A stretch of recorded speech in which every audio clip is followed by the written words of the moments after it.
Winnie-the-Pooh by A. Milne. Dedication. To her. Hand in hand we come, Christopher Robin and I, to lay this book in your lap. Say you're surprised. Say you like it. Say it's just what you wanted. Because it's yours. Because we love you. Introduction. If you happen to have read another book about Christopher Robin, you may remember that he once had a swan. Or the swan had Christopher Robin, I don't know which. And that he used to call this swan Pooh. That was a long time ago, and when we said goodbye, we took the name with us, as we didn't think the swan would want it any more. Well, when Edward Bear said that he would like an exciting name all to himself, Christopher Robin said at once, without stopping to think, that he was Winnie-the-Pooh, and he was. So as I have explained the Pooh part, I will now explain the rest of it. You can't be in London for long without going to the zoo. There are some people who begin the zoo at the beginning, called Way In, and walk as quickly as they can past every cage until they get to the one called Way Out. But the nicest people go straight to the animal they love the most and stay there. So when Christopher Robin goes to the zoo, he goes to where the polar bears are, and he whispers something to the third keeper from the left, and doors are unlocked, and we wander through dark passages and up steep stairs until at last we come to the special cage, and the cage is opened, and out trots something brown and furry, and with a happy cry of, "Oh, bear!" Christopher Robin rushes into its arms. Now, this bear's name is Winnie, which shows what a good name for bears it is. But the funny thing is that we can't remember whether Winnie is called after Pooh or Pooh after Winnie. We did know once, but we have forgotten. I had written as far as this when Piglet looked up and said in his squeaky voice, "What about me?"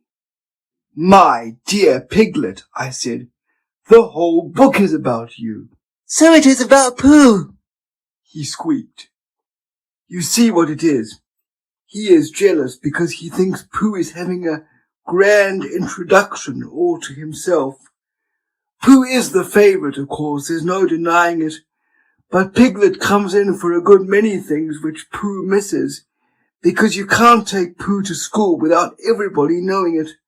But Piglet is so small that he slips into a pocket, where it is very comforting to feel him when you are not quite sure whether twice 7 is 12 or 22. Sometimes he slips out and has a good look in the ink pot, and in this way he has got more education than Pooh, but Pooh doesn't mind. "Some have brains, and some haven't," he says, "and there it is." And now all the others are saying, "What about us?" So perhaps the best thing to do is to stop writing introductions and get on with the book. A.A.M. Chapter 1, in which we are introduced to Winnie-the-Pooh and some bees, and the stories begin. Here is Edward Bear, coming downstairs now, bump, bump, bump, on the back of his head, behind Christopher Robin. It is, as far as he knows, the only way of coming downstairs, but sometimes he feels that there really is another way, if only he could stop bumping for a moment and think of it. And then he feels that perhaps there isn't. Anyhow, here he is at the bottom, and ready to be introduced to you. Winnie-the-Pooh. When I first heard his name, I said, just as you were going to say, But I thought he was a boy. So did I, said Christopher Robin. Then you can't call him Winnie. I don't. But you said he's Winnie-the-Pooh. Don't you know what the means? Ah, yes, now I do, I said quickly, and I hope you do too, because it's all the explanation you're going to get. Sometimes Winnie-the-Pooh likes a game of some sort when he comes downstairs, and sometimes he likes to sit quietly in front of the fire and listen to a story. This evening, what about a story? Said Christopher Robin. What about a story? I said. Could you very sweetly tell Winnie-the-Pooh one? I suppose I could, I said. What sort of stories does he like? About himself, because he's that sort of bear. Oh, I see. So could you very sweetly? I'll try, I said. So I tried. Once upon a time, a very long time ago now, about last Friday, Winnie-the-Pooh lived in a forest all by himself under the name of Sanders. What does under the name mean?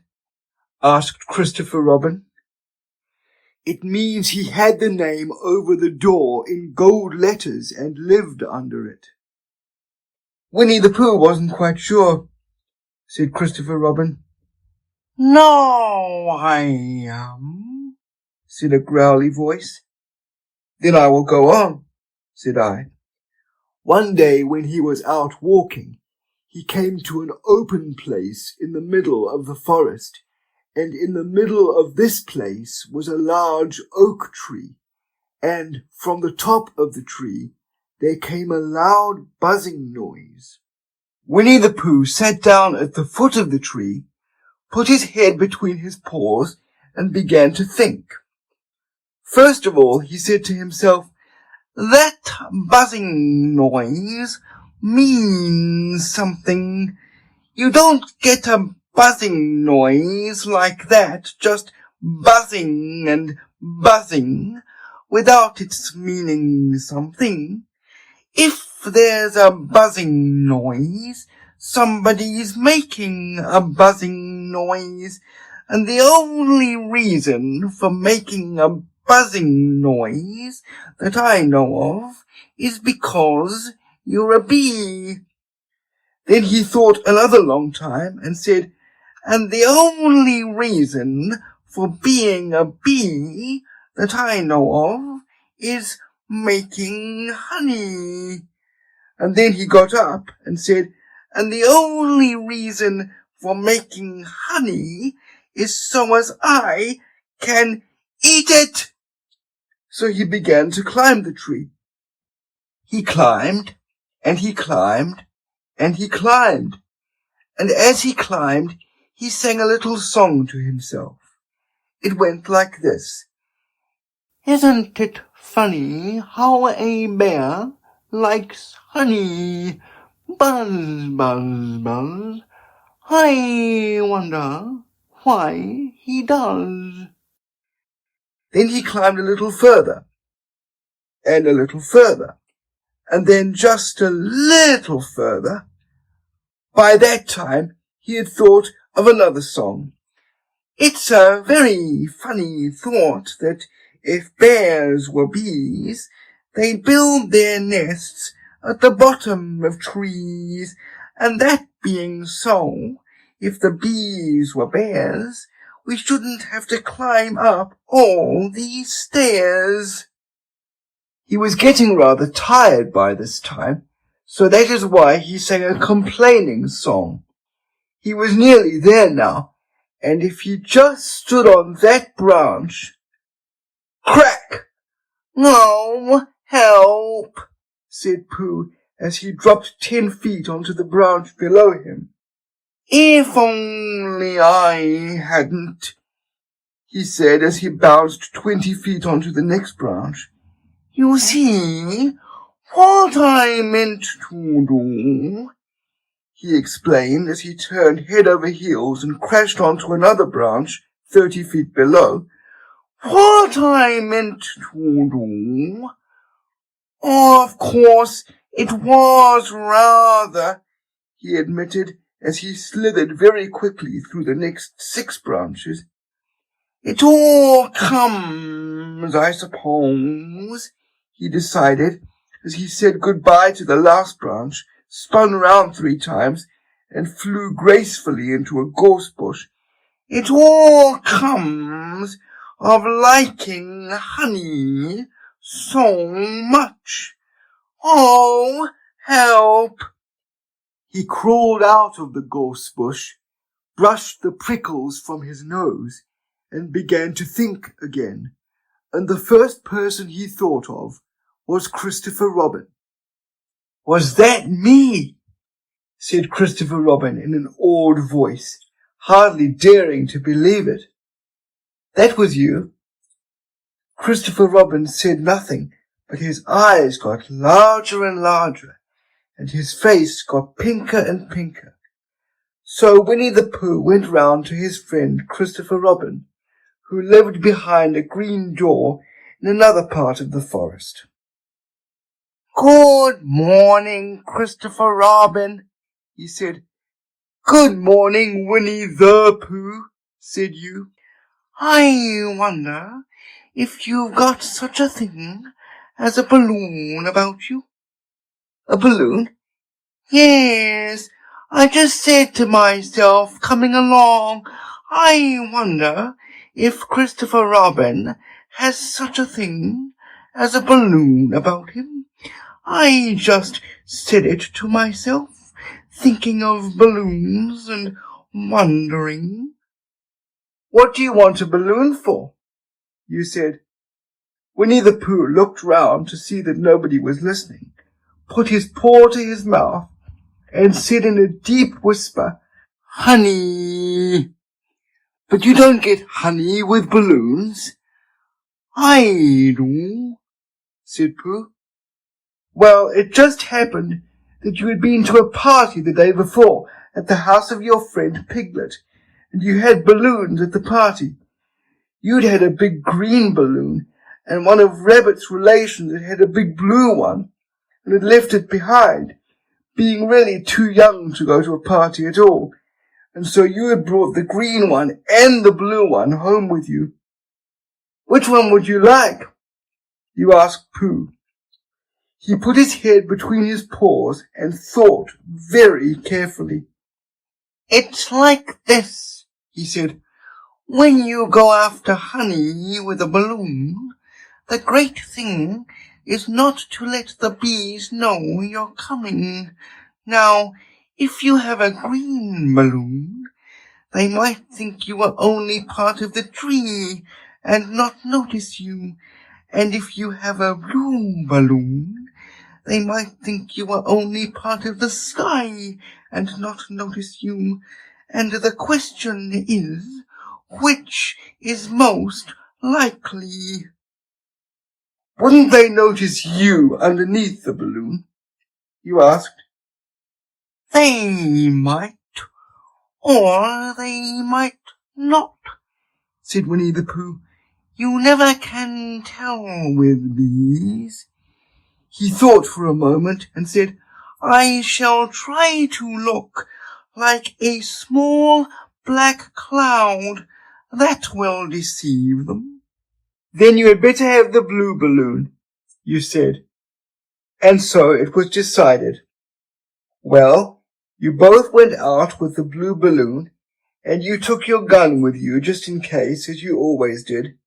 And Winnie-the-Pooh went to a very muddy place that he knew of, and rolled until he was black all over. And then, when the balloon was blown up as big, and you and Pooh were both holding on to the string, you let go suddenly, and Pooh Bear floated gracefully up into the sky and stayed there, level with the top of the tree, and about 20 feet away from it. "Hooray!" you shouted. "Isn't that fine?" shouted Winnie-the-Pooh down to you. "What do I look like? You look like a bear holding on to a balloon, you said. Not, said Pooh anxiously, not like a small black cloud in a blue sky. Not very much. Ah, well, perhaps from up here it looks different, and as I say, you never can tell with bees. There was no wind to blow him nearer to the tree, so there he stayed. He could see the honey, he could smell the honey, but he couldn't quite reach the honey. After a little while, he called down to you. Christopher Robin, he said in a loud whisper. Hello? I think the bees suspect something. What sort of thing? I don't know, but something tells me that they're suspicious. Perhaps they think that you're after their honey. It may be that. You never can tell with bees. There was another little silence, and then he called down to you again. Christopher Robin? Yes? Have you an umbrella in your house? I think so. I wish you would bring it out here and walk up and down with it, and look up at me every now and then and say, Tut, tut, it looks like rain. I think if you did that, it would help the deception which we are practicing on these bees. Well, you laughed to yourself, silly old bear, but you didn't say it aloud because you were so fond of him, and you went home for your umbrella. Oh, there you are, called down Winnie-the-Pooh as soon as you got back to the tree. I was beginning to get anxious. I have discovered that the bees are now definitely suspicious. Shall I put my umbrella up? You said. Yes, but wait a moment. We must be practical.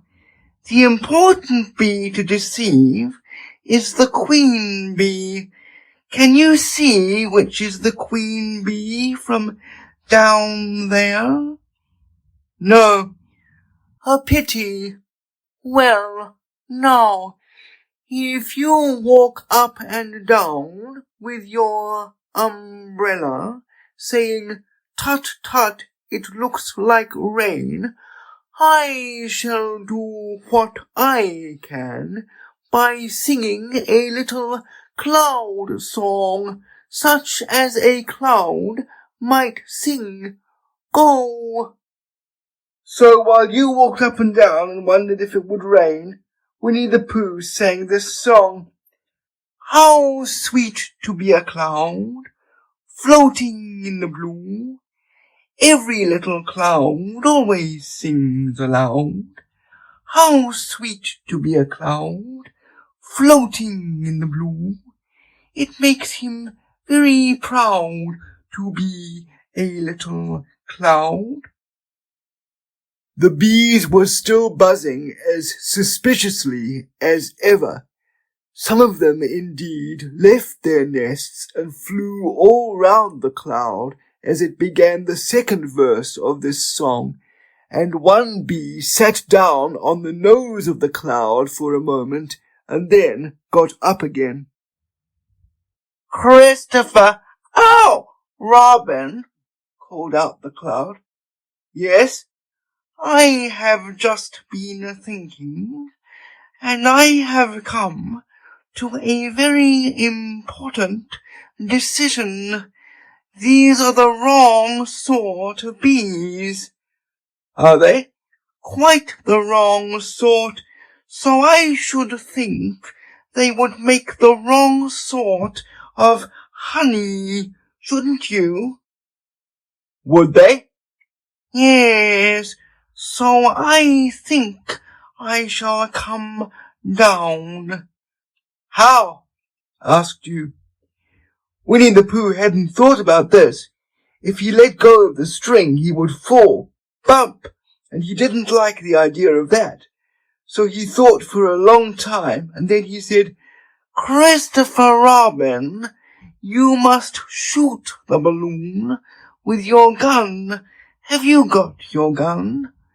"Of course I have," you said. "But if I do that, it will spoil the balloon," you said. "But if you don't," said Pooh, "I shall have to let go, and that would spoil me." When he put it like this, you saw how it was, and you aimed very carefully at the balloon and fired. "Ow!" said Pooh. "Did I miss?" you asked. "You didn't exactly miss," said Pooh, "but you missed the balloon." "I'm so sorry," you said, and you fired again, and this time you hit the balloon, and the air came slowly out, and Winnie-the-Pooh floated down to the ground. But his arms were so stiff from holding on to the string of the balloon all that time that they stayed up straight in the air for more than a week. And whenever a fly came and settled on his nose, he had to blow it off. And I think, but I am not sure, that is why he was always called Pooh. "Is that the end of the story?" asked Christopher Robin. "That's the end of that one. There are others. About Pooh and me, and Piglet and Rabbit and all of you. Don't you remember?" "I do remember, and then when I try to remember, I forget. That day when Pooh and Piglet tried to catch the heffalump. They didn't catch it, did they?" "No. Pooh couldn't because he hasn't any brain. Did I catch it?" "Well, that comes into the story." Christopher Robin nodded. "I do remember," he said, "only Pooh doesn't very well, so that's why he likes having it told to him again, because then it's a real story and not just a remembering." "That's just how I feel," I said. Christopher Robin gave a deep sigh, picked his bear up by the leg, and walked off to the door, trailing Pooh behind him. At the door he turned and said, "Coming to see me have my bath?" "I might," I said. "I didn't hurt him when I shot him, did I?" "Not a bit." He nodded and went out, and in a moment I heard Winnie-the-Pooh, bump, bump, bump, going up the stairs behind him. Chapter 2, in which Pooh goes visiting and gets into a tight place. Edward Bear, known to his friends as Winnie-the-Pooh, or Pooh for short, was walking through the forest one day, humming proudly to himself. He had made up a little hum that very morning as he was doing his startness exercises in front of the glass. Tra-la-la, tra-la-la, as he stretched up as high as he could go, and then tra-la-la, tra-la, oh, help, la, as he tried to reach his toes. After breakfast, he had said it over and over to himself until he had learnt it off by heart, and now he was humming it right through properly. It went like this. Tra-la-la, tra-la-la, tra-la-la, tra-la-la, rum-tum, tiddle-um-tum, tiddle-iddle, tiddle-iddle, tiddle-iddle, tiddle-iddle, rum-tum-tum, tiddle-um. Well, he was humming this hum to himself and walking along gaily, wondering what everybody else was doing and what it felt like being somebody else, when suddenly he came to a sandy bank, and in the bank was a large hole. "Ah-ha," said Pooh, "rum-tum-tiddle-um-tum. If I know anything about anything, that hole means rabbit," he said, "and rabbit means company, he said, and company means food and listening to me humming and such like. Rum-tum-tum-tiddle-um. So he bent down, put his head into the hole, and called out, "Is anybody at home?" There was a sudden scuffling noise from inside the hole, and then silence. "What I said was, is anybody at home?" called out Pooh very loudly. "No," said a voice, and then added, "You needn't shout so loud. I heard you quite well the first time." "Bother," said Pooh. "Isn't there anybody here at all?" "Nobody." Winnie-the-Pooh took his head out of the hole and thought for a little, and he thought to himself, "There must be somebody there, because somebody must have said nobody." So he put his head back in the hole and said, "Hello, Rabbit, isn't that you?" "No," said Rabbit, in a different sort of voice this time. "But isn't that Rabbit's voice?" "I don't think so," said Rabbit. "It isn't meant to be." "Oh," said Pooh.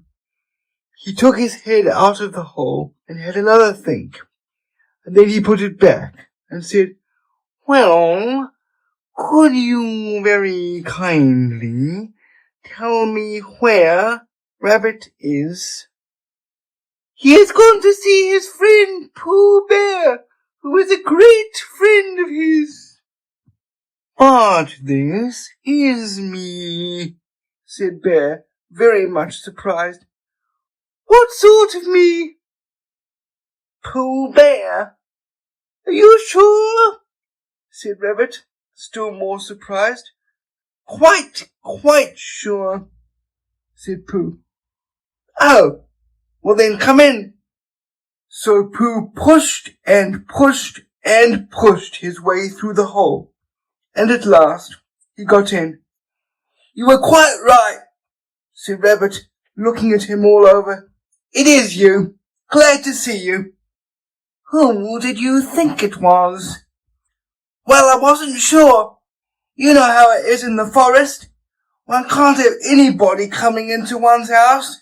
One has to be careful. What about a mouthful of something?" Pooh always liked a little something at 11 o'clock in the morning, and he was very glad to see Rabbit getting out the plates and mugs. And when Rabbit said, "Honey or condensed milk with your bread?" he was so excited that he said, "Both." And then, so as not to seem greedy, he added, "But don't bother about the bread, please." And for a long time after that he said nothing, until at last, humming to himself in a rather sticky voice, he got up, shook Rabbit lovingly by the paw, and said that he must be going on. "Must you?" said Rabbit politely. "Well," said Pooh, "I could stay a little longer if you—" And he tried very hard to look in the direction of the larder. "As a matter of fact," said Rabbit, "I was going out myself directly." "Oh, well then, I'll be going on. Goodbye." "Well, goodbye, if you're sure you won't have any more." "Is there any more?" asked Pooh quickly. Rabbit took the covers off the dishes and said, "No, there wasn't." "I thought not," said Pooh, nodding to himself. "Well, goodbye. I must be going on." So he started to climb out of the hole. He pulled with his front paws and pushed with his back paws, and in a little while his nose was out in the open again, and then his ears, and then his front paws, and then his shoulders, and then, "Oh, help," said Pooh. "I'd better go back." "Oh, bother," said Pooh. "I shall have to go on." "I can't do either," said Pooh. "Oh, help and bother." Now, by this time, Rabbit wanted to go for a walk too, and finding the front door full, he went out by the back door and came round to Pooh and looked at him. "Hello, are you stuck?" he asked. "No," said Pooh carelessly, "just resting and thinking and humming to myself." "Here, give us a paw." Pooh Bear stretched out a paw, and Rabbit pulled and pulled and pulled. "Ow!" cried Pooh. "You're hurting." "The fact is," said Rabbit, "you're stuck." "It all comes," said Pooh crossly, "of not having front doors big enough." "It all comes," said Rabbit sternly, "of eating too much." "I thought at the time," said Rabbit, "only I didn't like to say anything," said Rabbit. "That one of us was eating too much," said Rabbit, "and I knew it wasn't me," he said. Well, I shall go and fetch Christopher Robin." Christopher Robin lived at the other end of the forest, and when he came back with Rabbit and saw the front half of Pooh, he said, "Silly old bear," in such a loving voice that everybody felt quite hopeful again. "I was just beginning to think," said Bear, sniffing slightly, "that Rabbit might never be able to use his front door again, and I should hate that," he said. "So should I," said Rabbit. "Use his front door again?" said Christopher Robin. "Of course he'll use his front door again."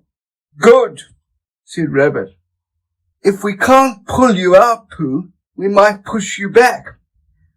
Rabbit scratched his whiskers thoughtfully and pointed out that when once Pooh was pushed back, he was back, and of course nobody was more glad to see Pooh than he was. Still, there it was.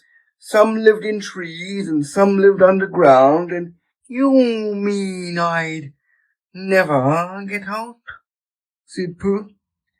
"I mean," said Rabbit, "that having got so far, it seems a pity to waste it." Christopher Robin nodded.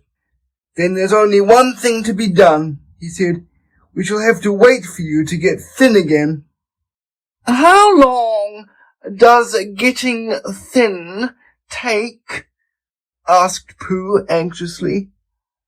"About a week, I should think." "But I can't stay here for a week." "You can stay here all right, silly old bear. It's getting you out which is so difficult." "We'll read to you," said Rabbit cheerfully, "and I hope it won't snow," he added. "And I say, old fellow, you're taking up a good deal of room in my house. Do you mind if I use your back legs as a towel horse? Because, there they are, doing nothing, and it would be very convenient just to hang the towels on them." "A week?" said Pooh gloomily. "What about meals?" "I'm afraid no meals," said Christopher Robin, "because of getting thin quicker, but we will read to you." Bear began to sigh, and then found he couldn't because he was so tightly stuck, and a tear rolled down his eye as he said, "Then would you read a sustaining book, such as would help and comfort a wedged bear in great tightness?" So for a week Christopher Robin read that sort of book at the north end of Pooh, and Rabbit hung his washing on the south end, and in between Bear felt himself getting slenderer and slenderer. and at the end of the week, Christopher Robin said, "Now!" So he took hold of Pooh's front paws, and Rabbit took hold of Christopher Robin, and all Rabbit's friends and relations took hold of Rabbit, and they all pulled together. And for a long time, Pooh only said, "Ow!" and "Oh." And then, all of a sudden, he said, "Pop!" just as if a cork were coming out of a bottle. And Christopher Robin and Rabbit and all Rabbit's friends and relations went head over heels backwards, and on the top of them came Winnie-the-Pooh, free.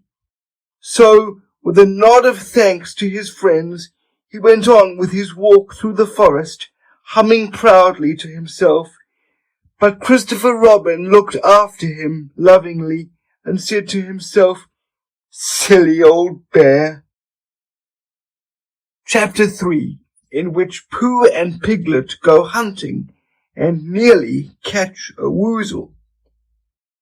The Piglet lived in a very grand house in the middle of a beech tree, and the beech tree was in the middle of the forest, and the Piglet lived in the middle of the house. Next to his house was a piece of broken board which had "Trespassers W" on it. When Christopher Robin asked the Piglet what it meant, he said it was his grandfather's name and had been in the family for a long time. Christopher Robin said you couldn't be called Trespassers W, and Piglet said, "Yes, you could, because his grandfather was, and it was short for Trespassers Will, which was short for Trespassers William. And his grandfather had two names in case he lost one, Trespassers after an uncle, and William after Trespassers." "I've got two names," said Christopher Robin carelessly. "Well, there you are. That proves it," said Piglet. One fine winter's day, when Piglet was brushing away the snow in front of his house, he happened to look up, and there was Winnie-the-Pooh. Pooh was walking round and round in a circle, thinking of something else, and when Piglet called to him, he just went on walking. "Hello," said Piglet. "What are you doing?" "Hunting," said Pooh. "Hunting what?" "Tracking something," said Winnie-the-Pooh very mysteriously. "Tracking what?" said Piglet, coming closer. "That's just what I ask myself. I ask myself what." "What do you think your answer?" "I shall have to wait until I catch up with it," said Winnie-the-Pooh. "Now, look there." He pointed to the ground in front of him. "What do you see there?" "Tracks," said Piglet. "Paw marks." He gave a little squeak of excitement. "Oh, Pooh, do you think it's a woozle?" "It may be," said Pooh. "Sometimes it is, and sometimes it isn't. You never can tell with paw marks." With these few words he went on tracking, and Piglet, after watching him for a minute or two, ran after him.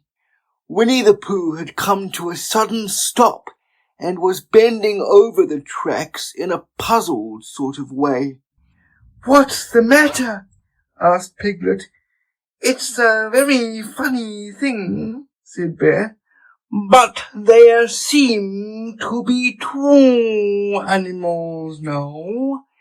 This, whatever it was, has been joined by another whatever it is, and the two of them are now proceeding in company."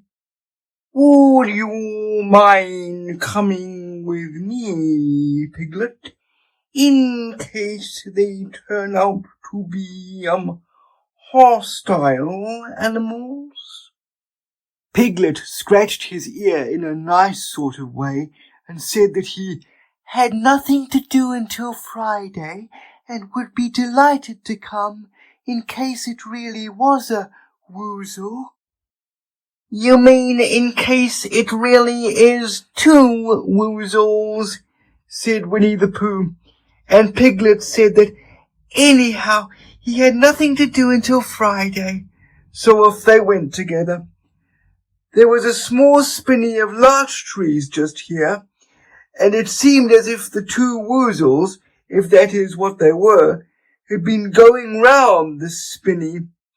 So round this spinney went Pooh and Piglet after them, Piglet passing the time by telling Pooh what his grandfather, Trespassers W, had done to remove stiffness after trekking, and how his grandfather, Trespassers W, had suffered in his later years from shortness of breath, and other matters of interest, and Pooh wondering what a grandfather was like, and if perhaps this was two grandfathers they were after now, and if so, whether he would be allowed to take one home and keep it, and what Christopher Robin would say. And still the tracks went on in front of them. Suddenly Winnie-the-Pooh stopped and pointed excitedly in front of him. "Look! What?" said Piglet with a jump, and then, to show that he hadn't been frightened, he jumped up and down once or twice more in an exercising sort of way. "The tracks," said Pooh. "A third animal has joined the other two." "Pooh," cried Piglet, "do you think it is another woozle?" "No," said Pooh, "because it makes different marks. It is either two woozles and one as it might be WOOZLE, or two as it might be WOOZLES and one, if so it is, WOOZLE. Let us continue to follow them." So they went on, feeling just a little anxious now, in case the three animals in front of them were of hostile intent, and Piglet wished very much that his grandfather, T.W., were there instead of elsewhere, and Pooh thought how nice it would be if they met Christopher Robin suddenly, but quite accidentally, and only because he liked Christopher Robin so much. And then, all of a sudden, Winnie-the-Pooh stopped again and licked the tip of his nose in a cooling manner, for he was feeling more hot and anxious than ever in his life before. There were 4 animals in front of them. "Do you see, Piglet? Look at their tracks. 3 as it were woozles, and 1 as it was WOOZLE. Another woozle has joined them." And so it seemed to be.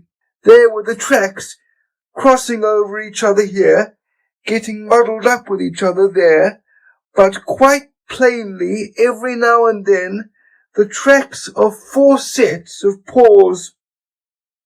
I think, said Piglet, when he had licked the tip of his nose too, and found that it brought very little comfort, "I think that I have just remembered something. I have just remembered something that I forgot to do yesterday and shan't be able to do tomorrow, so I suppose I really ought to go back and do it now. We'll do it this afternoon, and I'll come with you," said Pooh. It isn't the sort of thing you can do in the afternoon," said Piglet quickly. "It's a very particular morning thing that has to be done in the morning, and if possible, between the hours of, What would you say the time was? About 12, said Winnie-the-Pooh, looking at the sun. Between, as I was saying, the hours of 12 and 12:05. So really, dear old Pooh, if you'll excuse me. Ah! What's that? Pooh looked up at the sky, and then, as he heard the whistle again, he looked up into the branches of a big oak tree, and then he saw a friend of his. It's Christopher Robin, he said. Ah, then you'll be all right, said Piglet. You'll be quite safe with him. Goodbye. And he trotted off home as quickly as he could, very glad to be out of all danger again. Christopher Robin came slowly down his tree. Silly old bear, he said. What were you doing? First you went round the spinney twice by yourself, and then Piglet ran after you, and you went round again together, and then you were just going round a fourth time. Wait a moment, said Winnie-the-Pooh, holding up his paw. He sat down and thought in the most thoughtful way he could think. Then he fitted his paw into one of the tracks, and then he scratched his nose twice, and stood up. Yes, said Winnie-the-Pooh. I see now, said Winnie-the-Pooh. I have been foolish and deluded, said he, and I am a bear of no brain at all. You're the best bear in all the world, said Christopher Robin soothingly. Am I?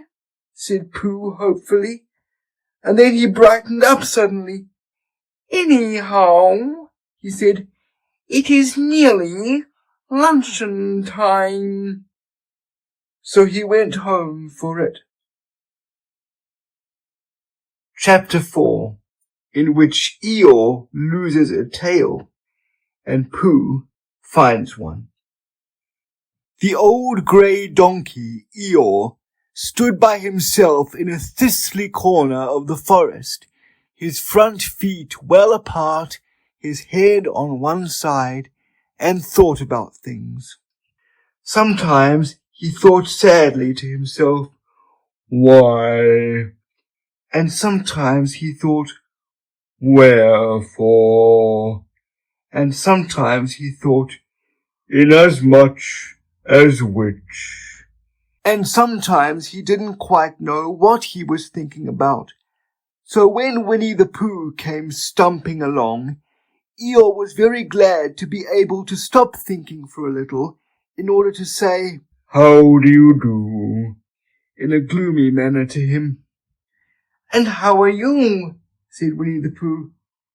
Eeyore shook his head from side to side. Not very how, he said. I don't seem to have felt at all how for a long time. Dear, said Pooh, I'm sorry about that. Let's have a look at you. So Eeyore stood there gazing sadly at the ground, and Winnie-the-Pooh walked all round him once. Why, what's happened to your tail? He said in surprise. What has happened to it? Said Eeyore. It isn't there. Are you sure? Well, either a tail is there, or it isn't there. You can't make a mistake about it, and yours isn't there. Then what is? Nothing. Let's have a look, said Eeyore, and he turned slowly round to the place where his tail had been a little while ago, and then, finding that he couldn't catch it up, he turned round the other way until he came back to where he was at first, and then he put his head down and looked between his front legs, and at last he said, with a long, sad sigh, I believe you're right. Of course I'm right, said Pooh. That accounts for a good deal, said Eeyore gloomily. It explains everything. No wonder. You must have left it somewhere, said Winnie-the-Pooh. Somebody must have taken it, said Eeyore. How like them, he added after a long silence. Pooh felt that he ought to say something helpful about it, but didn't quite know what. So he decided to do something helpful instead. Eeyore, he said solemnly, I, Winnie-the-Pooh, will find your tail for you. Thank you, Pooh, answered Eeyore. You're a real friend, said he. Not like some, he said. So Winnie-the-Pooh went off to find Eeyore's tail. It was a fine spring morning in the forest as he started out. Little soft clouds played happily in a blue sky, skipping from time to time in front of the sun, as if they had come to put it out, and then sliding away suddenly, so that the next might have his turn. Through them and between them the sun shone bravely, and a copse which had worn its furs all the year round seemed old and dowdy now beside the new green lace which the beeches had put on so prettily. Through copse and spinney marched Bear, down open slopes of gorse and heather, over rocky beds of streams, up steep banks of sandstone into the heather again, and so at last, tired and hungry, to the 100-acre wood, for it was in the 100-acre wood that Owl lived. And if anyone knows anything about anything, said Bear to himself, it's Owl who knows something about something, he said. Or my name's not Winnie-the-Pooh, he said, which it is, he added. So there you are.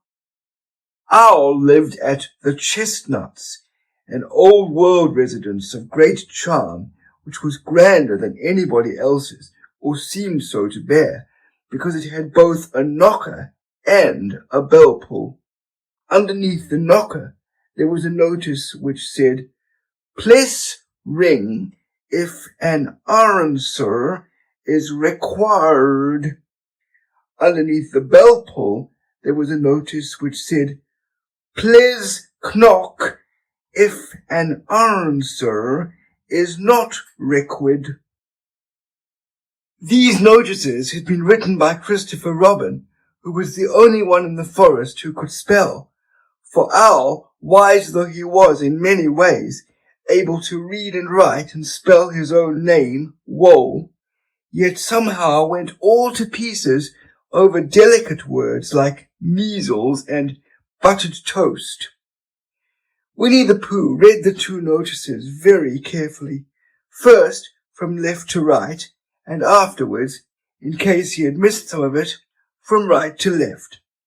Then, to make quite sure, he knocked and pulled the knocker, and he pulled and knocked the bell rope, and he called out in a very loud voice, "Owl, I require an answer. It's Bear speaking." And the door opened, and Owl looked out. "Hello, Pooh," he said. "How's things?" "Terrible and sad," said Pooh, "because Eeyore, who is a friend of mine, has lost his tail, and he's moping about it. So could you very kindly tell me how to find it for him?" "Well," said Owl, "the customary procedure in such cases is as follows." "What does crustimony seed-cake mean?" said Pooh. "For I am a bear of very little brain, and long words bother me. It means the thing to do. As long as it means that, I don't mind, said Pooh humbly. The thing to do is as follows. First, issue a reward. Then, just a moment, said Pooh, holding up his paw. What do we do to this? What you were saying? You sneezed just as you were going to tell me. I didn't sneeze. Yes, you did, Owl. Excuse me, Pooh, I didn't. You can't sneeze without knowing it. Well, you can't know it without something having been sneezed. What I said was, first issue a reward. You're doing it again, said Pooh sadly. A reward, said Owl very loudly. We write a notice to say that we will give a large something to anybody who finds Eeyore's tail. I see, said Pooh, nodding his head. Talking about large somethings, he went on dreamily, I generally have a small something about this time in the morning. And he looked wistfully at the cupboard in the corner of Owl's parlour. Just a mouthful of condensed milk or what not, with perhaps a lick of honey. Well then, said Owl, we write out this notice and we put it up all over the forest. A lick of honey, murmured Bear to himself, or not, as the case may be. And he gave a deep sigh and tried very hard to listen to what Owl was saying. But Owl went on and on, using longer and longer words, until at last he came back to where he started, and he explained that the person to write out this notice was Christopher Robin. It was he who wrote the ones on my front door for me. Did you see them, Pooh? For some time now, Pooh had been saying yes and no in turn, with his eyes shut, to all that Owl was saying, and having said yes last time, he said no, not at all now, without really knowing what Owl was talking about. Didn't you see them? Said Owl, a little surprised. Come and look at them now. So they went outside, and Pooh looked at the knocker and the notice below it, and he looked at the bell rope and the notice below it, and the more he looked at the bell rope, the more he felt that he had seen something like it somewhere else sometime before. Handsome bell rope, isn't it? Said Owl. Pooh nodded. It reminds me of something, he said, but I can't think what. Where did you get it? I just came across it in the forest. It was hanging over a bush, and I thought at first somebody lived there, so I rang it, and nothing happened.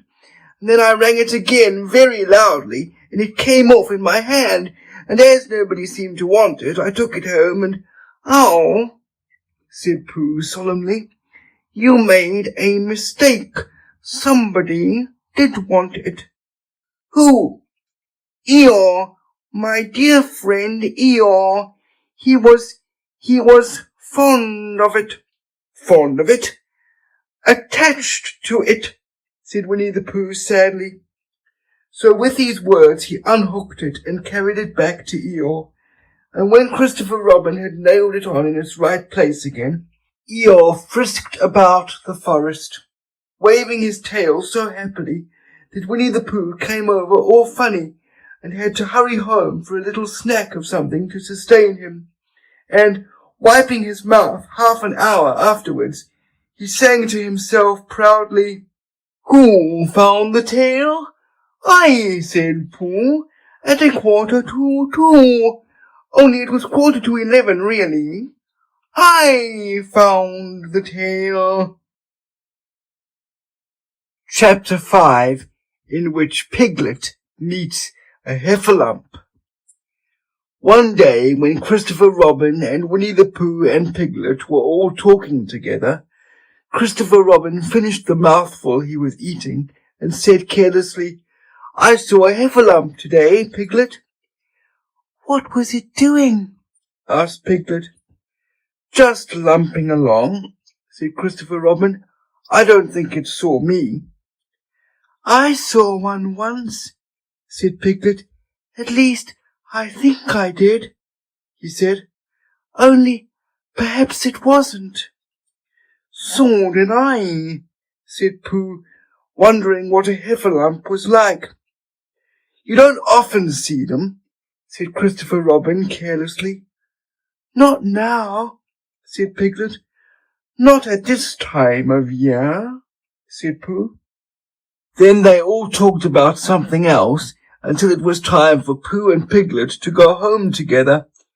At first, as they stumped along the path which edged the 100-acre wood, they didn't say much to each other. But when they came to the stream and had helped each other across the stepping stones, and were able to walk side by side again over the heather, they began to talk in a friendly way about this and that, and Piglet said, "If you see what I mean, Pooh," and Pooh said, "It's just what I think myself, Piglet." And Piglet said, "But on the other hand, Pooh, we must remember." And Pooh said, "Quite true, Piglet, although I had forgotten it for the moment."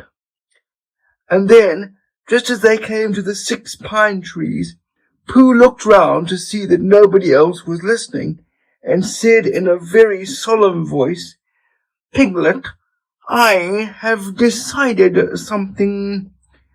"What have you decided, Pooh?" "I have decided to catch a heffalump." Pooh nodded his head several times as he said this, and waited for Piglet to say, "How?" or "Pooh, you couldn't," or something helpful of that sort, but Piglet said nothing. The fact was, Piglet was wishing that he had thought about it first. "I shall do it," said Pooh, after waiting a little longer, "by means of a trap, and it must be a cunning trap, so you will have to help me, Piglet." "Pooh," said Piglet, feeling quite happy again now, "I will." And then he said, "How shall we do it?" And Pooh said, "That's just it. How?" And then they sat down together to think it out. Pooh's first idea was that they should dig a very deep pit, and then the heffalump would come along and fall into the pit, and "Why?" said Piglet. "Why what?" said Pooh. "Why would he fall in?"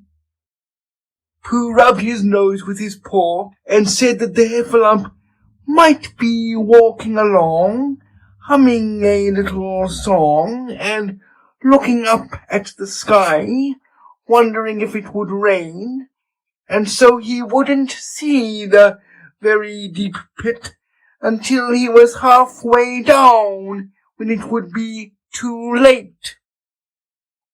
Piglet said that this was "A very good trap, but supposing it were raining already?" Pooh rubbed his nose again and said he hadn't thought of that, and then he brightened up and said that if it were raining already, the heffalump would be looking at the sky, wondering if it would clear up, and so he wouldn't see the very deep pit until he was halfway down, when it would be too late. Piglet said that now that this point had been explained, he thought it was a cunning trap. Pooh was very proud when he heard this, and he felt that the heffalump was as good as caught already. But there was just one other thing which had to be thought about, and it was this. Where should they dig the very deep pit? Piglet said that the best place would be somewhere where a heffalump was just before he fell into it, only about a foot farther on.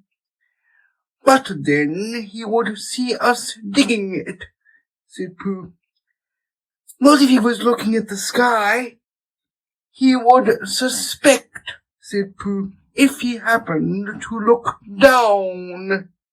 He thought for a long time and then added sadly, It isn't as easy as I thought. I suppose that's why heffalumps hardly ever get caught. That must be it, said Piglet. They sighed and got up, and when they had taken a few gorse prickles out of themselves, they sat down again, and all the time Pooh was saying to himself, If only I could think of something, for he felt sure that a very clever brain could catch a heffalump if only he knew the right way to go about it. Suppose, he said to Piglet, you wanted to catch me. How would you do it? Well, said Piglet, I should do it like this. I should make a trap, and I should put a jar of honey in the trap, and you would smell it, and you would go in after it, and I would go in after it, said Pooh excitedly, only very carefully so as not to hurt myself, and I would get to the jar of honey, and I should lick round the edges first of all, pretending that there wasn't any more, you know, and then I should walk away and think about it a little, and then I should come back and start licking in the middle of the jar, and then... Yes, well, never mind about that.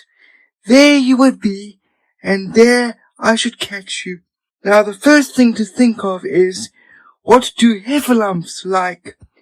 I should think acorns, shouldn't you? We'll get a lot of... I say, wake up, Pooh.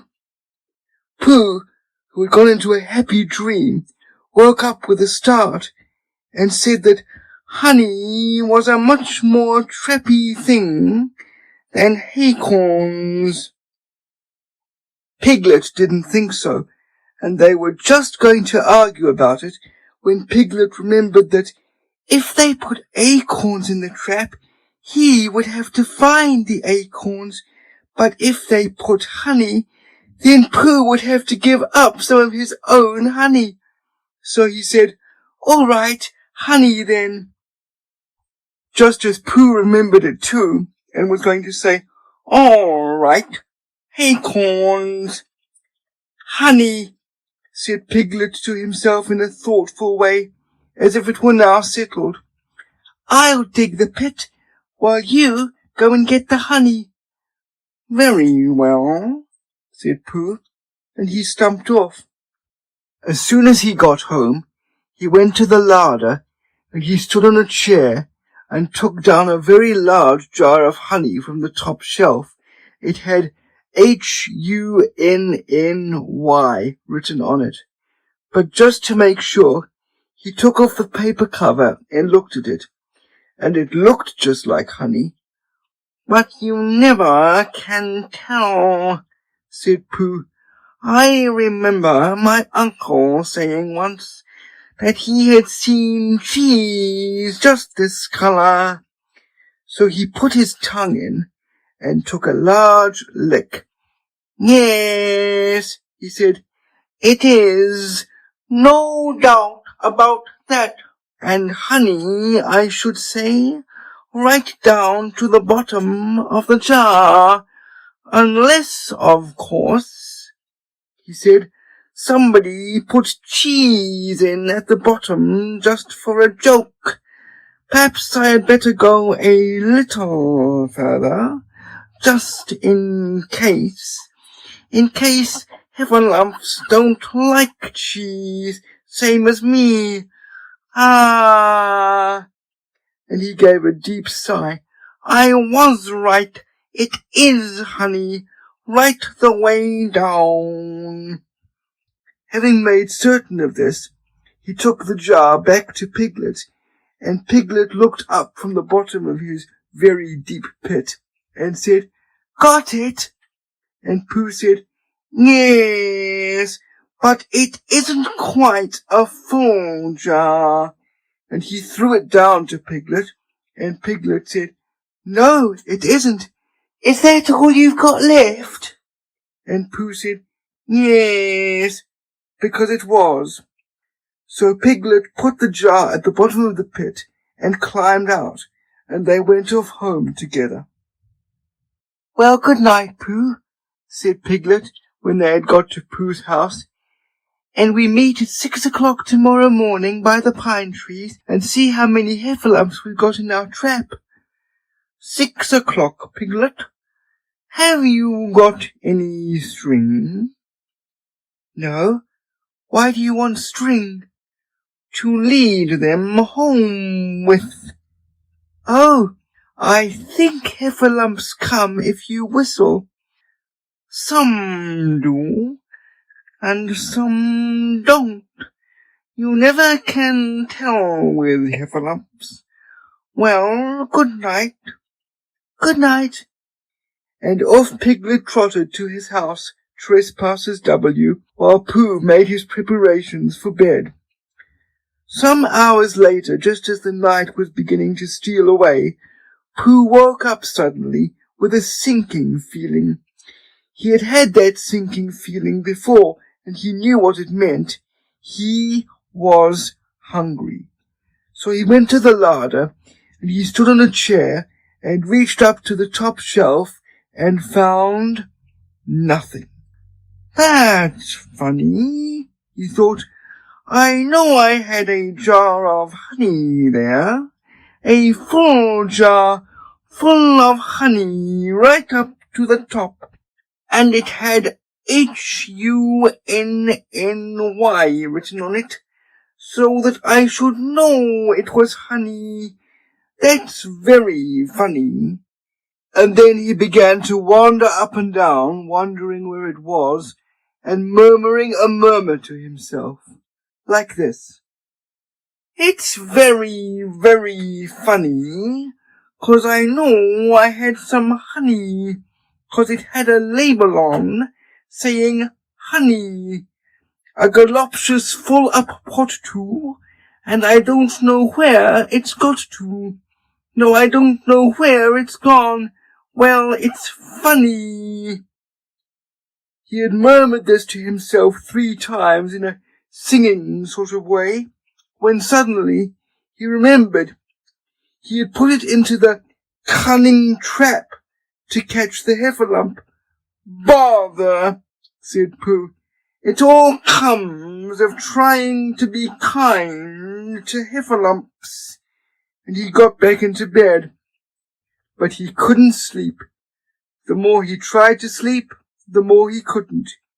He tried counting sheep, which is sometimes a good way of getting to sleep, and as that was no good, he tried counting heffalumps, and that was worse, because every heffalump that he counted was making straight for a pot of Pooh's honey and eating it all. For some minutes he lay there miserably, but when the 587th heffalump was licking its jaws and saying to itself, Very good honey, this. I don't know when I've tasted better, Pooh could bear it no longer. He jumped out of bed, he ran out of the house, and he ran straight to the 6 pine trees. The sun was still in bed, but there was a lightness in the sky over the 100-acre wood, which seemed to show that it was waking up and would soon be kicking off the clothes. In the half-light, the pine trees looked cold and lonely, and the very deep pit seemed deeper than it was, and Pooh's jar of honey at the bottom was something mysterious, a shape, and no more. But as he got nearer to it, his nose told him that it was indeed honey, and his tongue came out and began to polish up his mouth, ready for it. "Bother," said Pooh, as he got his nose inside the jar. "A heffalump has been eating it." And then he thought a little and said, "Oh no, I did. I forgot."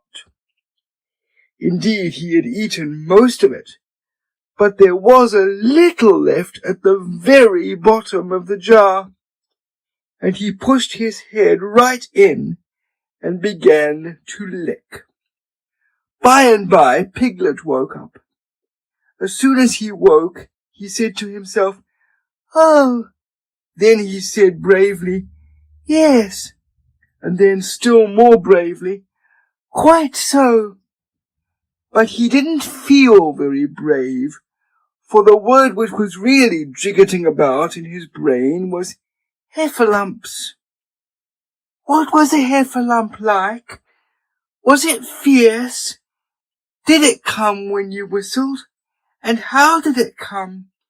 Was it fond of pigs at all? If it was fond of pigs, did it make any difference what sort of pig? Supposing it was fierce with pigs, would it make any difference if the pig had a grandfather called Trespassers William?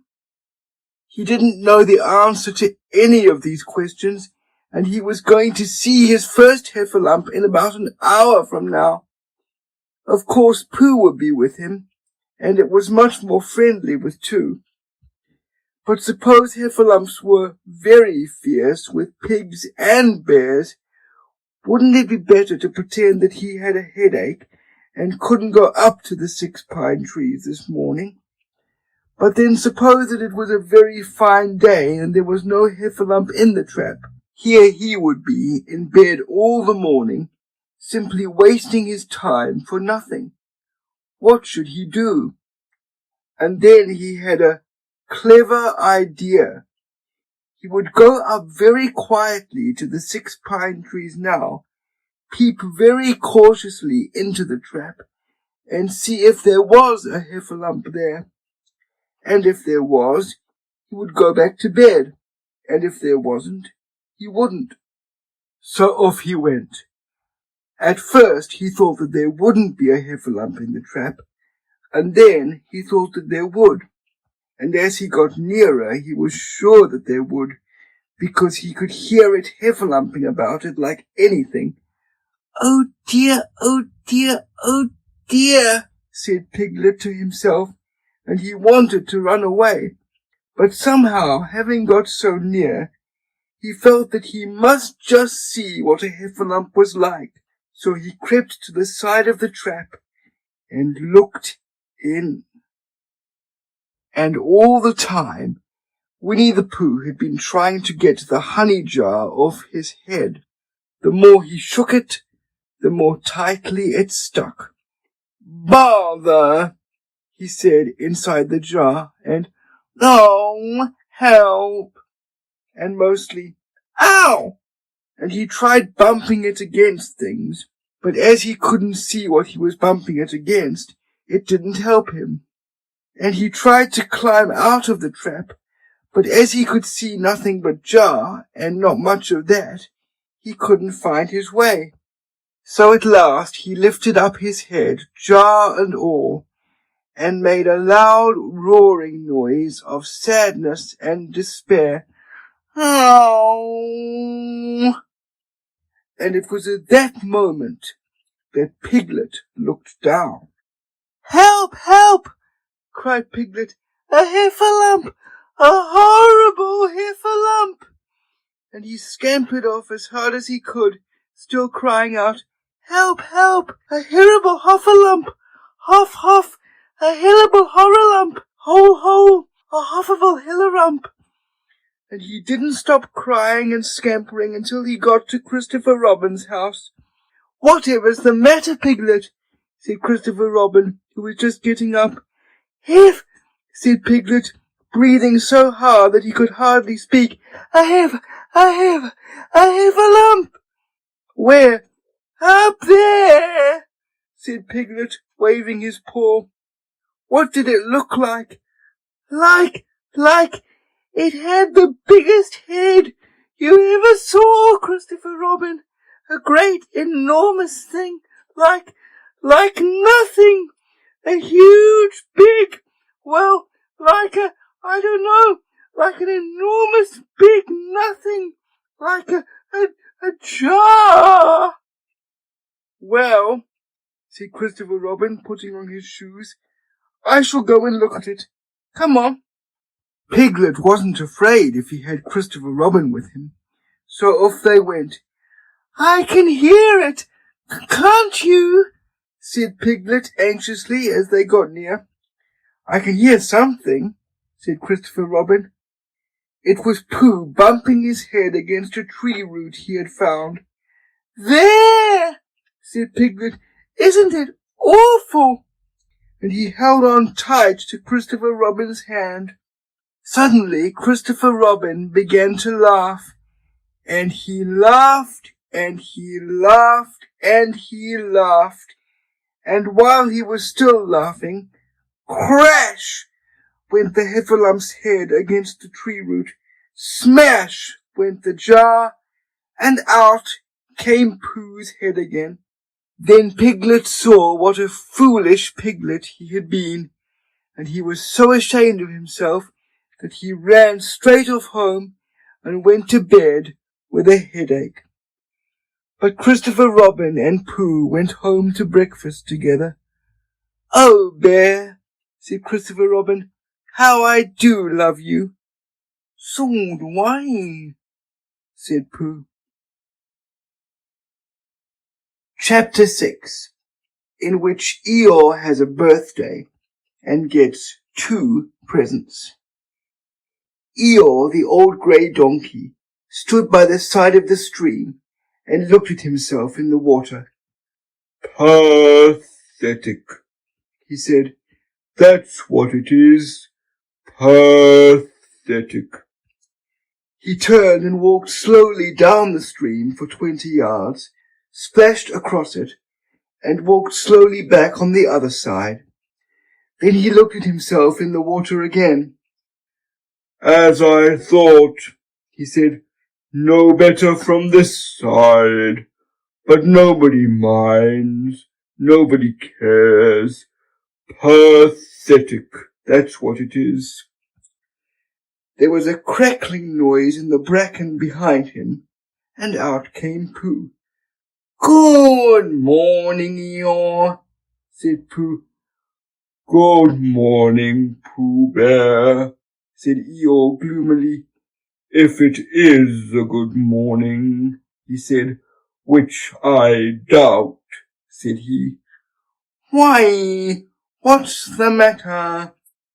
Nothing, Pooh Bear, nothing. We can't all, and some of us don't. That's all there is to it. Can't all what? said Pooh, rubbing his nose. Gaiety, song and dance. Here we go round the mulberry bush. Oh, said Pooh. He thought for a long time and then asked, What mulberry bush is that? Bonhomie, went on Eeyore gloomily. French word meaning bonhomie, he explained. I am not complaining, but there it is. Pooh sat down on a large stone and tried to think this out. It sounded to him like a riddle, and he was never much good at riddles, being a bear of very little brain.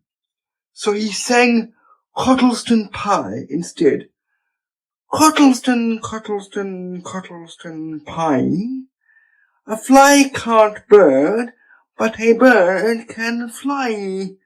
Ask me a riddle, and I reply. Cottleston, Cottleston, Cottleston Pie. That was the first verse. When he had finished it, Eeyore didn't actually say that he didn't like it, so Pooh very kindly sang the second verse to him. Cottleston, Cottleston, Cottleston pie, a fish can't whistle, and neither can I. Ask me a riddle, and I reply, Cottleston, Cottleston, Cottleston pie. Eeyore still said nothing at all, so Pooh hummed the third verse quietly to himself. Cottleston, Cottleston, Cottleston pie. Why does a chicken? I don't know why. Ask me a riddle, and I reply, Cottleston, Cottleston, Cottleston pie. That's right, said Eeyore. Sing, umpty tiddly umpty too. Here we go gathering nuts in May.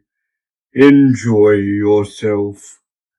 I am, said Pooh. Some can, said Eeyore. Why, what's the matter? Is anything the matter? You seem so sad, Eeyore. Sad? Why should I be sad? It's my birthday, the happiest day of the year. Your birthday? Said Pooh in great surprise. Of course it is. Can't you see? Look at all the presents I have had. He waved a foot from side to side. Look at the birthday cake, candles and pink sugar. Pooh looked, first to the right and then to the left. Presents, said Pooh. Birthday cake, said Pooh. Where? Can't you see them? No, said Pooh. Neither can I, said Eeyore. Joke, he explained. Ha ha. Pooh scratched his head, being a little puzzled by all this. But is it really your birthday? He asked. It is. Oh, well, many happy returns of the day, Eeyore. And many happy returns to you, Pooh Bear. But it isn't my birthday. No, it's mine. But you said many happy returns. Well, why not? You don't always want to be miserable on my birthday, do you? Oh, I see, said Pooh. It's bad enough, said Eeyore, almost breaking down, being miserable myself, what with no presents and no cake and no candles, and no proper notice taken of me at all. But if everybody else is going to be miserable too.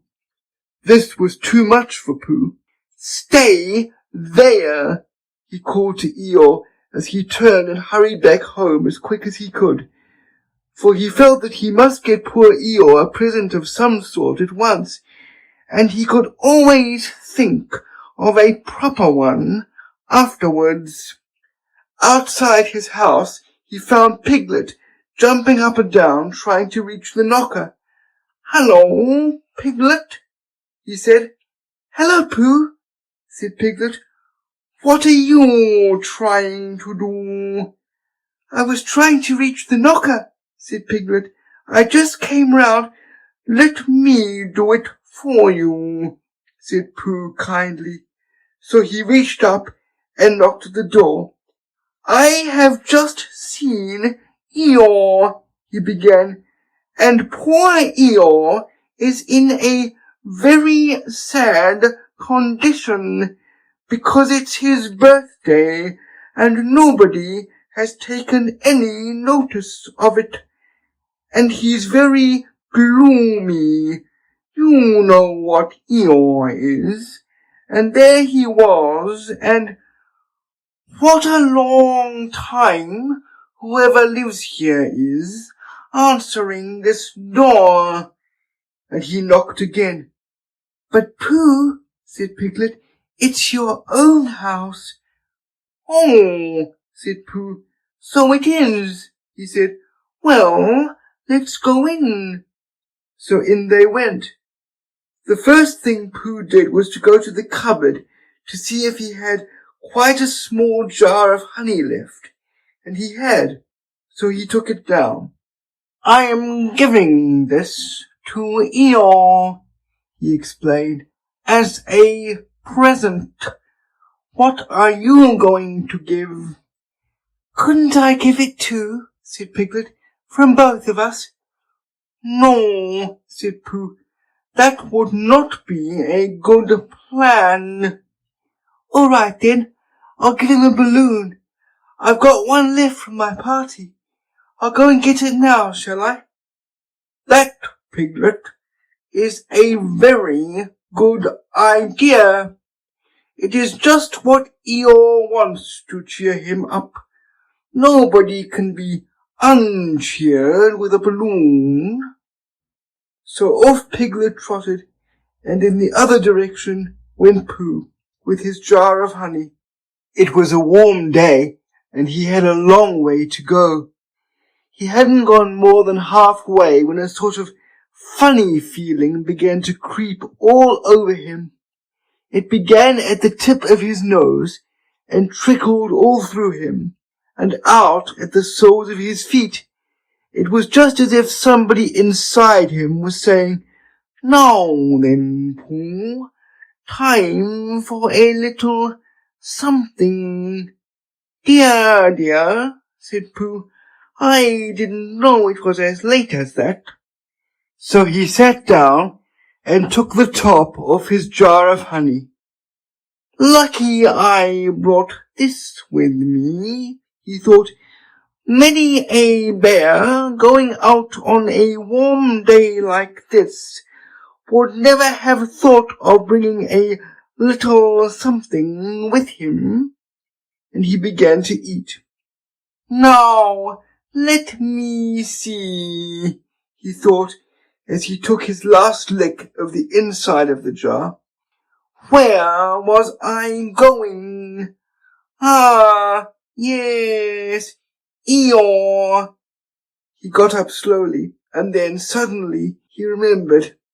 He had eaten EEYORE's birthday present. Bother, said Pooh. What shall I do? I must give him something. For a little while he couldn't think of anything. Then he thought, well, it's a very nice pot, even if there's no honey in it. And if I washed it clean and got somebody to write a happy birthday on it, EEYORE could keep things in it which might be useful. So, as he was just passing the 100-acre wood, he went inside to call on Owl, who lived there. Good morning, Owl, he said. Good morning, Pooh, said Owl. Many happy returns of EEYORE's birthday, said Pooh. Oh, is that what it is? What are you giving him, Owl? What are you giving him, Pooh? I'm giving him a useful pot to keep things in, and I wanted to ask you, is this it? Said Owl, taking it out of Pooh's paw. Yes, and I wanted to ask you, somebody has been keeping honey in it, said Owl. You can keep anything in it, said Pooh earnestly. It's very useful like that. And I wanted to ask you, you ought to write a happy birthday on it. That was what I wanted to ask you, said Pooh, because my spelling is wobbly. It's good spelling, but it wobbles, and the letters get in the wrong places. Would you write a happy birthday on it for me? It's a nice pot, said Owl, looking at it all round. Couldn't I give it two from both of us? No, said Pooh, that would not be a good plan. Now, I'll just wash it first, and then you can write on it. Well, he washed the pot out and dried it, while Owl licked the end of his pencil and wondered how to spell birthday. Can you read, Pooh? He asked a little anxiously. There's a notice about knocking and ringing outside my door which Christopher Robin wrote. Could you read it? Christopher Robin told me what it said, and then I could. Well, I'll tell you what this says, and then you'll be able to. So Owl wrote, and this is what he wrote. Hypey papy, bethust, thuster, bethusty. Pooh looked on admiringly. I'm just saying a happy birthday, said Owl carelessly. It's a nice long one, said Pooh, very much impressed by it. Well, actually, of course, I'm saying a very happy birthday with love from Pooh. Naturally, it takes a good deal of pencil to say a long thing like that. Oh, I see, said Pooh. While all this was happening, Piglet had gone back to his own house to get Eeyore's balloon. He held it very tightly against himself so that it shouldn't blow away, and he ran as fast as he could so as to get to Eeyore before Pooh did, for he thought that he would like to be the first one to give a present, just as if he had thought of it without being told by anybody. And running along and thinking how pleased Eeyore would be, he didn't look where he was going, and suddenly he put his foot in a rabbit hole and fell down flat on his face. Bang! Piglet lay there, wondering what had happened.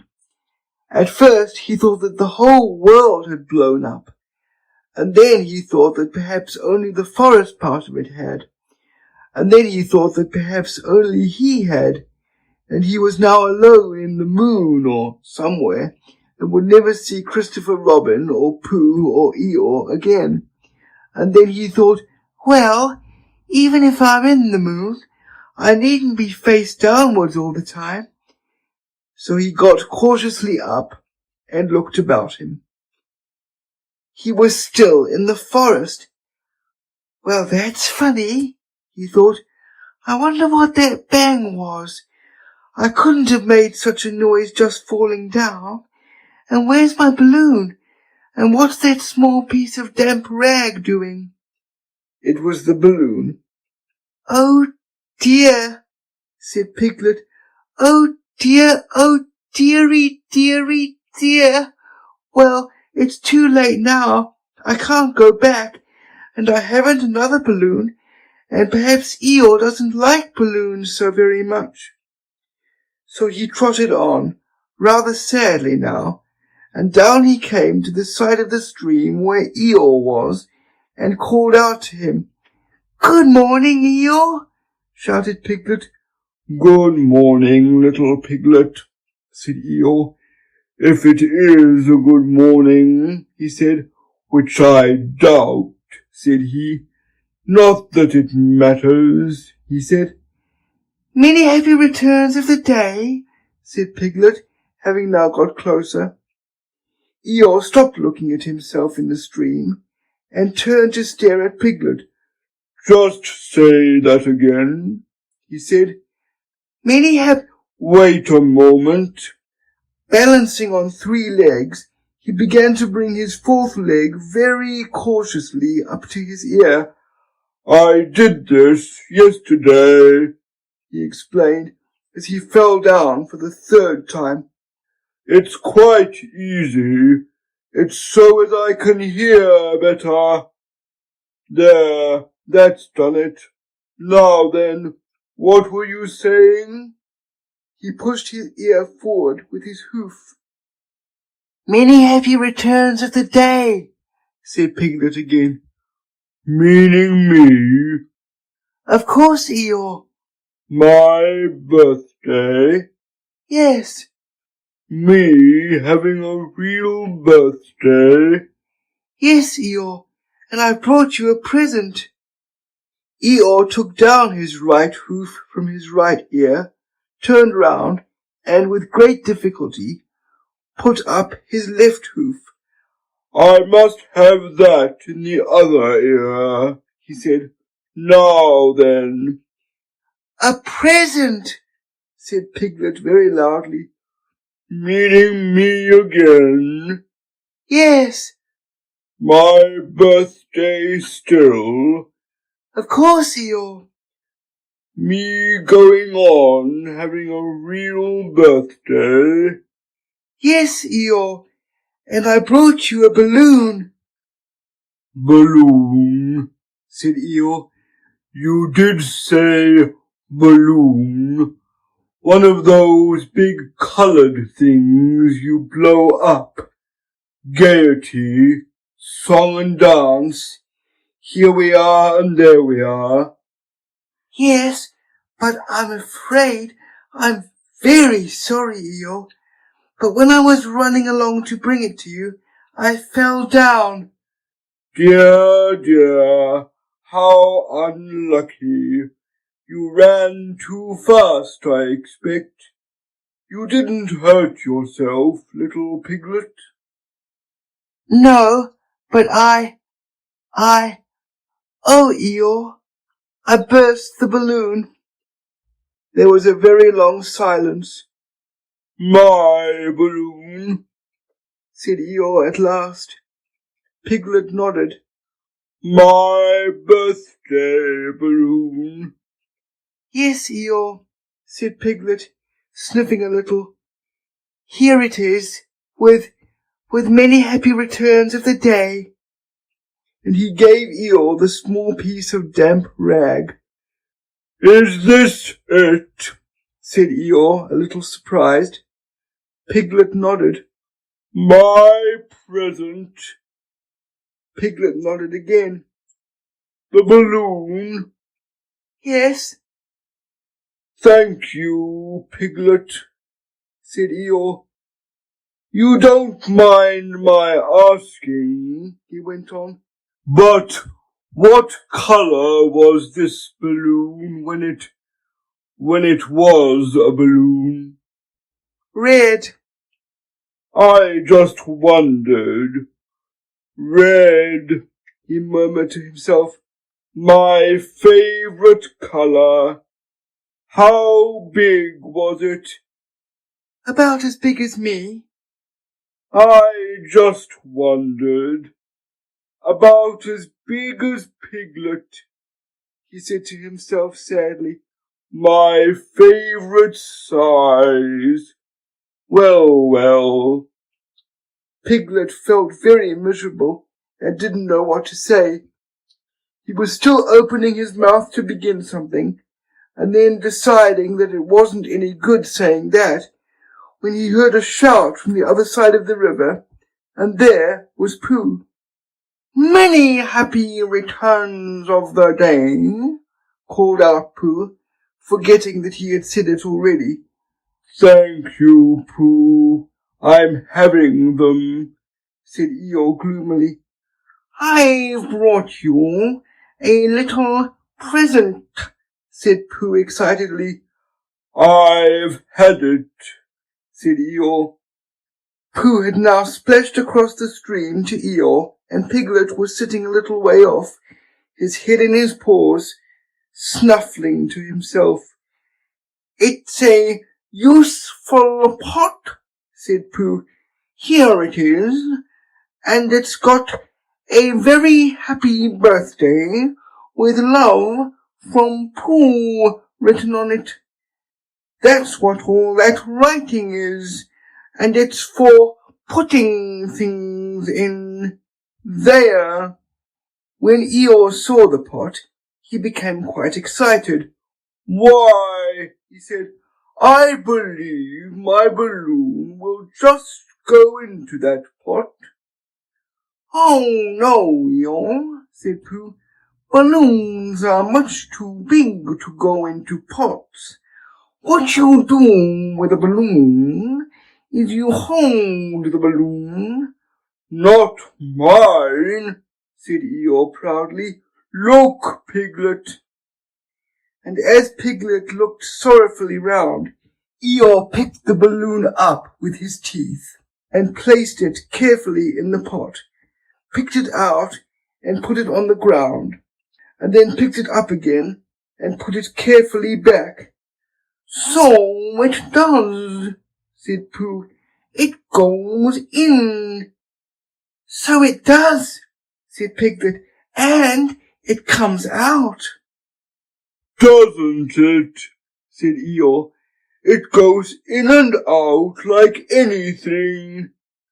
I'm very glad, said Pooh happily, that I thought of giving you a useful pot to put things in.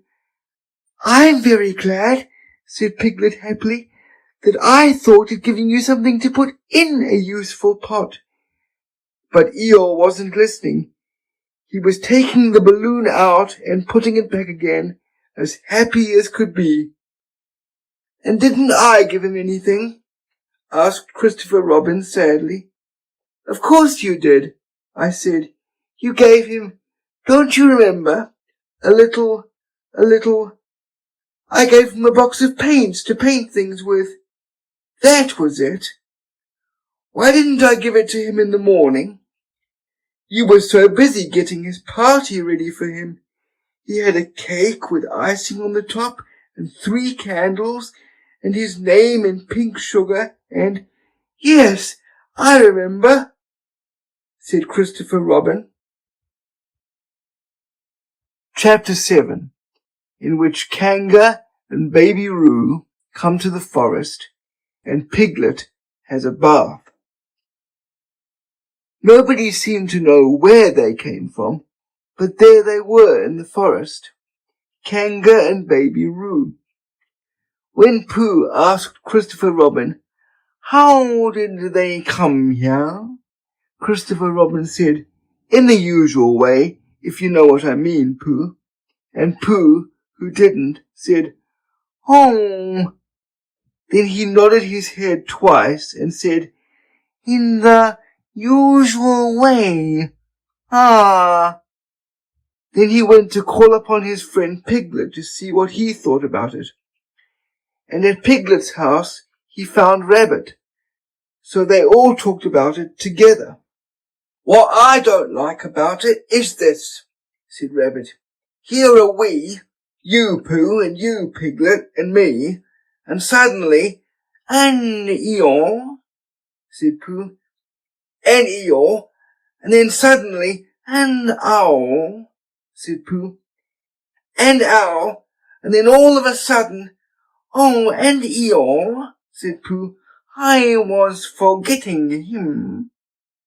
Here we are, said Rabbit very slowly and carefully, all of us. And then suddenly we wake up one morning and what do we find? We find a strange animal among us, an animal of whom we've never even heard before, an animal who carries her family about with her in her pocket. Suppose I carried my family about with me in my pocket. How many pockets should I want? 16, said Piglet. 17, isn't it? Said Rabbit. And one more for a handkerchief, that's 18. 18 pockets in one suit. I haven't time. There was a long and thoughtful silence, and then Pooh, who had been frowning very hard for some minutes, said, I make it 15. What? Said Rabbit. 15. 15 what? Your family. What about them? Pooh rubbed his nose and said that he thought Rabbit had been talking about his family. Did I? Said Rabbit carelessly. Yes, you said. Never mind, Pooh, said Piglet impatiently. The question is, what are we to do about KANGA? Oh, I see, said Pooh. The best way, said Rabbit, would be this. The best way would be to steal Baby Roo and hide him, and then when KANGA says, where's Baby Roo, we say, aha. Aha, said Pooh, practicing. Aha, aha. Of course, he went on, we could say, aha, even if we hadn't stolen Baby Roo. Pooh, said Rabbit kindly, you haven't any brain. I know, said Pooh humbly. We say aha so that KANGA knows that we know where Baby Roo is. Aha means we'll tell you where Baby Roo is if you promise to go away from the forest and never come back. Now, don't talk while I think. Pooh went into a corner and tried saying, aha, in that sort of voice. Sometimes it seemed to him that it did mean what Rabbit said, and sometimes it seemed to him that it didn't. I suppose it's just practice, he thought. I wonder if KANGA will have to practice too, so as to understand it. There's just one thing, said Piglet, fidgeting a bit. I was talking to Christopher Robin, and he said that a KANGA was generally regarded as one of the fiercer animals. I am not frightened of fierce animals in the ordinary way, but it is well known that if one of the fiercer animals is deprived of its young, it becomes as fierce as two of the fiercer animals, in which case, aha, is perhaps a foolish thing to say.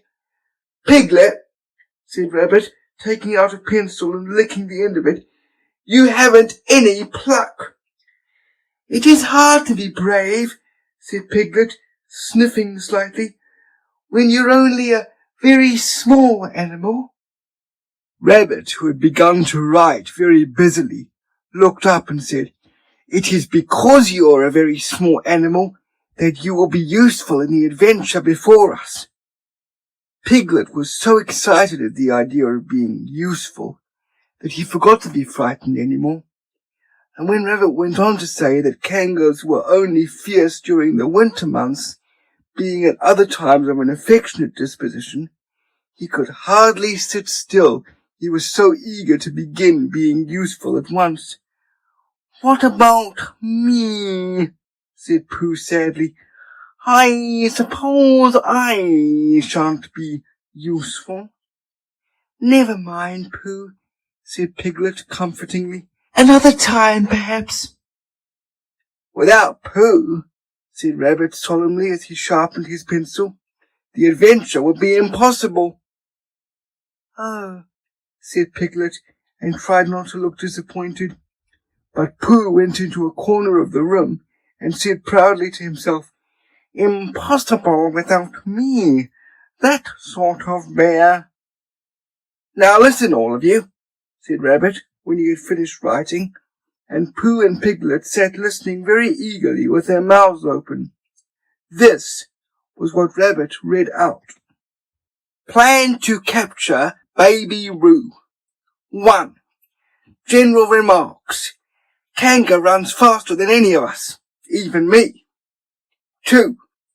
More general remarks. KANGA never takes her eye off Baby Roo, except when he's safely buttoned up in her pocket. 3. Therefore, If we are to capture Baby Roo, we must get a long start, because KANGA runs faster than any of us, even me. See 1. 4. A thought. If Roo had jumped out of KANGA's pocket and Piglet had jumped in, KANGA wouldn't know the difference, because Piglet is a very small animal. 5. Like Roo. 6. But KANGA would have to be looking the other way first, so as not to see Piglet jumping in. 7. See 2. 8. Another thought. But if Pooh was talking to her very excitedly, she might look the other way for a moment. 9. And then I could run away with Roo. 10. Quickly. 11. And KANGA wouldn't discover the difference until afterwards. Well, Rabbit read this out proudly, and for a little while after he had read it, nobody said anything. And then Piglet, who'd been opening and shutting his mouth without making any noise, managed to say very huskily, "And afterwards?" "How do you mean?" "When KANGA does discover the difference, then we all say, 'Aha!'" "All 3 of us?" "Yes." "Oh. Why, what's the trouble, Piglet?" "Nothing," said Piglet. "As long as we all 3 say it." "As long as we all 3 say it," said Piglet, "I don't mind," he said. "But I shouldn't care to say 'aha' by myself. It wouldn't sound nearly so well. By the way," he said, "you are quite sure about what you said about the winter months?" "The winter months?" "Yes, only being fierce in the winter months." "Oh, yes, that's all right. Well, Pooh, you see what you have to do?" "No," said Pooh Bear. "Not yet," he said. "What do I do?" "Well, you just have to talk very hard to KANGA so she doesn't notice anything." "Oh, what about?" "Anything you like." "You mean like telling her a little bit of poetry or something?" "That's it," said Rabbit. "Splendid. Now come along." So they all went out to look for KANGA. KANGA and Roo were spending a quiet afternoon in a sandy part of the forest. Baby Roo was practicing very small jumps in the sand and falling down mouse holes and climbing out of them. And KANGA was fidgeting about and saying, "Just one more jump, dear, and then we must go on."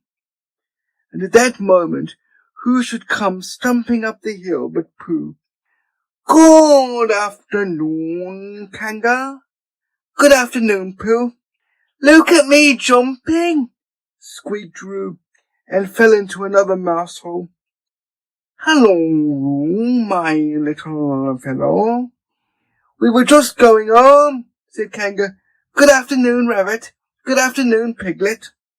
Rabbit and Piglet, who had now come up from the other side of the hill, said, "Good afternoon," and "Hello, Roo." And Roo asked them to look at him jumping, so they stayed and looked. And KANGA looked too. "Oh, KANGA," said Pooh, after Rabbit had winked at him twice. "I don't know if you are interested in poetry at all." "Hardly at all," said KANGA. "Oh," said Pooh. "Roo, dear, just one more jump, and then we must go on." There was a short silence while Roo fell down another mouse hole. "Go on," said Rabbit in a loud whisper behind his paw. "Talking of poetry," said Pooh, "I made up a little piece as I was coming along. It went like this. Now, let me see." "Fancy," said KANGA. "Now, Roo, dear." "You'll like this piece of poetry," said Rabbit.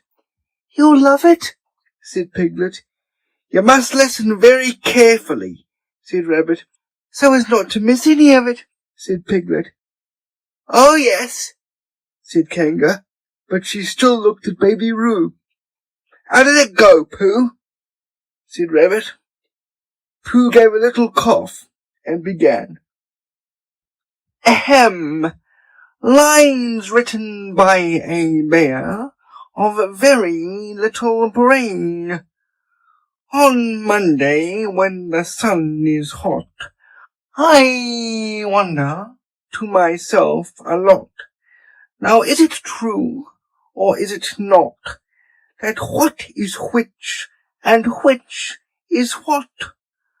On Tuesday, when it hails and snows, the feeling on me grows and grows, that hardly anybody knows if those are these, or these are those. On Wednesday, when the sky is blue, and I have nothing else to do, I sometimes wonder if it's true that who is what and what is who. On Thursday, when it starts to freeze, and hoarfrost twinkles on the trees, how very readily one sees that these are whose, but whose are these. On Friday, yes, it is, isn't it? Said Kanga, not waiting to hear what happened on Friday. Just one more jump, Roo dear, and then we really must be going. Rabbit gave Pooh a hurrying up sort of nudge. Talking of poetry, said Pooh quickly, have you ever noticed that tree right over there? Where? Said Kanga. Now, Roo, right over there, said Pooh, pointing behind Kanga's back. No, said Kanga. Now jump in, Roo dear, and we'll go home. You ought to look at that tree right over there, said Rabbit. Shall I lift you in, Roo? And he picked up Roo in his paws. I can see a bird in it from here, said Pooh. Or is it a fish? You ought to see that bird from here, said Rabbit, unless it's a fish. It isn't a fish, it's a bird, said Piglet. So it is, said Rabbit. Is it a starling or a blackbird? Said Pooh. That's the whole question, said Rabbit. Is it a blackbird or a starling? And then at last Kanga did turn her head to look, and the moment that her head was turned, Rabbit said in a loud voice, In you go, Roo! And in jumped Piglet into Kanga's pocket, and off scampered Rabbit with Roo in his paws as fast as he could. Why, where's Rabbit? Said Kanga, turning round again. Are you all right, Roo dear? Piglet made a squeaky Roo noise from the bottom of Kanga's pocket. Rabbit had to go away, said Pooh. I think he thought of something he had to go and see about suddenly. And Piglet? I think Piglet thought of something at the same time, suddenly. Well, we must be getting home, said Kanga. Goodbye, Pooh. And in 3 large jumps she was gone.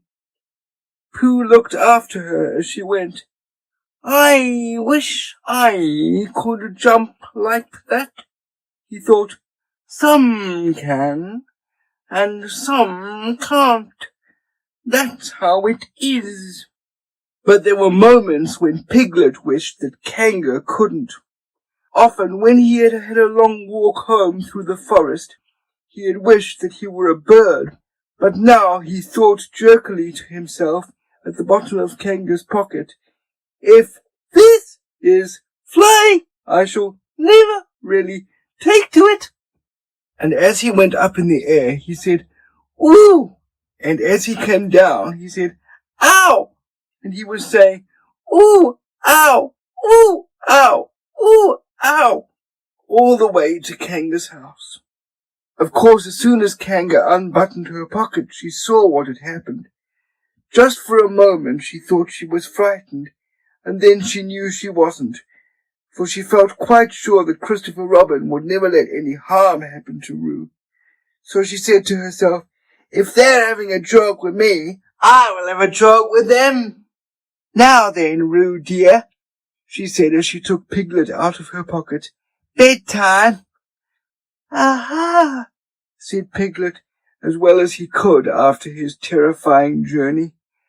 But it wasn't a very good aha, and Kanga didn't seem to understand what it meant. "Bath first," said Kanga in a cheerful voice. "Aha," said Piglet again, looking round anxiously for the others. But the others weren't there. Rabbit was playing with baby Roo in his own house and feeling more fond of him every minute. And Pooh, who had decided to be a Kanga, was still at the sandy place on the top of the forest, practicing jumps. "I am not at all sure," said Kanga in a thoughtful voice, "that it wouldn't be a good idea to have a cold bath this evening. Would you like that, Roo dear?" Piglet, who had never been really fond of baths, shuddered a long, indignant shudder, and said in as brave a voice as he could, "Kanga, I see that the time has come to speak plainly." "Funny little Roo," said Kanga as she got the bath water ready. "I am not Roo," said Piglet loudly. "I am Piglet." "Yes, dear, yes," said Kanga soothingly, and imitating Piglet's voice too. "So clever of him," she went on, as she took a large bar of yellow soap out of the cupboard. "What will he be doing next?" "Can't you see?" shouted Piglet. "Haven't you got eyes? Look at me." "I am looking, Roo dear," said Kanga rather severely. "And you know what I told you yesterday about making faces? If you go on making faces like Piglet's, you will grow up to look like Piglet, and then think how sorry you will be. Now then, into the bath, and don't let me have to speak to you about it again." Before he knew where he was, Piglet was in the bath, and Kanga was scrubbing him firmly with a large lathery flannel. "Ow!" cried Piglet. "Let me out! I'm Piglet." "Don't open the mouth, dear, or the soap goes in," said Kanga. "There, what did I tell you?" You did it on purpose," spluttered Piglet as soon as he could speak again, and then accidentally had another mouthful of lathery flannel. "That's right, dear, don't say anything," said Kanga. And in another minute Piglet was out of the bath and being rubbed dry with a towel. "Now," said Kanga, "there's your medicine, and then bed."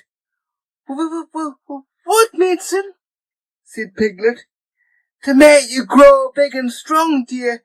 You don't want to grow up small and weak like Piglet, do you? Well then." At that moment there was a knock at the door. "Come in," said Kanga, and in came Christopher Robin. "Christopher Robin! Christopher Robin!" cried Piglet. "Tell Kanga who I am. She keeps saying I'm Roo. I'm not Roo, am I?" Christopher Robin looked at him very carefully and shook his head. "You can't be Roo," he said, "because I've just seen Roo playing in Rabbit's house." "Well," said Kanga, "fancy that. Fancy my making a mistake like that." "There you are," said Piglet. "I told you so. I'm Piglet." Christopher Robin shook his head again. "Oh, you're not Piglet," he said. "I know Piglet well, and he's quite a different colour."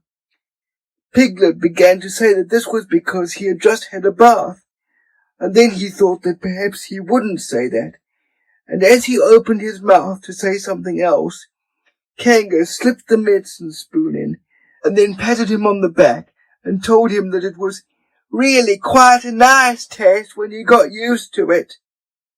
I knew it wasn't Piglet, said KANGA. I wonder who it can be. Perhaps it's some relation of Pooh's, said Christopher Robin. What about a nephew or an uncle or something? KANGA agreed that this was probably what it was, and said that they would have to call it by some name. I shall call it Pootle, said Christopher Robin. Henry Pootle for short. And just when it was decided, Henry Pootle wriggled out of KANGA's arms and jumped to the ground. To his great joy, Christopher Robin had left the door open. Never had Henry Pootle Piglet run so fast as he ran then, and he didn't stop running until he had got quite close to his house. But when he was 100 yards away, he stopped running and rolled the rest of the way home, so as to get his own nice, comfortable colour again. So KANGA and Roo stayed in the forest, and every Tuesday Roo spent the day with his great friend Rabbit, and every Tuesday KANGA spent the day with her great friend Pooh, teaching him to jump, and every Tuesday Piglet spent the day with his great friend Christopher Robin. So they were all happy again. Chapter 8, in which Christopher Robin leads an expedition to the North Pole. One fine day, Pooh had stumped up to the top of the forest to see if his friend Christopher Robin was interested in bears at all. At breakfast that morning, a simple meal of marmalade spread lightly over a honeycomb or two, he had suddenly thought of a new song. It began like this: Sing ho for the life of a bear. When he had got as far as this, he scratched his head and thought to himself, that's a very good start for a song, but what about the second line? He tried singing ho 2 or 3 times, but it didn't seem to help. Perhaps it would be better, he thought, if I sang hi for the life of a bear. So he sang it, but it wasn't. Very well, then, he said, I shall sing that first line twice, and perhaps if I sing it very quickly, I shall find myself singing the 3rd and 4th lines before I have time to think of them, and that will be a good song. Now then, sing ho for the life of a bear, sing ho for the life of a bear. I don't much mind if it rains or snows, 'cause I've got a lot of honey on my nice new nose. I don't much care if it snows or thaws, 'cause I've got a lot of honey on my nice clean paws. Sing ho for a bear, sing ho for a Pooh, and I'll have a little something in an hour or two. He was so pleased with this song that he sang it all the way to the top of the forest. And if I go on singing it much longer, he thought, it will be time for the little something, and then the last line won't be true. So he turned it into a hum instead. Christopher Robin was sitting outside his door, putting on his big boots. As soon as he saw the big boots, Pooh knew that an adventure was going to happen, and he brushed the honey off his nose with the back of his paw, and spruced himself up as well as he could, so as to look ready for anything. Good morning, Christopher Robin, he called out. Hello, Pooh Bear. I can't get this boot on. That's bad, said Pooh. Do you think you could very kindly lean against me? 'Cause I keep pulling so hard that I fall over backwards. Pooh sat down, dug his feet into the ground, and pushed hard against Christopher Robin's back. And Christopher Robin pushed hard against his, and pulled at his boot until he had got it on.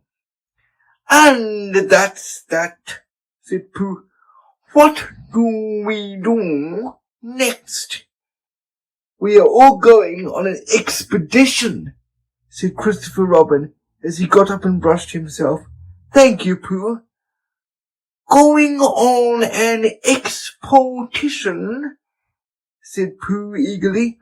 I don't think I've ever been on one of those. Where are we going to on this expedition? Expedition, silly old bear. It's got an X in it. Oh, said Pooh. I know. But he didn't really. We're going to discover the North Pole. Oh, said Pooh again. What is the North Pole? He asked. It's just a thing you discover, said Christopher Robin carelessly, not being quite sure himself. Oh, I see, said Pooh. Are bears any good at discovering it? Of course they are, and Rabbit and Kanga and all of you. It's an expedition. That's what an expedition means. A long line of everybody. You better tell the others to get ready while I see if my gun's all right. And we must all bring provisions. Bring what? Things to eat. Oh, said Pooh happily. I thought you said provisions. I'll go and tell them. And he stumped off. The first person he met was Rabbit. Hello, Rabbit, he said. Is that you? Let's pretend it isn't, said Rabbit, and see what happens. I've got a message for you. I'll give it to him. We're all going on an expedition with Christopher Robin. What is it when we're on it? A sort of boat, I think, said Pooh. Oh, that sort. Yes, and we're going to discover a pole or something. Or was it a mole? Anyhow, we're going to discover it. We are we? Said Rabbit. Yes, and we've got to bring things to eat with us in case we want to eat them. Now, I'm going down to Piglet's. Tell Kanga, will you? He left Rabbit and hurried down to Piglet's house. The piglet was sitting on the ground at the door of his house, blowing happily at a dandelion and wondering whether it would be this year, next year, sometime, or never. He had just discovered that it would be never, and was trying to remember what it was, and hoping it wasn't anything nice, when Pooh came up. Oh, Piglet, said Pooh excitedly. We are going on an expedition, all of us, with things to eat, to discover something. To discover what? Said Piglet anxiously. Oh, just something. Nothing fierce. Christopher Robin didn't say anything about fierce. He just said it had an X. It isn't their necks I mind, said Piglet earnestly. It's their teeth.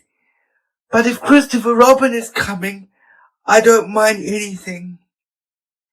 In a little while they were already at the top of the forest, and the expotition started. First came Christopher Robin and Rabbit, then Piglet and Pooh, then Kanga with Roo in her pocket, and Owl, then Eeyore, and at the end, in a long line, all Rabbit's friends and relations. I didn't ask them, explained Rabbit carelessly. They just came. They always do. They can march at the end, after Eeyore. What I say, said Eeyore, is that it's unsettling. I didn't want to come on this expo, what Pooh said. I only came to oblige. But here I am, and if I am the end of the expo, what we're talking about, then let me be the end. But if every time I want to sit down for a little rest, I have to brush away half a dozen of Rabbit's smaller friends and relations first, then this isn't an expo, whatever it is, at all. It's simply a confused noise. That's what I say.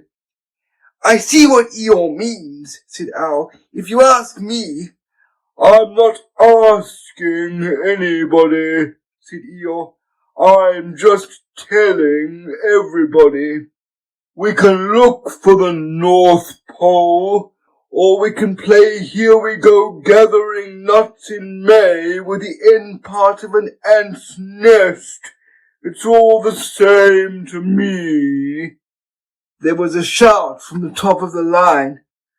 Come on, called Christopher Robin. Come on, called Pooh and Piglet. Come on, called Owl. We're starting, said Rabbit. I must go. And he hurried off to the front of the expotition with Christopher Robin. All right, said Eeyore. We're going. Only don't blame me. So off they all went to discover the pole.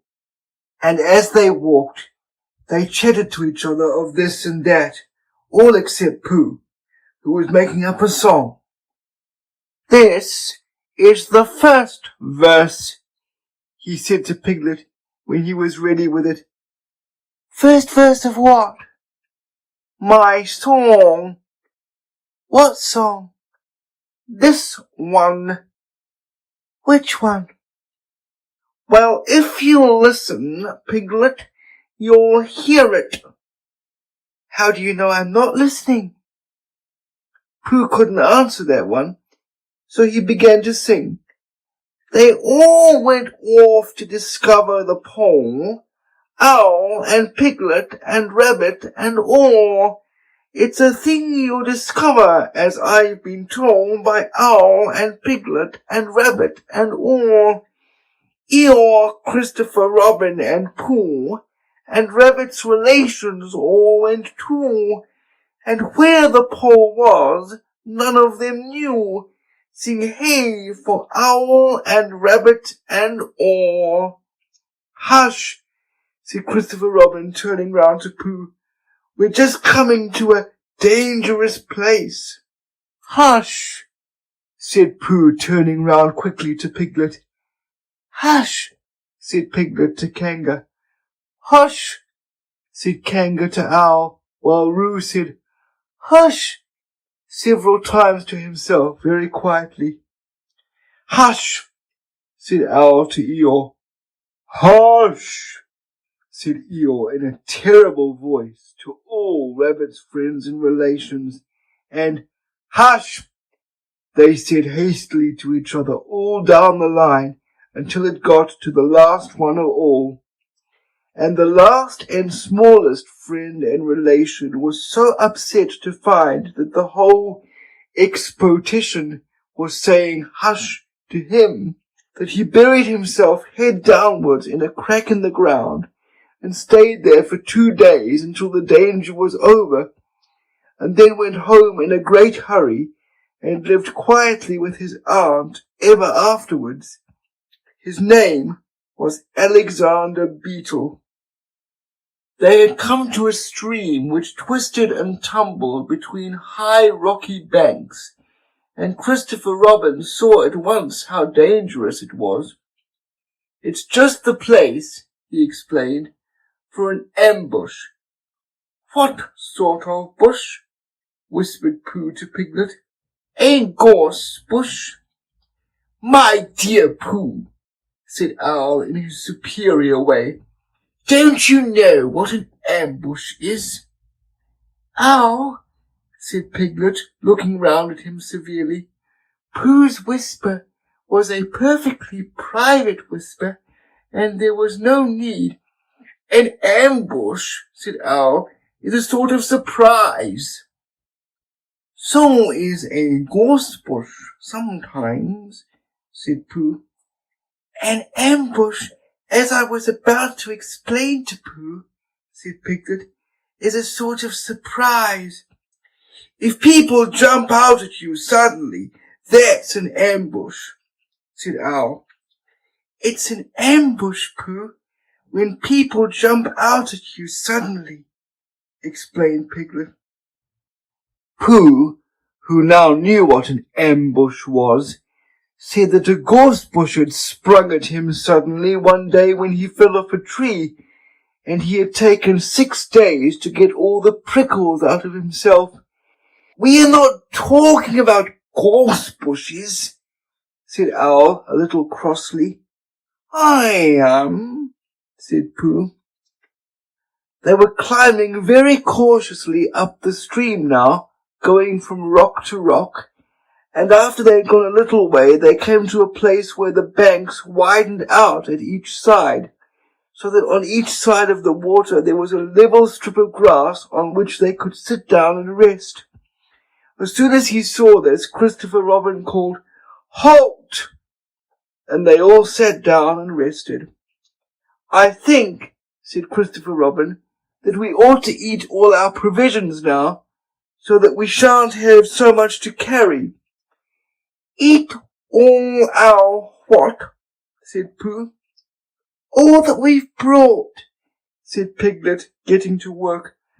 "That's a good idea," said Pooh, and he got to work too.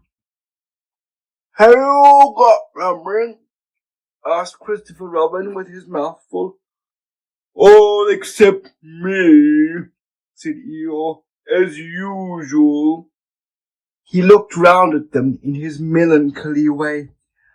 "I suppose none of you are sitting on a thistle by any chance?" "I believe I am," said Pooh. "Ow!"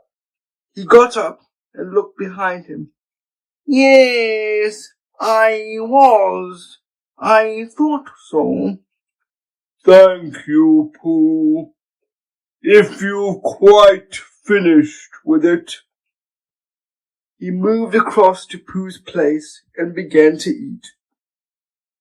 "It don't do them any good, you know, sitting on them," he went on, as he looked up munching. "Takes all the life out of them. Remember that another time, all of you. A little consideration, a little thought for others makes all the difference." As soon as he had finished his lunch, Christopher Robin whispered to Rabbit, and Rabbit said, "Yes, yes, of course." And they walked a little way up the stream together. "I didn't want the others to hear," said Christopher Robin. "Quite so," said Rabbit, looking important. I wondered, it's only... Rabbit, I suppose you don't know. What does the North Pole look like?"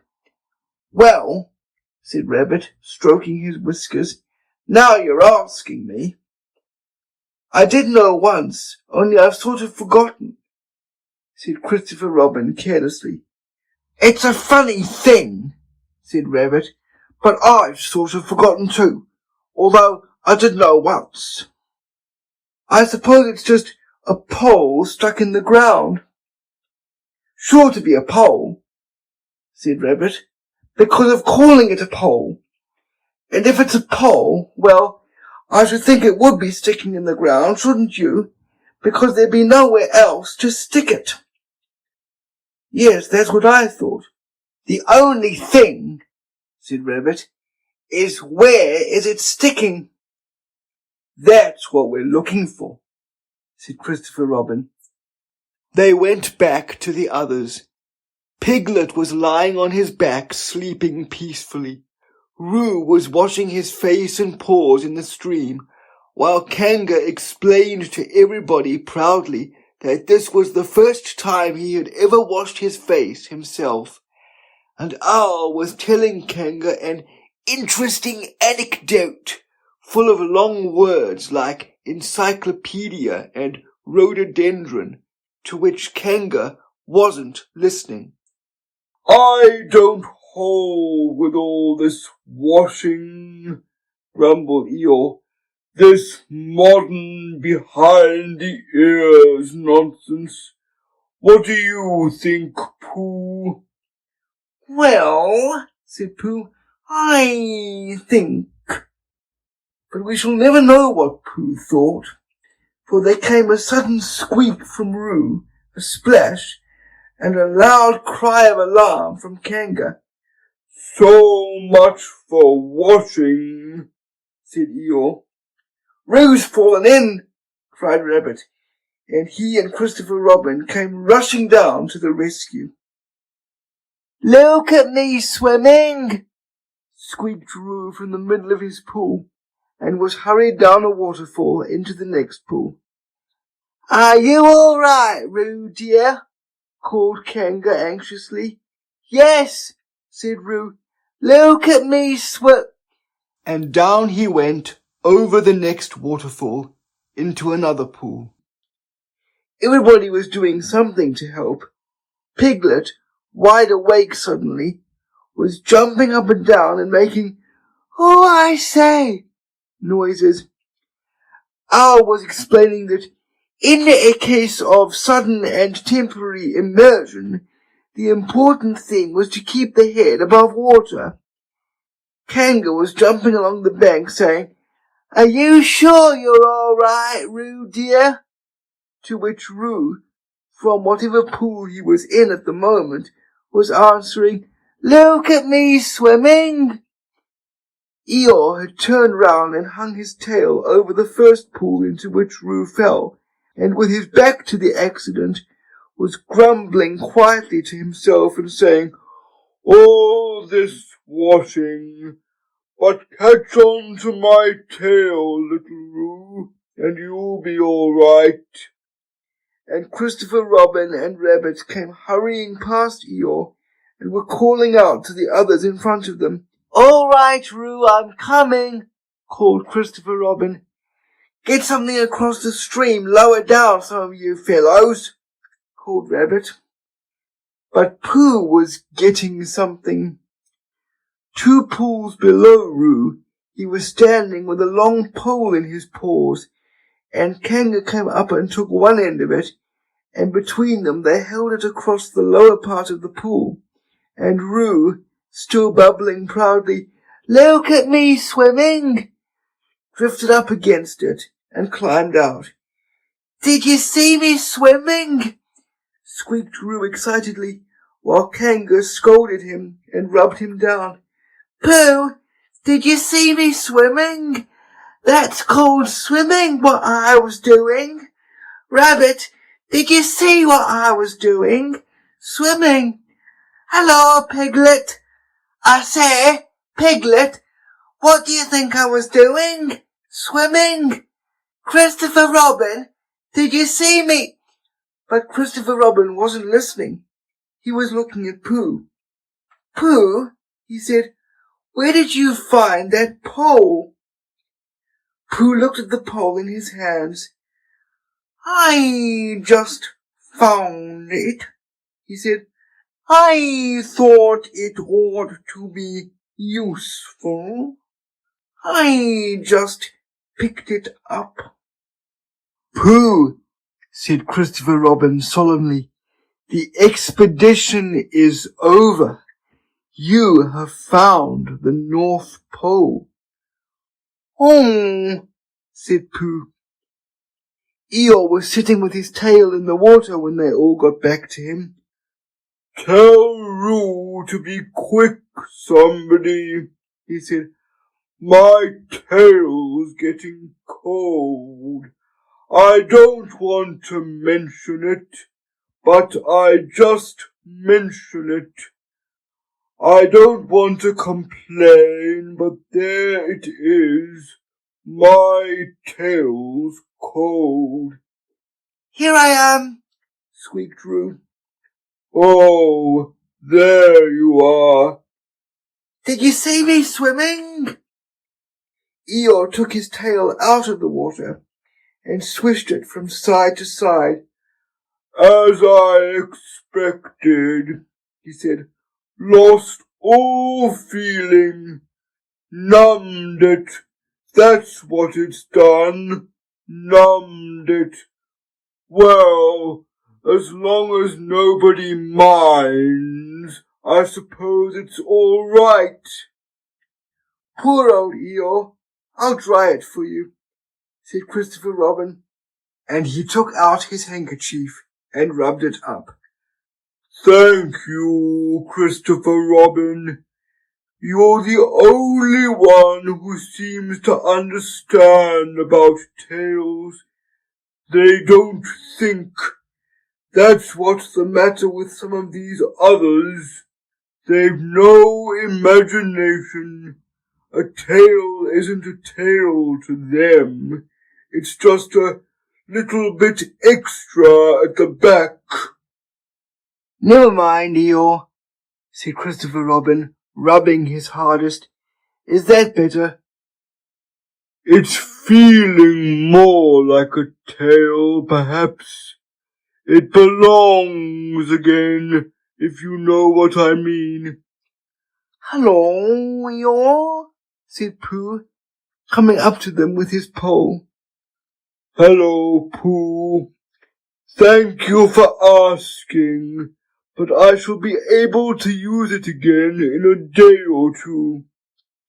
Use what? said Pooh. What we are talking about. I wasn't talking about anything, said Pooh, looking puzzled. My mistake again. I thought you were saying how sorry you were about my tail being all numb, and could you do anything to help? No, said Pooh.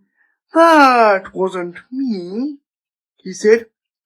He thought for a little, and then suggested helpfully, perhaps it was somebody else. Well, thank him for me when you see him. Pooh looked anxiously at Christopher Robin.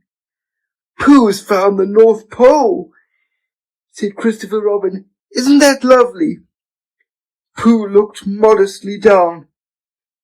Is that it? said Eeyore. Yes, said Christopher Robin. Is that what we were looking for? Yes, said Pooh. Oh, said Eeyore. Well, anyhow, it didn't rain, he said. They stuck the pole in the ground, and Christopher Robin tied a message to it. North Pole, discovered by Pooh. Pooh found it. Then they all went home again, and I think, but I am not quite sure, that Roo had a hot bath and went straight to bed.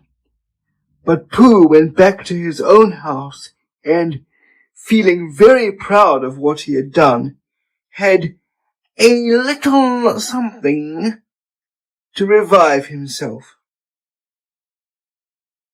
Chapter 9, in which Piglet is entirely surrounded by water.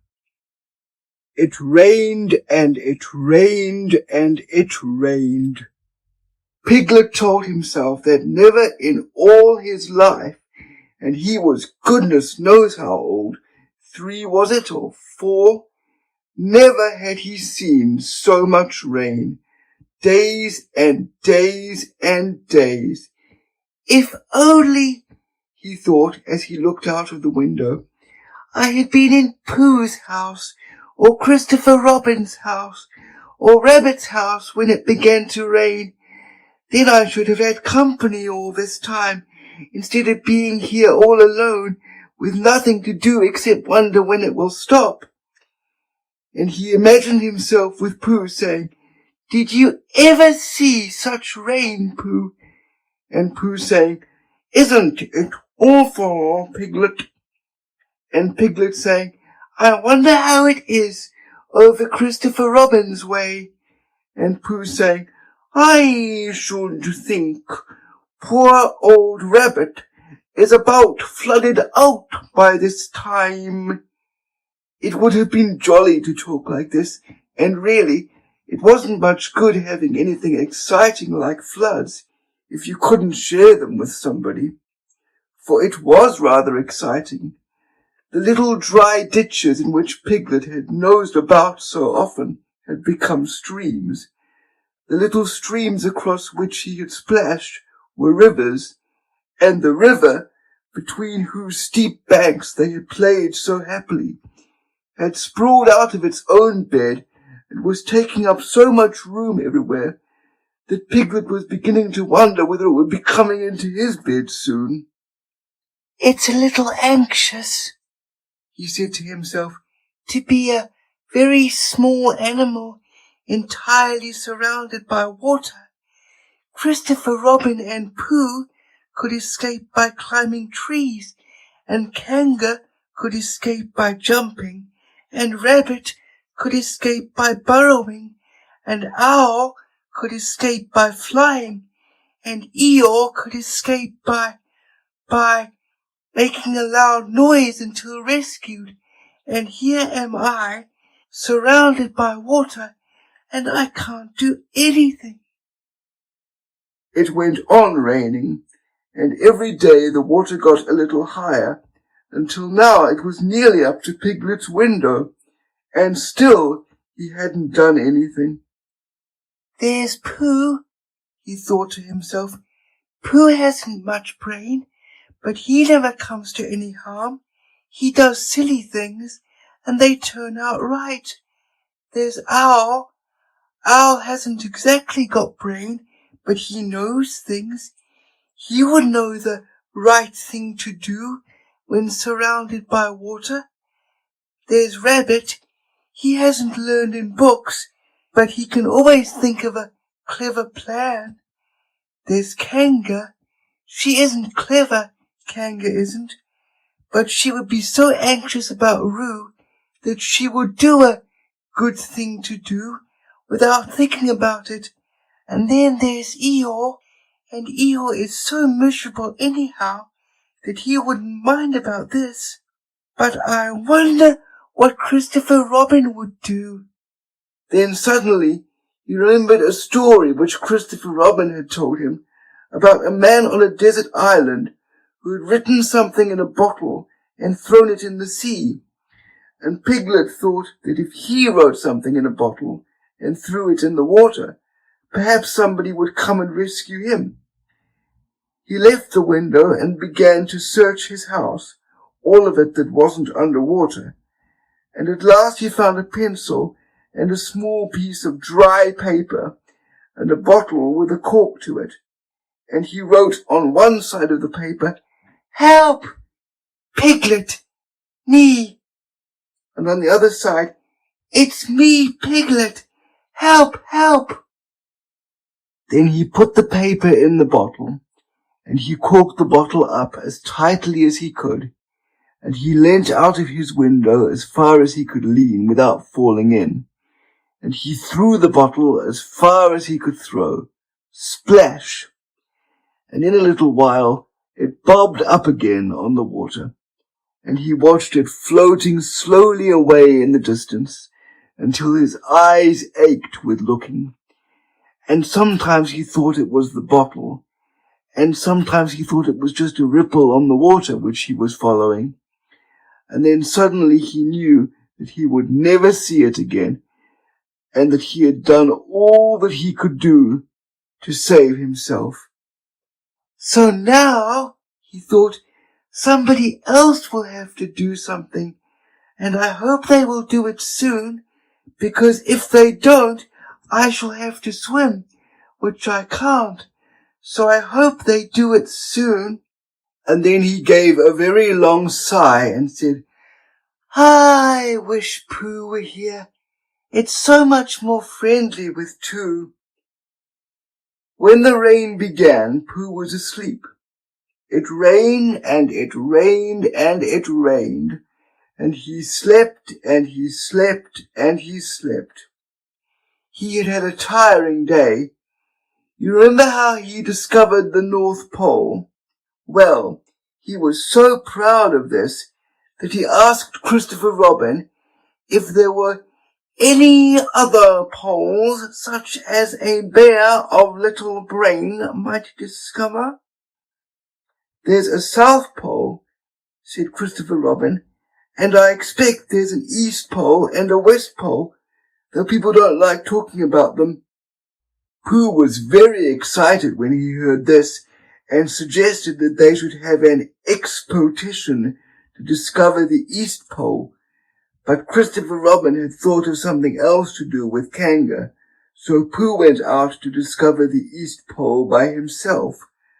Whether he discovered it or not, I forget, but he was so tired when he got home that in the very middle of his supper, after he had been eating for little more than half an hour, he fell fast asleep in his chair and slept and slept and slept. Then suddenly he was dreaming. He was at the East Pole, and it was a very cold pole with the coldest sort of snow and ice all over it. He had found a beehive to sleep in, but there wasn't room for his legs, so he had left them outside, and wild woozles, such as inhabit the East Pole, came and nibbled all the fur off his legs to make nests for their young, and the more they nibbled, the colder his legs got, until suddenly he woke up with an "Ow!" And there he was, sitting in his chair, with his feet in the water, and water all round him. He splashed to his door, and looked out. "This is serious," said Pooh. "I must have an escape." So he took his largest pot of honey and escaped with it to a broad branch of his tree well above the water, and then he climbed down again and escaped with another pot. And when the whole escape was finished, there was Pooh, sitting on his branch, dangling his legs, and there, beside him, were 10 pots of honey. 2 days later, there was Pooh, sitting on his branch, dangling his legs, and there, beside him, were 4 pots of honey. 3 days later, there was Pooh, sitting on his branch, dangling his legs, and there, beside him, was 1 pot of honey. 4 days later, there was Pooh. And it was on the morning of the 4th day that Piglet's bottle came floating past him, and with one loud cry of "Honey!" Pooh plunged into the water, seized the bottle, and struggled back to his tree again. "Bother!" said Pooh as he opened it.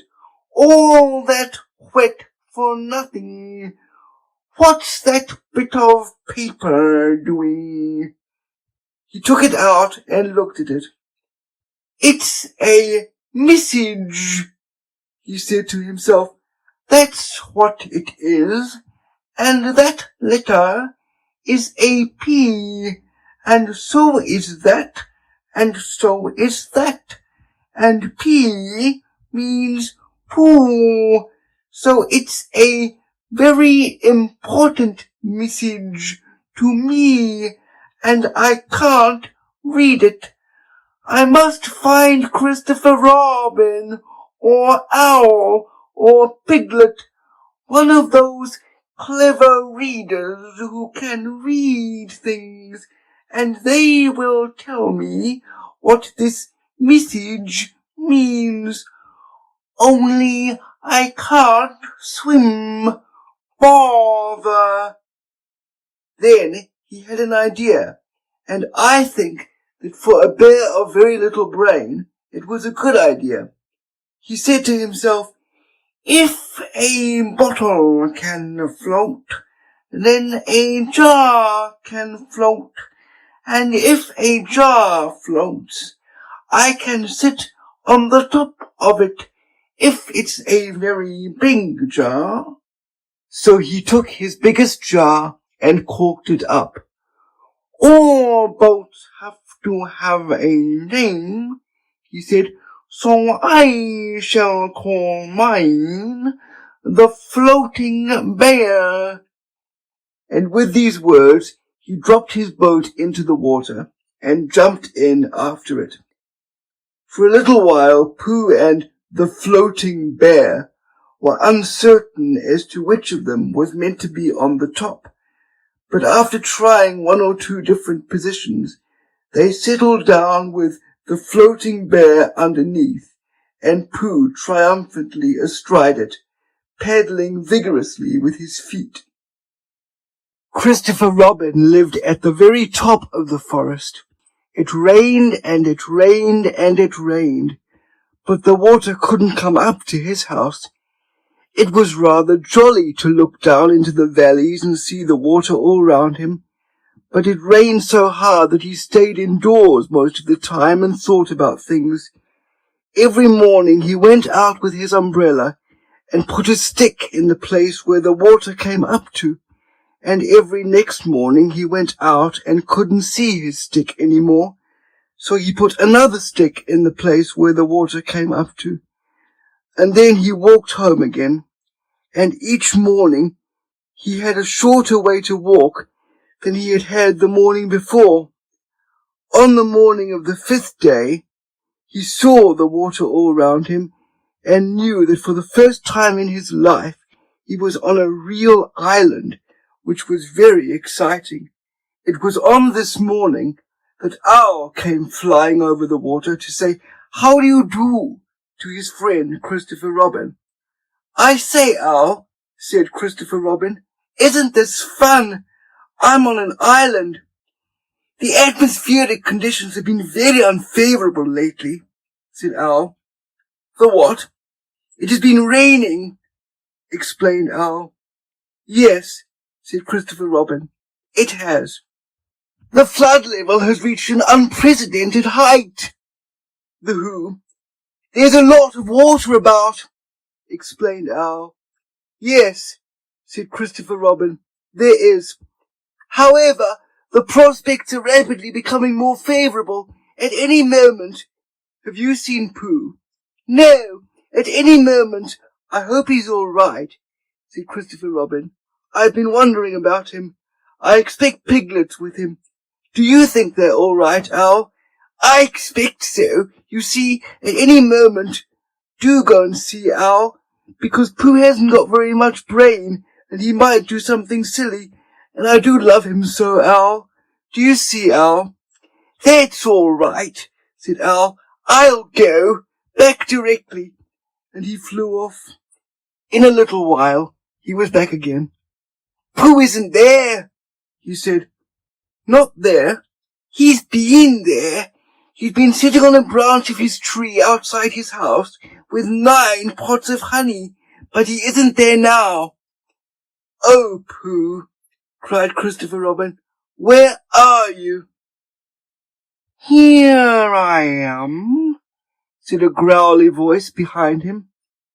"Pooh!" They rushed into each other's arms. "How did you get here, Pooh?" asked Christopher Robin when he was ready to talk again. On my boat, said Pooh proudly.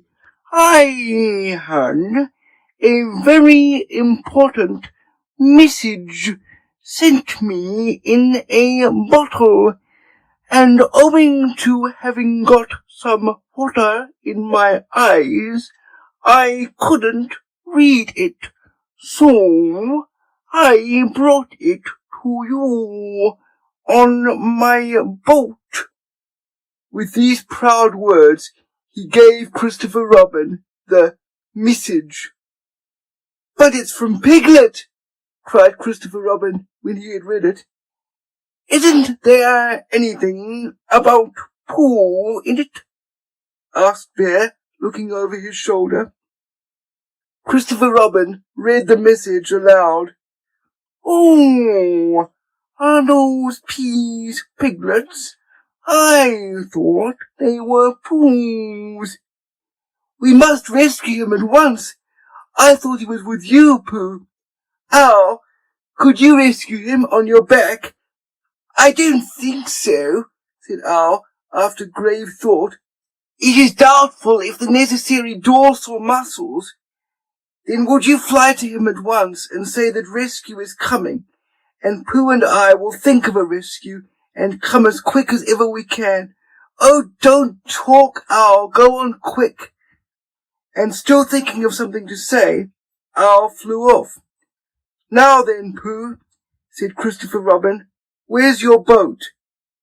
I ought to say, explained Pooh as they walked down to the shore of the island, that it isn't just an ordinary sort of boat.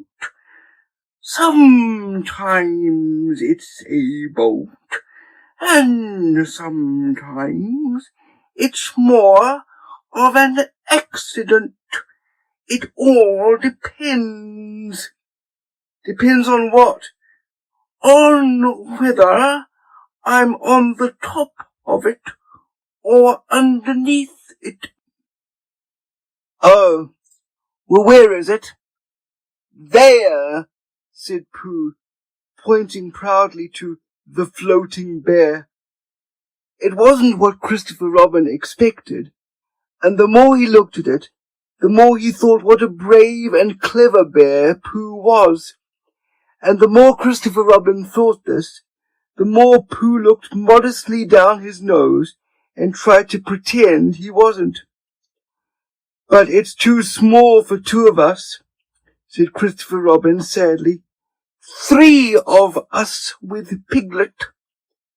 That makes it smaller still. Oh, Pooh Bear, what shall we do? And then this bear, Pooh Bear, Winnie-the-Pooh, F.O.P., friend of Piglets, R.C., Rabbit's companion, P.D., Pole Discoverer, E.C. and T.F., Eeyore's Comforter and Tail Finder. In fact, Pooh himself said something so clever that Christopher Robin could only look at him with mouth open and eyes staring, wondering if this was really the bear of very little brain, whom he had known and loved so long. We might go in your umbrella, said Pooh. We might go in your umbrella, said Pooh. We might go in your umbrella, said Pooh. For suddenly Christopher Robin saw that they might. He opened his umbrella and put it point downwards in the water. It floated, but wobbled. Pooh got in. He was just beginning to say that it was all right now, when he found that it wasn't. So after a short drink, which he didn't really want, he waded back to Christopher Robin.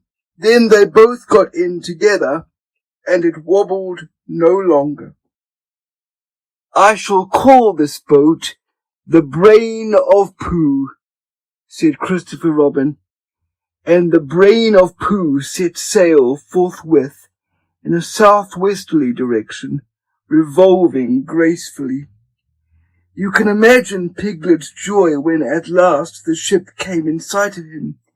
In after years he liked to think that he had been in very great danger during the terrible flood, but the only danger he had really been in was in the last half hour of his imprisonment, when Owl, who had just flown up, sat on a branch of his tree to comfort him, and told him a very long story about an aunt who had once laid a seagull's egg by mistake, and the story went on, rather like this sentence, until Piglet, who was listening out of his window without much hope, went to sleep quietly and naturally, slipping slowly out of the window towards the water, until he was only hanging on by his toes, at which moment, luckily, a sudden loud squawk from Owl, which was really part of the story, being what his aunt said,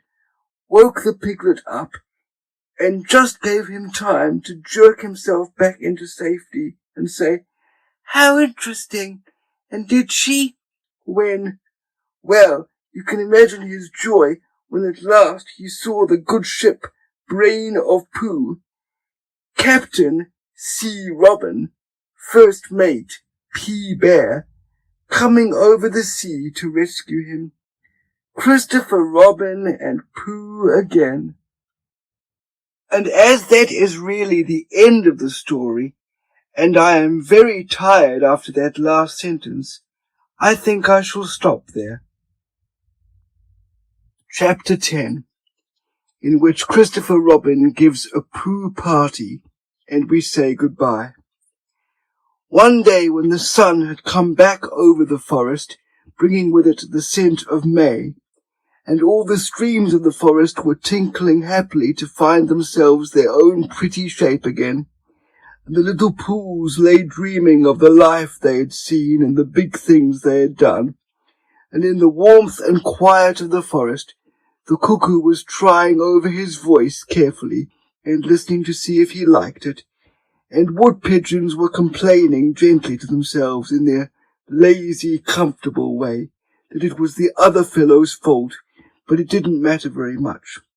On such a day as this, Christopher Robin whistled in a special way he had, and Owl came flying out of the 100-acre wood to see what was wanted. "Owl," said Christopher Robin, "I am going to give a party." "You are you?" said Owl. "And it's to be a special sort of party, because it's because of what Pooh did when he did what he did to save Piglet from the flood." "Oh, that's what it's for, is it?" said Owl. "Yes, so will you tell Pooh as quickly as you can, and all the others, because it will be tomorrow." "Oh, it will it?" said Owl, still being as helpful as possible. "So will you go and tell them, Owl?" Owl tried to think of something very wise to say, but couldn't, so he flew off to tell the others, and the first person he told was Pooh. "Pooh," he said, "Christopher Robin is giving a party." "Oh," said Pooh, and then seeing that Owl expected him to say something else, he said, "Will there be those little cake things with pink sugar icing?" Owl felt that it was rather beneath him to talk about little cake things with pink sugar icing, so he told Pooh exactly what Christopher Robin had said, and flew off to Eeyore. "A party for me," thought Pooh to himself. "How grand!" And he began to wonder if all the other animals would know that it was a special Pooh party, and if Christopher Robin had told them about the floating bear and the brain of Pooh, and all the wonderful ships he had invented and sailed on. And he began to think how awful it would be if everybody had forgotten about it, and nobody quite knew what the party was for. And the more he thought like this, the more the party got muddled in his mind, like a dream when nothing goes right. And the dream began to sing itself over in his head until it became a sort of song. It was an anxious Pooh song. 3 cheers for Pooh. For who? For Pooh. Why, what did he do? I thought you knew. He saved his friend from a wetting. 3 cheers for Bear. For where? For Bear. He couldn't swim, but he rescued him. He rescued who? Oh, listen, do. I'm talking of Pooh. Of who? Of Pooh. I'm sorry, I keep forgetting. Well, Pooh was a bear of enormous brain. Just say it again. Of enormous brain. Of enormous what? Well, he ate a lot, and I don't know if he could swim or not, but he managed to float on a sort of boat. On a sort of what? Well, a sort of pot. So now let's give him 3 hearty cheers. So now let's give him 3 hearty witches, and hope he'll be with us for years and years, and grow in health and wisdom and riches. 3 cheers for Pooh. For who? For Pooh. 3 cheers for Bear. For where? For Bear. 3 cheers for the wonderful Winnie-the-Pooh. Just tell me, somebody, what did he do? While this was going on inside him, Owl was talking to Eeyore. Eeyore, said Owl, Christopher Robin is giving a party. Very interesting, said Eeyore. I suppose they will be sending me down the odd bits which got trodden on, kind and thoughtful. Not at all. Don't mention it. There's an invitation for you. What's that like? An invitation. Yes, I heard you.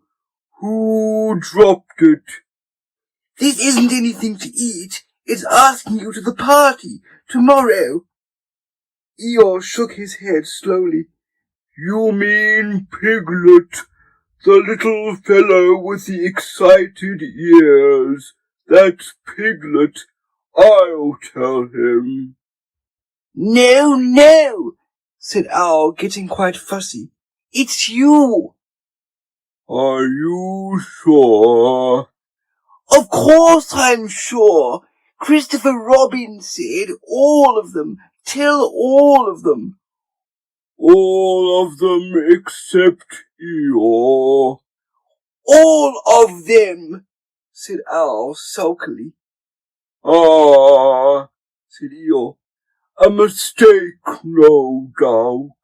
But still, I shall come. Only don't blame me if it rains. But it didn't rain. Christopher Robin had made a long table out of some long pieces of wood, and they all sat round it. Christopher Robin sat at one end, and Pooh sat at the other, and between them on one side were Owl and Eeyore and Piglet, and between them on the other side were Rabbit and Roo and Kanga, and all Rabbit's friends and relations spread themselves about on the grass and waited hopefully in case anybody spoke to them or dropped anything or asked them the time. It was the first party to which Roo had ever been, and he was very excited. As soon as ever they had sat down, he began to talk. "Hello, Pooh," he squeaked. "Hello, Roo," said Pooh. Roo jumped up and down in his seat for a little while, and then began again. "Hello, Piglet," he squeaked. Piglet waved a paw at him, being too busy to say anything. "Hello, Eeyore," said Roo. Eeyore nodded gloomily at him. It will rain soon. You see if it doesn't, he said. Roo looked to see if it didn't, and it didn't. So he said, "Hello, Owl." And Owl said, "Hello, my little fellow," in a kindly way, and went on telling Christopher Robin about an accident which had nearly happened to a friend of his, whom Christopher Robin didn't know. And Kanga said to Roo, "Drink up your milk first, dear, and talk afterwards." So Roo, who was drinking his milk, tried to say that he could do both at once, and had to be patted on the back and dried for quite a long time afterwards. When they had all nearly eaten enough, Christopher Robin banged on the table with his spoon, and everybody stopped talking and was very silent, except Roo, who was just finishing a loud attack of hiccups, and trying to look as if it was one of Rabbit's relations. "This party," said Christopher Robin, "is a party because of what someone did, and we all know who it was, and it's his party because of what he did, and I've got a present for him, and here it is." Then he felt about a little and whispered, "Where is it?" While he was looking, Eeyore coughed in an impressive way and began to speak. "Ahem, friends," he said, "including oddments. It is a great pleasure, or perhaps I had better say it has been a pleasure so far, to see you at my party. What I did was nothing. Any of you, except Rabbit and Owl and Kanga, would have done the same. Oh, and Pooh. My remarks do not, of course, apply to Piglet and Roo, because they are too small. Any of you would have done the same, but it just happened to be me. It was not, I need hardly say, with an idea of getting what Christopher Robin is looking for now." And he put his front leg to his mouth and said in a loud whisper, "Try under the table. That I did what I did, but because I feel that we should all do what we can to help, I feel that we should all—" said Roo accidentally. "Roo, dear," said Kanga reproachfully. "Was it me?" asked Roo, a little surprised. "What's Eeyore talking about?"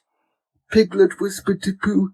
"I don't know," said Pooh rather dolefully. "I thought this was your party." "I thought it was once, but I suppose it isn't." "I'd sooner it was yours than Eeyore's," said Piglet. "So would I," said Pooh. said Roo again. "As I was saying," said Eeyore loudly and sternly.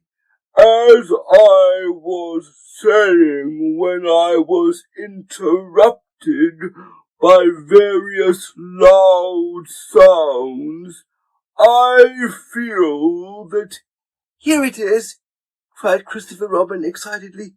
"Pass it down to silly old Pooh. It's for Pooh."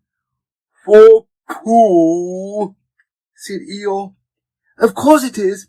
The best bear in all the world." "I might have known," said Eeyore. "After all, one can't complain. I have my friends.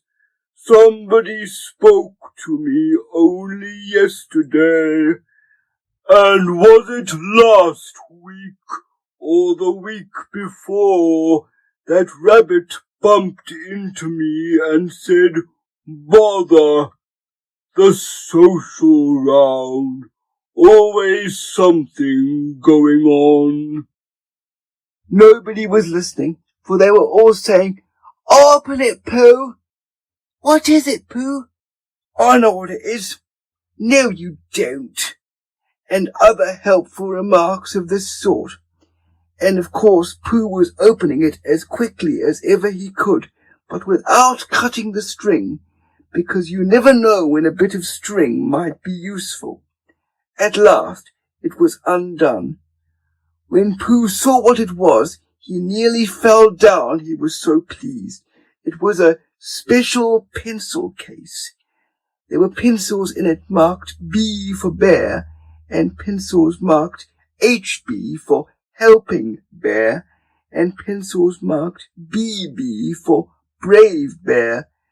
There was a knife for sharpening the pencils, and India rubber for rubbing out anything which you had spelt wrong, and a ruler for ruling lines for the words to walk on, and inches marked on the ruler in case you wanted to know how many inches anything was, and blue pencils and red pencils and green pencils for saying special things in blue and red and green, and all these lovely things were in little pockets of their own in a special case, which shut with a click when you clicked it, and they were all for Pooh.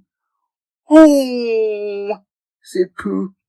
"Oh, Pooh," said everybody else except Eeyore. "Thank you," growled Pooh, but Eeyore was saying to himself, "This writing business, pencils and what not, overrated if you ask me. Silly stuff, nothing in it." Later on, when they had all said goodbye and thank you to Christopher Robin, Pooh and Piglet walked home thoughtfully together in the golden evening, and for a long time they were silent. "When you wake up in the morning, Pooh," said Piglet at last, "what's the first thing you say to yourself?" "What's for breakfast?" said Pooh. "What do you say, Piglet?" "I say, I wonder what's going to happen exciting today," said Piglet. Pooh nodded thoughtfully. "It's the same thing," he said. "And what did happen?" asked Christopher Robin. "When?" "Next morning." "I don't know. Could you think and tell me and Pooh sometime? If you wanted it very much." "Pooh does," said Christopher Robin. He gave a deep sigh, picked his bear up by the leg, and walked off to the door, trailing Winnie-the-Pooh behind him. At the door he turned and said, "Coming to see me have my bath?" "I might," I said. "Was Pooh's pencil case any better than mine?" "It was just the same," I said. He nodded and went out, and in a moment I heard Winnie-the-Pooh bump, bump, bump, going up the stairs behind him. The House at Pooh Corner by A. Milne. Dedication. You gave me Christopher Robin, and then you breathed new life in Pooh. Whatever of each has left my pen goes homing back to you. My book is ready and comes to greet the mother it longs to see. It would be my present to you, my sweet, if it weren't your gift to me.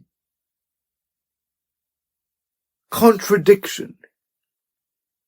An introduction is to introduce people, but Christopher Robin and his friends, who have already been introduced to you, are now going to say goodbye. So this is the opposite. When we asked Pooh what the opposite of an introduction was, he said, "The what of a what?" which didn't help us as much as we had hoped. But luckily Owl kept his head and told us that the opposite of an introduction, my dear Pooh, was a contradiction. And as he is very good at long words, I am sure that that's what it is. Why we are having a contradiction is because last week, when Christopher Robin said to me, "What about that story you were going to tell me about what happened to Pooh when—" I happened to say very quickly, What about 9 times 107? And when we had done that one, we had one about cows going through a gate at 2 a minute. And there are 300 in the field. So how many are left after an hour and a half? We find these very exciting. And when we have been excited quite enough, we curl up and go to sleep. And Pooh, sitting wakeful a little longer on his chair by our pillow, thinks grand thoughts to himself about nothing, until he too closes his eyes and nods his head, and follows us on tiptoe into the forest. There still we have magic adventures, more wonderful than any I have told you about. But now, when we wake up in the morning, they are gone before we can catch hold of them. How did the last one begin? One day when Pooh was walking in the forest, there were 107 cows on a gate. No, you see, we have lost it. It was the best, I think. Well, here are some of the other ones, all that we shall remember now. But of course, it isn't really goodbye, because the forest will always be there, and anybody who is friendly with bears can find it. A.A.M. Chapter 1, in which a house is built at Pooh Corner for Eeyore.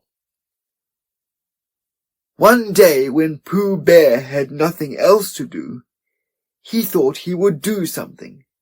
So he went round to Piglet's house to see what Piglet was doing. It was still snowing as he stumped over the white forest track, and he expected to find Piglet warming his toes in front of his fire. But to his surprise he saw that the door was open, and the more he looked inside, the more Piglet wasn't there. "He's out," said Pooh sadly. That's what it is. He's not in. I shall have to go a fast-thinking walk by myself. Bother. But first he thought that he would knock very loudly just to make quite sure, and while he waited for Piglet not to answer, he jumped up and down to keep warm, and a hum came suddenly into his head, which seemed to him a good hum, such as is hummed hopefully to others.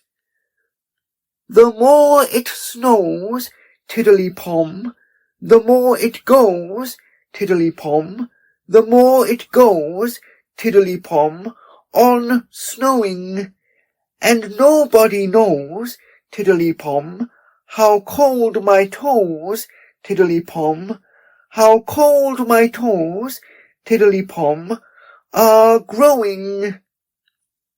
"So what I'll do," said Pooh, "is I'll do this. I'll just go home first and see what the time is, and perhaps I'll put a muffler round my neck, and then I'll go and see Eeyore and sing it to him." He hurried back to his own house, and his mind was so busy on the way with the hum that he was getting ready for Eeyore, that when he suddenly saw Piglet sitting in his best armchair, he could only stand there rubbing his head and wondering whose house he was in. "Hello, Piglet," he said. "I thought you were out." "No," said Piglet, "it's you who were out, Pooh."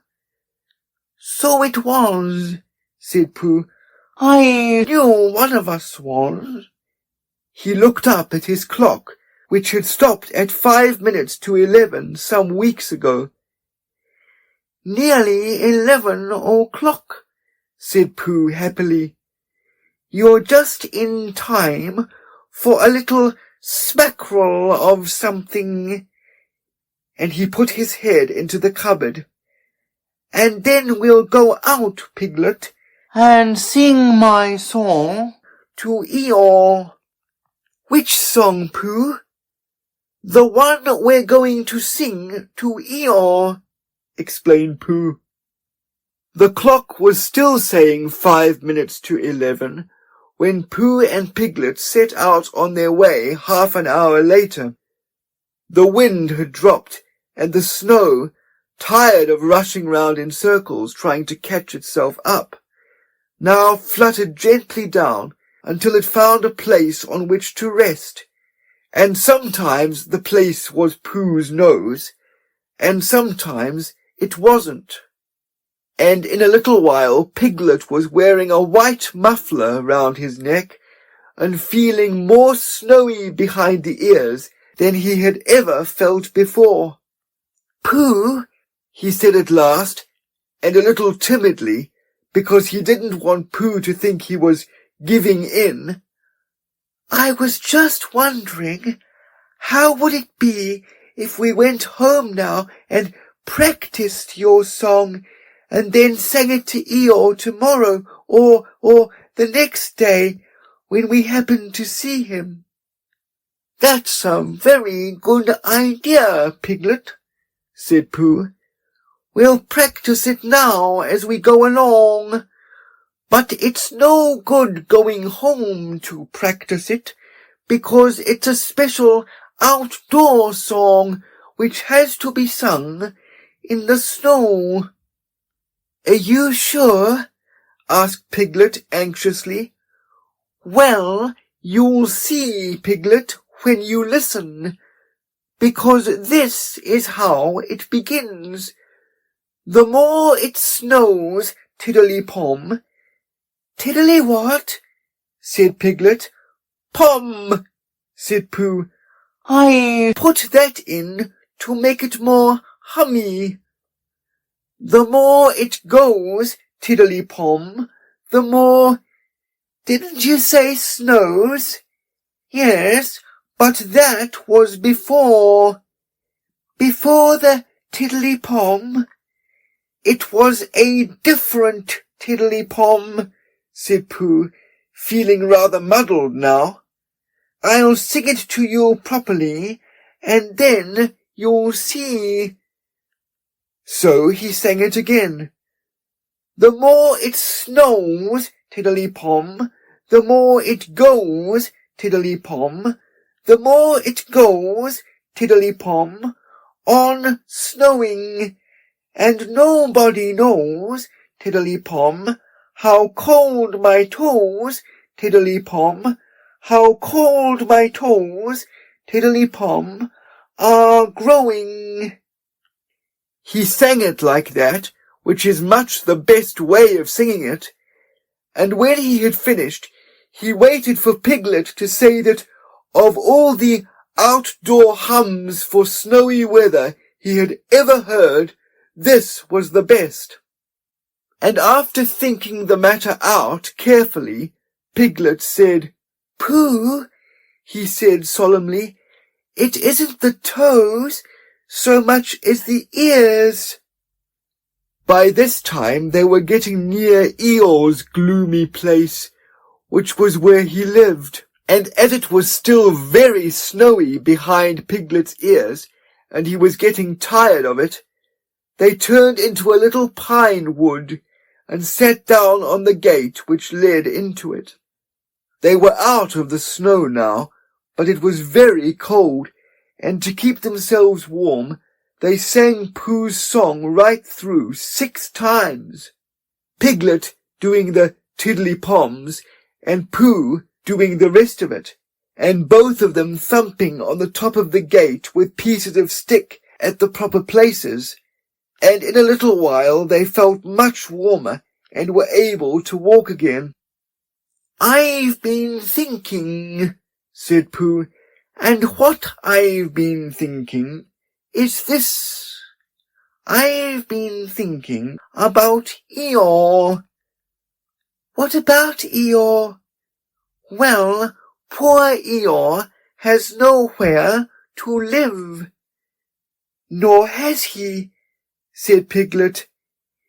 You have a house, Piglet, and I have a house, and they are very good houses.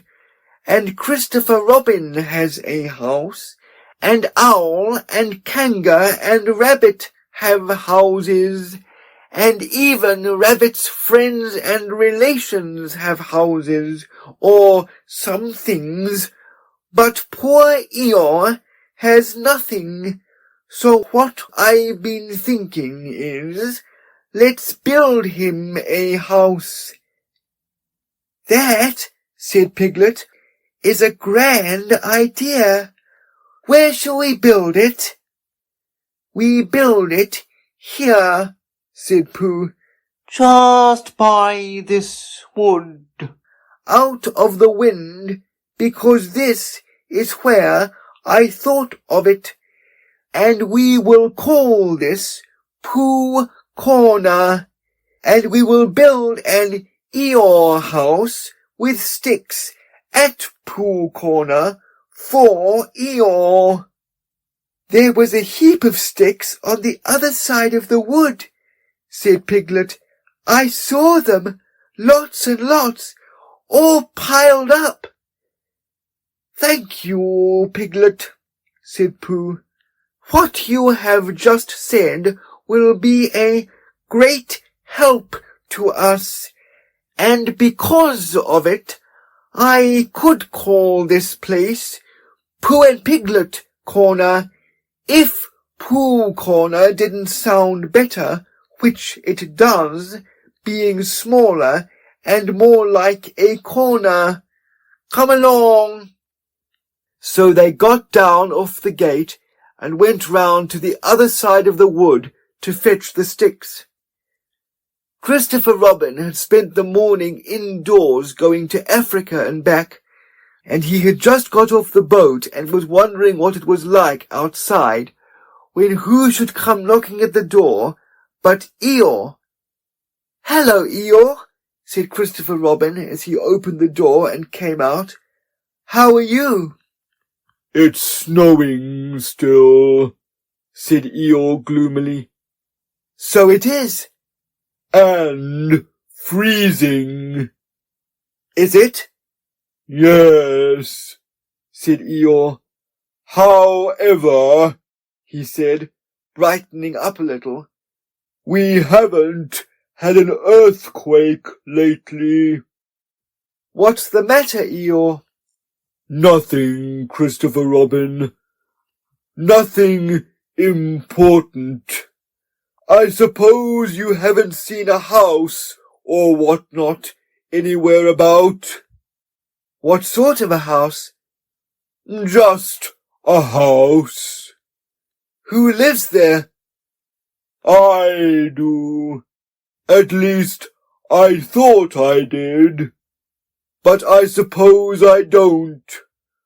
After all, we can't all have houses.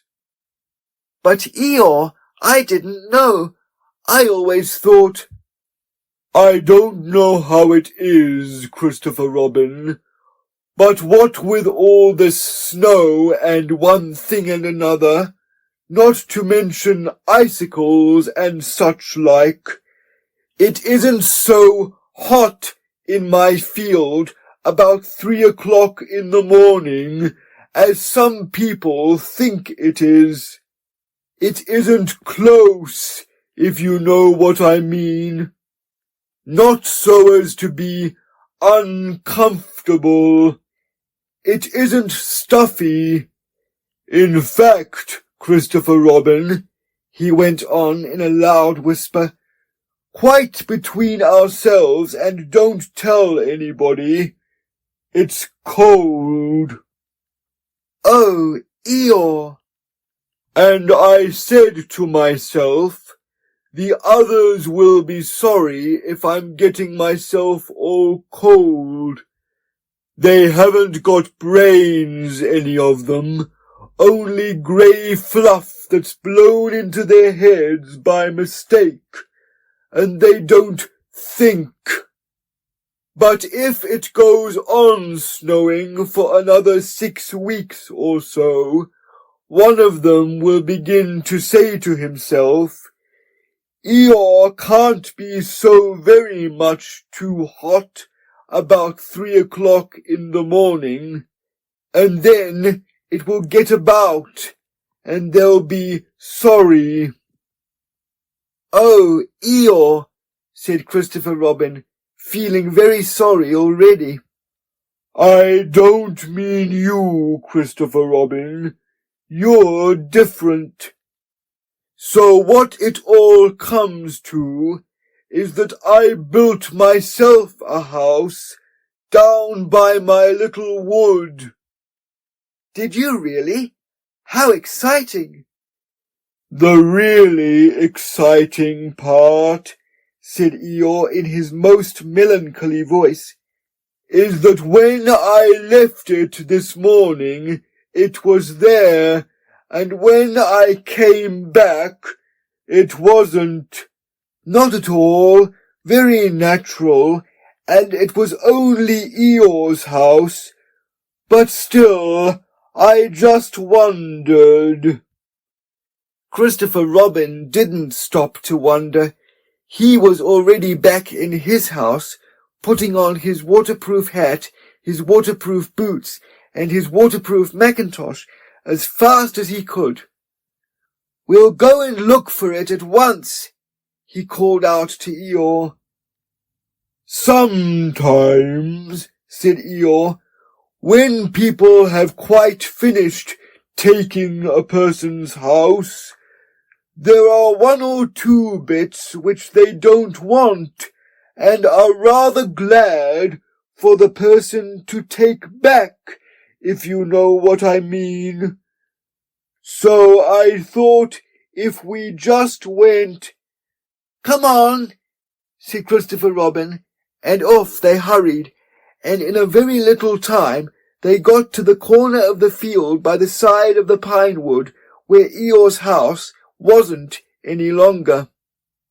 There, said Eeyore, not a stick of it left. Of course, I've still got all this snow to do what I like with. One mustn't complain. But Christopher Robin wasn't listening to Eeyore. He was listening to something else. Can't you hear it? He asked. What is it? Somebody laughing? Listen. They both listened, and they heard a deep, gruff voice saying in a singing voice that the more it snowed, the more it went on snowing, and a small, high voice tiddly-pomming in between. It's Pooh, said Christopher Robin excitedly. Possibly, said Eeyore. And Piglet, said Christopher Robin excitedly. Probably, said Eeyore. What we want is a trained bloodhound. The words of the song changed suddenly. We've finished our house, sang the gruff voice. Tiddly-pom, sang the squeaky one. And it's a beautiful house. Tiddly-pom, I wish it were mine. Tiddly-pom. Pooh, shouted Christopher Robin. The singers on the gate stopped suddenly. It's Christopher Robin, said Pooh eagerly. He's round by the place where we got all those sticks from, said Piglet. Come on, said Pooh. They climbed down their gate and hurried round the corner of the wood, Pooh making welcoming noises all the way. Why, here is Eeyore, said Pooh, when he had finished hugging Christopher Robin, and he nudged Piglet, and Piglet nudged him, and they thought to themselves what a lovely surprise they had got ready. Hello, Eeyore.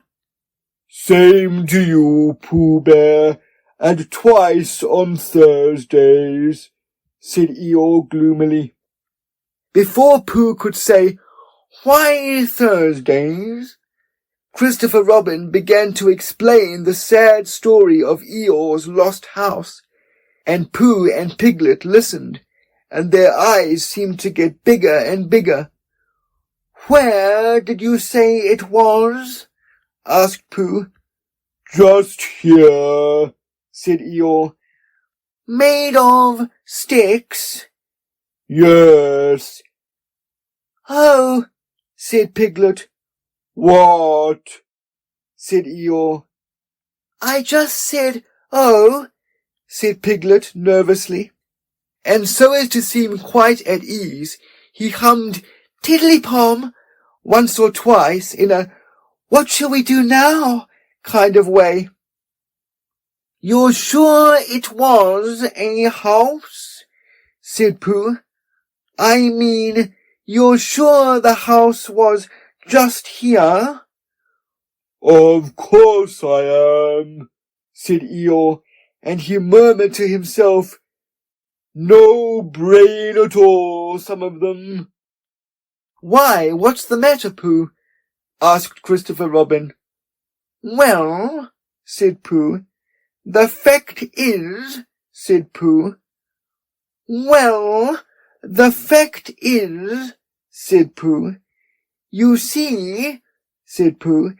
"It's like this," said Pooh, and something seemed to tell him that he wasn't explaining very well, and he nudged Piglet again. "It's like this," said Piglet quickly. "Only warmer," he added after deep thought. "What's warmer?" "The other side of the wood where Eeyore's house is."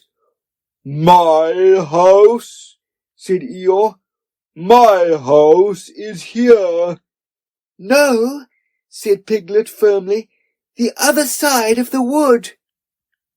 "Because of being warmer," said Pooh. "But I ought to know." "Come and look," said Piglet simply, and he led the way. "There wouldn't be two houses," said Pooh, "not so close together."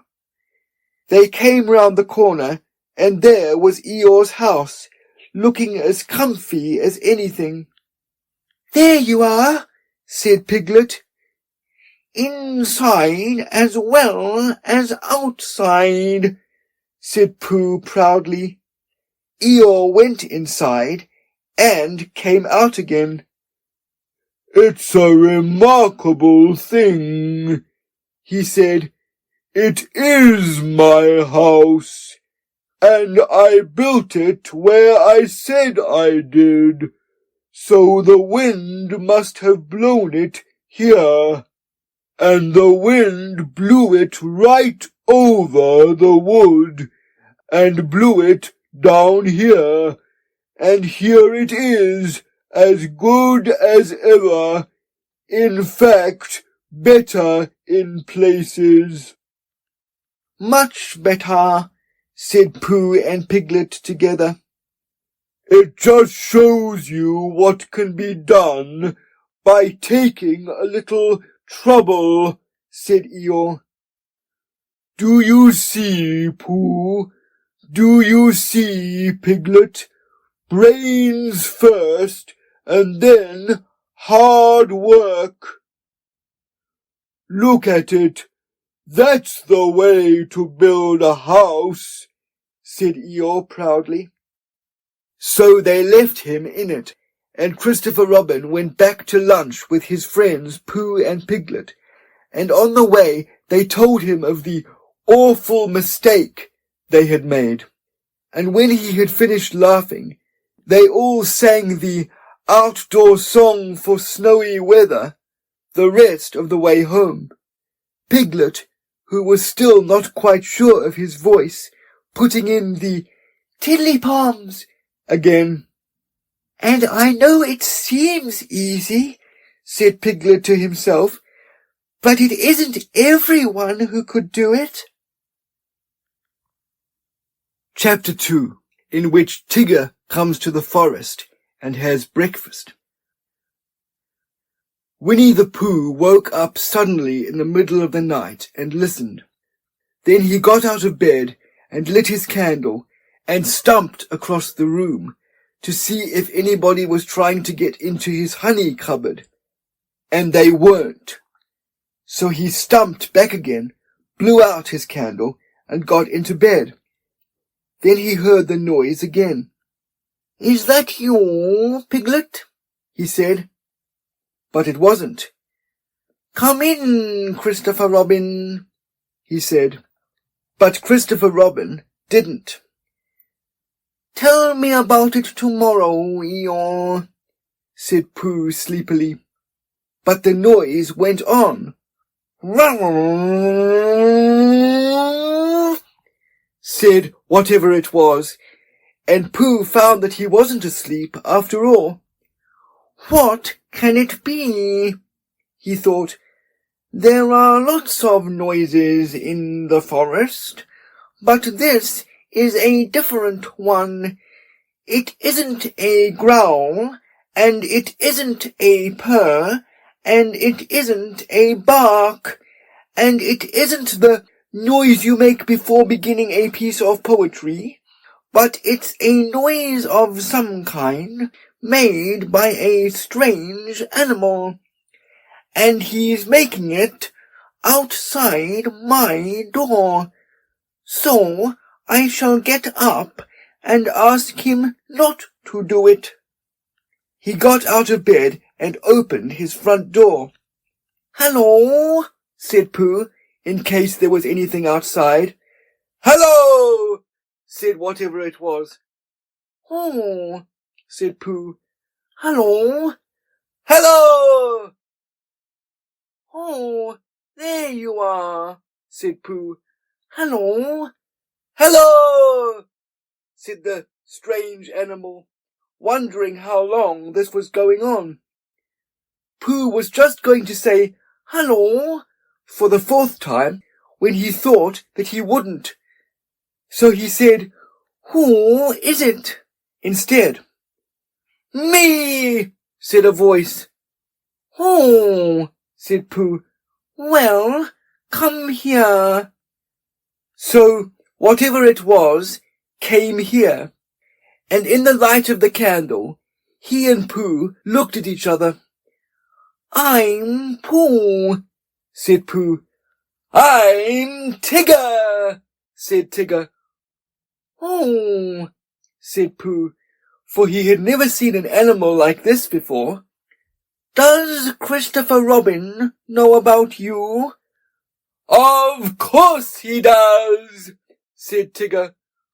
"Well," said Pooh, "it's the middle of the night, which is a good time for going to sleep, and tomorrow morning we'll have some honey for breakfast.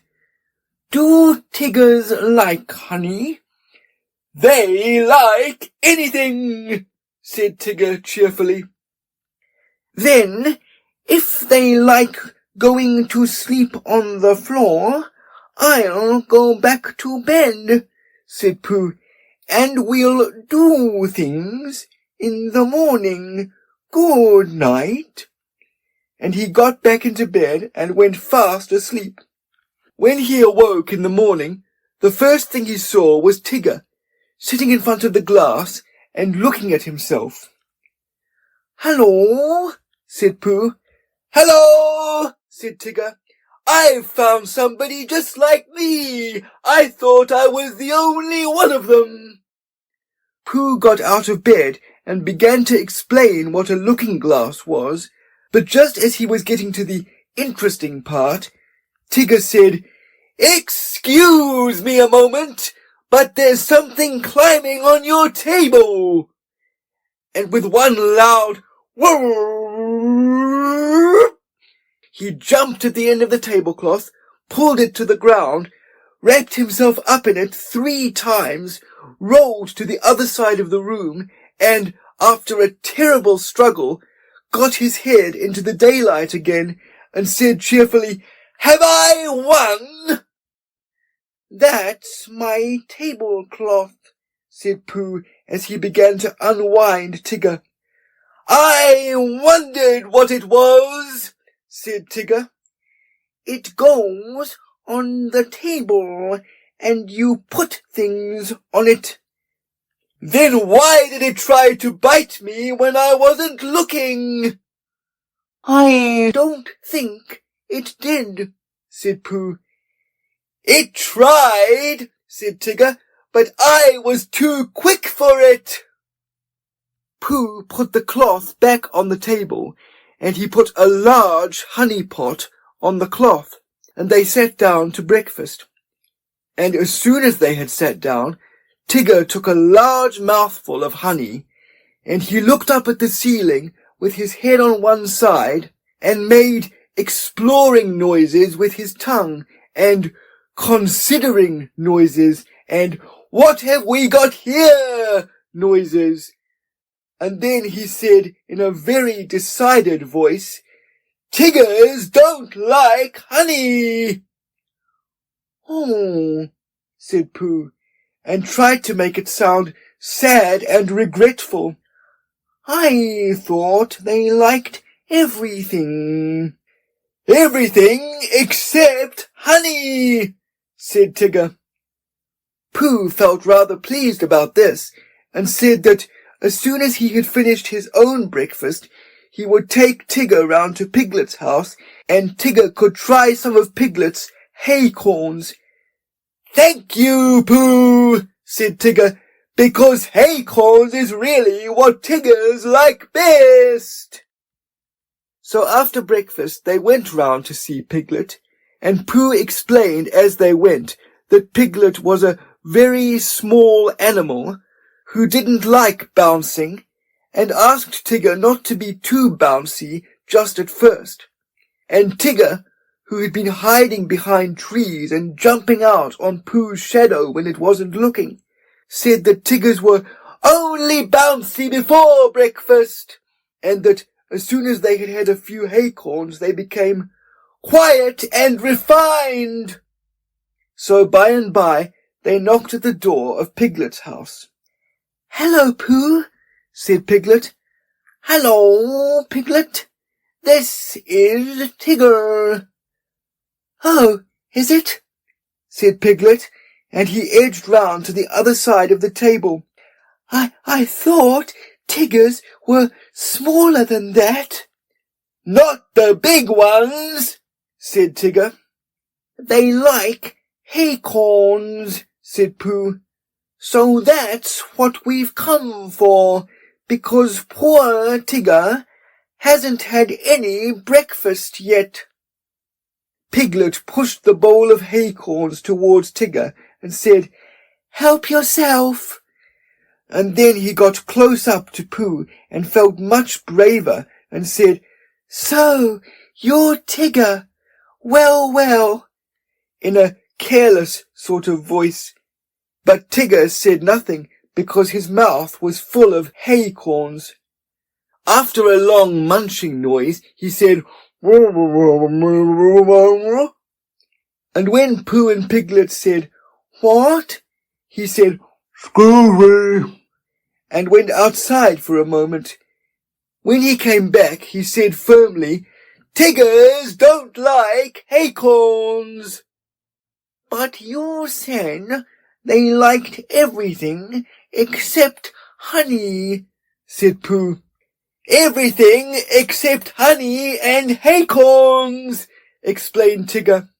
When he heard this, Pooh said, Oh, I see. And Piglet, who was rather glad that Tiggers didn't like haycorns, said, What about thistles? Thistles, said Tigger, is what Tiggers like best. Then let's go and see Eeyore, said Piglet. So the three of them went, and after they had walked and walked and walked, they came to the part of the forest where Eeyore was. Hello, Eeyore, said Pooh. This is Tigger. What is? Said Eeyore.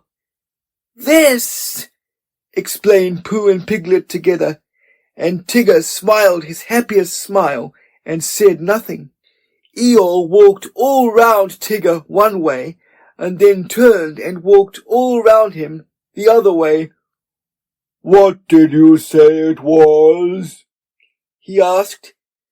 "Tigger," "Ah," said Eeyore. "He's just come," explained Piglet. "Ah," said Eeyore again. He thought for a long time, and then said, "When is he going?"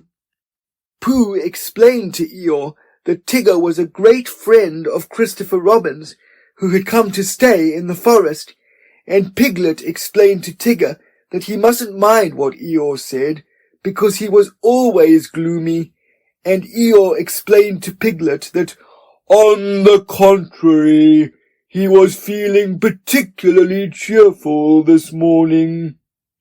And Tigger explained to anybody who was listening that he hadn't had any breakfast yet. "I knew there was something," said Pooh.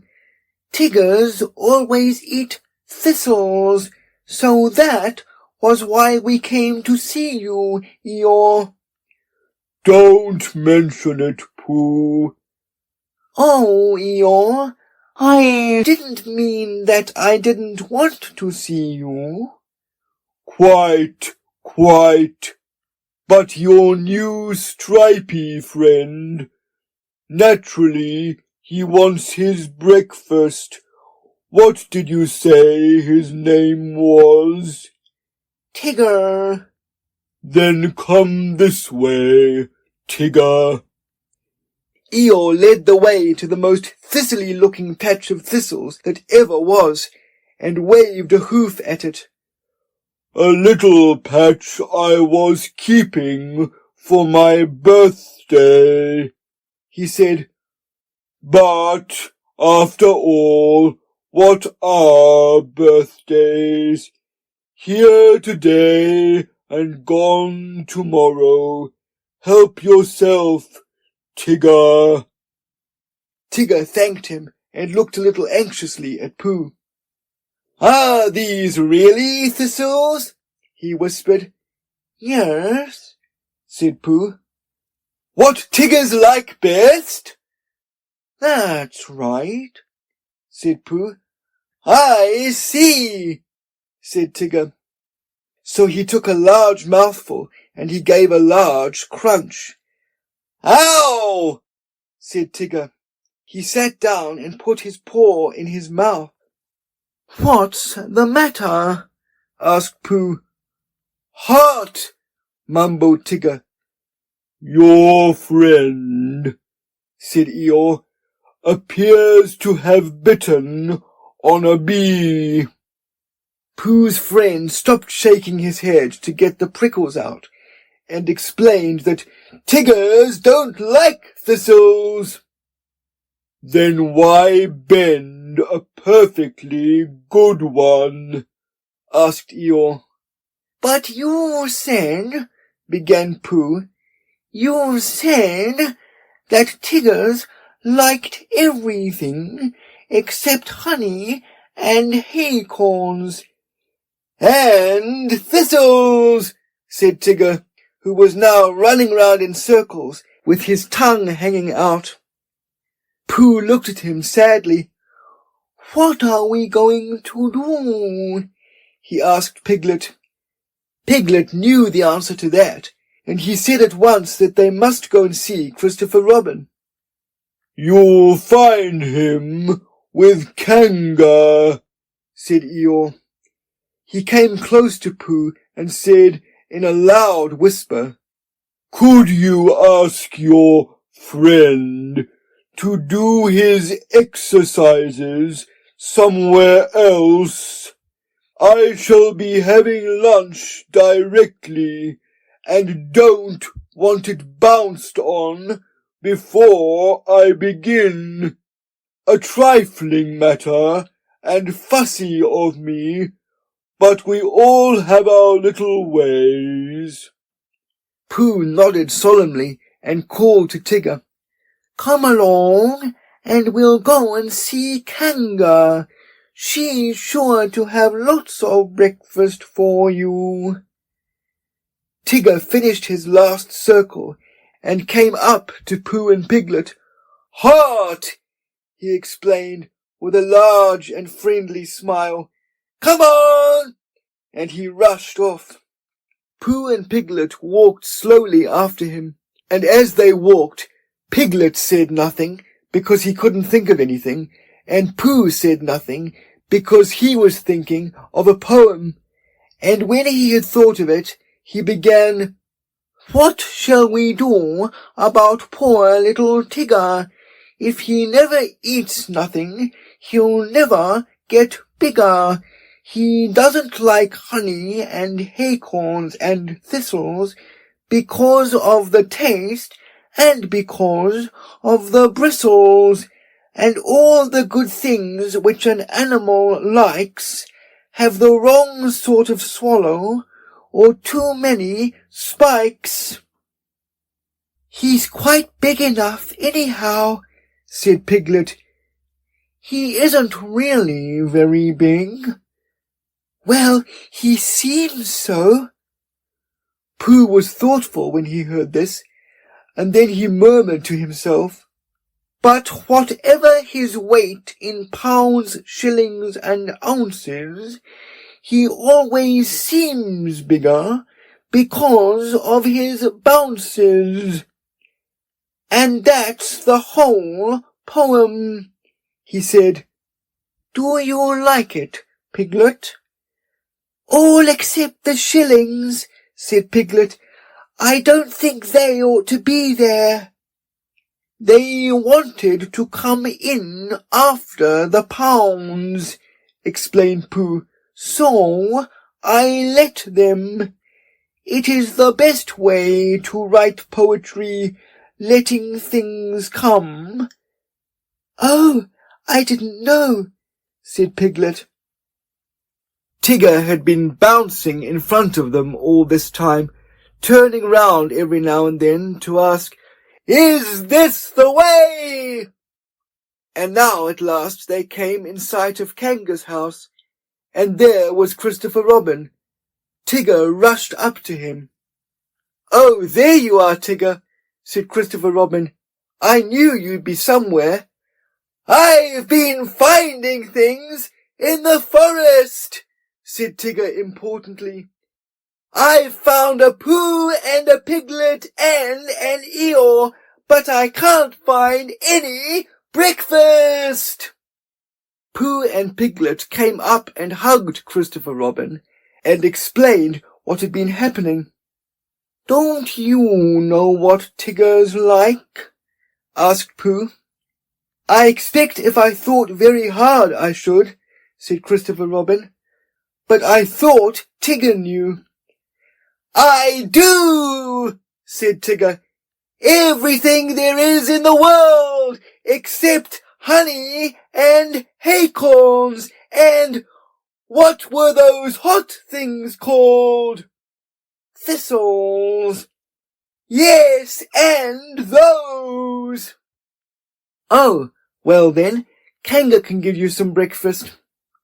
So they went into KANGA's house, and when Roo had said, "Hello, Pooh," and "Hello, Piglet," once, and "Hello, Tigger," twice, because he had never seen it before, and it sounded funny, they told KANGA what they wanted, and KANGA said very kindly, "Well, look in the cupboard, Tigger dear, and see what you'd like," because she knew at once that, however big Tigger seemed to be, he wanted as much kindness as Roo. "Shall I look too?"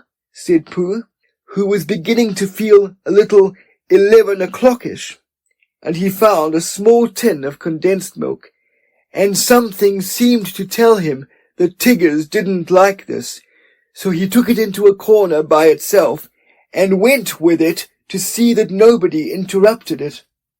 But the more Tigger put his nose into this and his paw into that, the more things he found which Tiggers didn't like. And when he had found everything in the cupboard and couldn't eat any of it, he said to Kanga, "What happens now?" But Kanga and Christopher Robin and Piglet were all standing round Roo, watching him have his extract of malt. And Roo was saying, "Must I?" And Kanga was saying, "Now, Roo dear, you remember what you promised?" "What is it?" whispered Tigger to Piglet.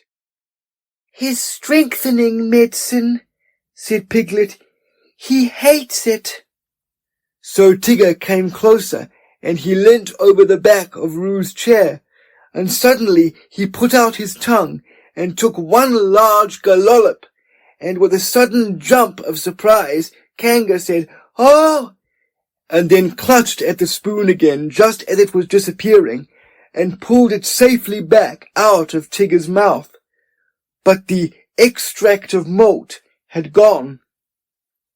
"Tigger dear," said Kanga, "he's taken me medicine, he's taken me medicine, he's taken me medicine," sang Roo happily, thinking it was a tremendous joke. Then Tigger looked up at the ceiling, closed his eyes, and his tongue went round and round his chops, in case he had left any outside, and a peaceful smile came over his face as he said, "So that's what Tigger's like!" Which explains why he always lived at Kanga's house afterwards, and had extract of malt for breakfast, dinner, and tea. And sometimes, when Kanga thought he wanted strengthening, he had a spoonful or two of Roo's breakfast after meals as medicine. "But I think," said Piglet to Pooh, "that he's been strengthened quite enough." Chapter 3, in which a search is organized, and Piglet nearly meets the Heffalump again. Pooh was sitting in his house one day, counting his pots of honey, when there came a knock on the door. 14, said Pooh. "Come in." 14. Or was it 15? Bother, that's muddled me. "Hello, Pooh," said Rabbit. "Hello, Rabbit." 14, wasn't it? "What was?" "My pots of honey, what I was counting." 14, that's right. "Are you sure?" "No," said Rabbit. "Does it matter?" "I just like to know," said Pooh humbly, "so as I can say to myself, I've got 14 pots of honey left, or 15, as the case may be. It's sort of comforting." "Well, let's call it 16, said Rabbit. "What I came to say was, have you seen Small anywhere about?" "I don't think so," said Pooh, and then, after thinking a little more, he said, "Who is Small?" "One of my friends and relations," said Rabbit carelessly. This didn't help Pooh much, because Rabbit had so many friends and relations, and of such different sorts and sizes, that he didn't know whether he ought to be looking for Small at the top of an oak tree or in the petal of a buttercup. "I haven't seen anybody today," said Pooh. "Not so as to say, 'Hello, Small,' to. Did you want him for anything?" "I don't want him," said Rabbit, "but it's always useful to know where a friend and relation is, whether you want him or you don't." "Oh, I see," said Pooh. "Is he lost?" "Well," said Rabbit, "nobody has seen him for a long time, so I suppose he is. Anyhow, he went on importantly, I promised Christopher Robin I'd organise a search for him, so come on. Pooh said goodbye affectionately to his 14 pots of honey and hoped they were 15, and he and Rabbit went out into the forest. Now, said Rabbit, this is a search and I've organised it. Done what to it? Said Pooh. Organised it, which means, well, it's what you do to a search when you don't all look in the same place at once. So I want you, Pooh, to search by the 6 pine trees first, and then work your way towards Owl's house and look out for me there. Do you see? No, said Pooh. What? Then I'll see you at Owl's house in about an hour's time. Is Piglet organised too? We all are, said Rabbit, and off he went. As soon as Rabbit was out of sight, Pooh remembered that he had forgotten to ask who Small was, and whether he was the sort of friend and relation who settled on one's nose, or the sort who got trodden on by mistake, and as it was too late now, he thought he would begin the hunt by looking for Piglet and asking him what they were looking for before he looked for it. And it's no good looking at the 6 pine trees for Piglet, said Pooh to himself, because he's been organised in a special place of his own. So I shall have to look for the special place first. I wonder where it is. And he wrote it down in his head like this: Order of looking for things. 1. Special place to find Piglet. 2. Piglet to find who Small is. 3. Small to find Small. 4. Rabbit to tell him I've found Small. 5. Small again to tell him I've found Rabbit. Which makes it look like a bothering sort of day, thought Pooh as he stumped along. The next moment the day became very bothering indeed, because Pooh was so busy not looking where he was going that he stepped on a piece of the forest which had been left out by mistake, and he only just had time to think to himself, I'm flying. What Owl does. I wonder how you stop. When he stopped. Bump. Ow! Squeaked something. That's funny, thought Pooh. I said ow without really owing. Help! Said a small high voice. That's me again, thought Pooh. I've had an accident and fallen down a well, and my voice has gone all squeaky and works before I'm ready for it, because I've done something to myself inside. Bother. Help! Help! There you are. I say things when I'm not trying, so it must be a very bad accident. And then he thought that perhaps when he did try to say things, he wouldn't be able to. So, to make sure, he said very loudly, A very bad accident to Pooh Bear. Pooh! Squeaked the voice. It's Piglet! Cried Pooh eagerly. Where are you? Underneath, said Piglet in an underneath sort of way. Underneath what?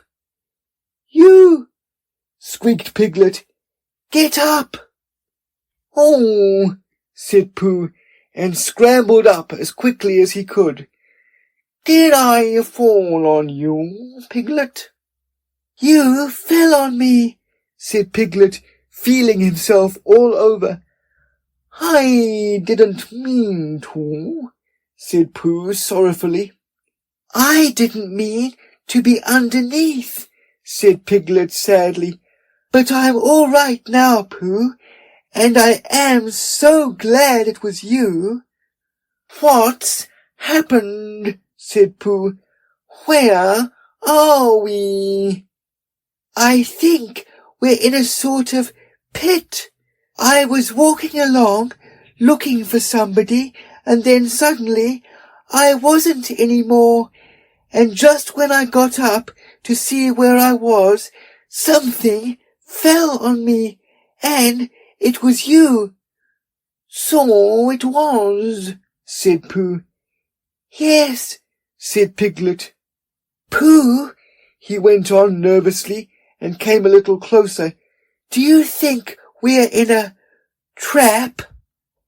Pooh hadn't thought about it at all, but now he nodded, for suddenly he remembered how he and Piglet had once made a Pooh trap for heffalumps, and he guessed what had happened. He and Piglet had fallen into a heffalump trap for Poohs. That was what it was. What happens when the heffalump comes? Asked Piglet tremblingly when he heard the news. Perhaps he won't notice you, Piglet, said Pooh encouragingly, because you're a very small animal. But he'll notice you, Pooh. He'll notice me, and I shall notice him, said Pooh, thinking it out. We'll notice each other for a long time, and then he'll say, Ho, ho! Piglet shivered a little at the thought of that ho, ho, and his ears began to twitch. What will you say? He asked.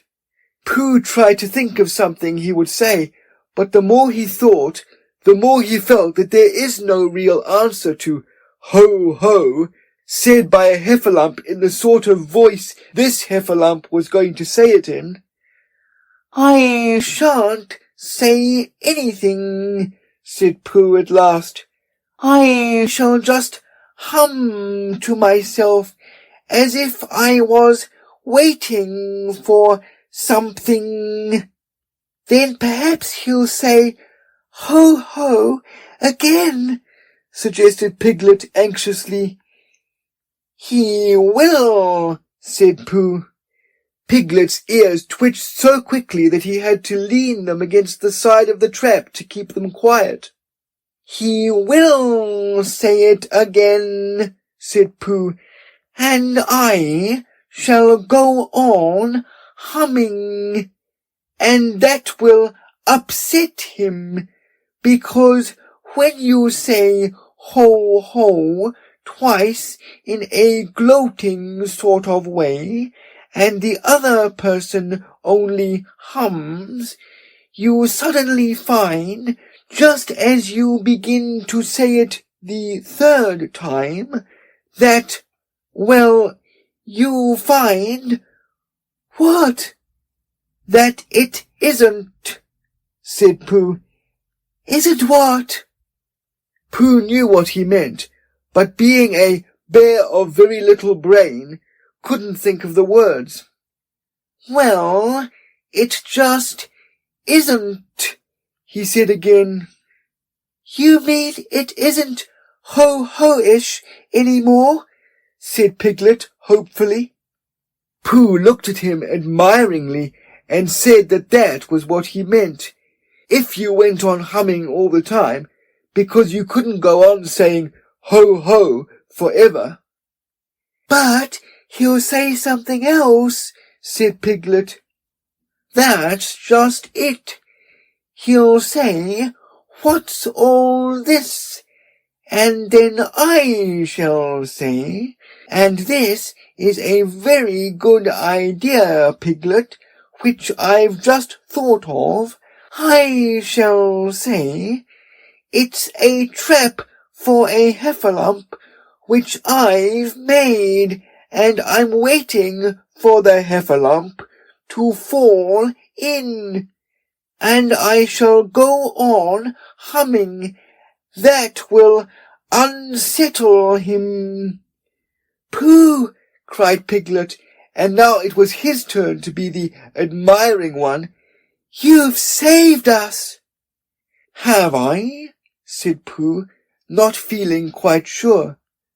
But Piglet was quite sure, and his mind ran on, and he saw Pooh and the heffalump talking to each other, and he thought suddenly, and a little sadly, that it would have been rather nice if it had been Piglet and the heffalump talking so grandly to each other, and not Pooh, much as he loved Pooh, because he really had more brain than Pooh, and the conversation would go better if he and not Pooh were doing one side of it, and it would be comforting afterwards in the evenings to look back on the day when he answered a heffalump back as bravely as if the heffalump wasn't there. It seemed so easy now. He knew just what he would say. Heffalump, gloatingly, ho, ho. Piglet, carelessly, tra-la-la, tra-la-la. Heffalump, surprised and not quite so sure of himself, ho, ho. Piglet, more carelessly still, tiddle-um-tum, tiddle-um-tum. Heffalump, beginning to say ho-ho and turning it awkwardly into a cough. What's all this? Piglet, surprised. Hello, this is a trap I've made, and I'm waiting for a heffalump to fall into it. Heffalump, greatly disappointed. Oh. After a long silence, are you sure? Yes. Heffalump. Oh. Nervously. I thought it was a trap I'd made to catch piglets. Piglet, surprised. Oh, no. Heffalump. Oh. Apologetically. I must have got it wrong, then. Piglet. I'm afraid so. Politely. I'm sorry. He goes on humming. Heffalump. Well, I suppose I'd better be getting back. Piglet, looking up carelessly. Must you? Well, if you see Christopher Robin anywhere, you might tell him I want him. Heffalump, eager to please. Certainly, certainly. He hurries off.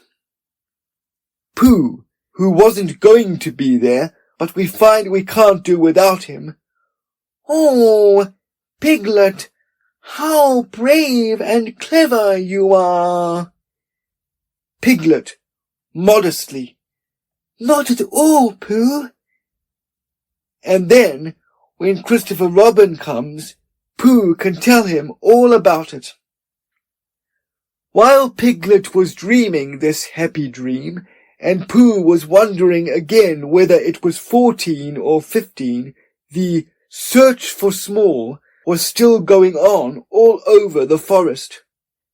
Small's real name was Very Small Beetle, but he was called Small for short when he was spoken to at all, which hardly ever happened except when somebody said, really small. He had been staying with Christopher Robin for a few seconds, and he started round a gorse bush for exercise, but instead of coming back the other way as expected, he hadn't, so nobody knew where he was. "I expect he's just gone home," said Christopher Robin to Rabbit. "Did he say goodbye and thank you for a nice time?" said Rabbit. "He'd only just said, 'How do you do?'" said Christopher Robin. "Ha!" said Rabbit. After thinking a little, he went on, "Has he written a letter saying how much he enjoyed himself, and how sorry he was that he had to go so suddenly?" Christopher Robin didn't think he had. "Ha!" said Rabbit again, and looked very important. "This is serious. He is lost. We must begin the search at once." Christopher Robin, who was thinking of something else, said, "Where's Pooh?" But Rabbit had gone. So he went into his house and drew a picture of Pooh going on a long walk at about 7 o'clock in the morning, and then he climbed to the top of his tree and climbed down again, and then he wondered what Pooh was doing and went across the forest to see. It was not long before he came to the gravel pit, and he looked down, and there were Pooh and Piglet with their backs to him, dreaming happily. "Ho, ho!" said Christopher Robin, loudly and suddenly. Piglet jumped 6 inches in the air with surprise and anxiety, but Pooh went on dreaming. "It's the HEFFALUMP," thought Piglet nervously. "Now then." He hummed in his throat a little, so that none of the words should stick, and then, in the most delightfully easy way, he said, "Tra-la-la, tra-la-la," as if he had just thought of it.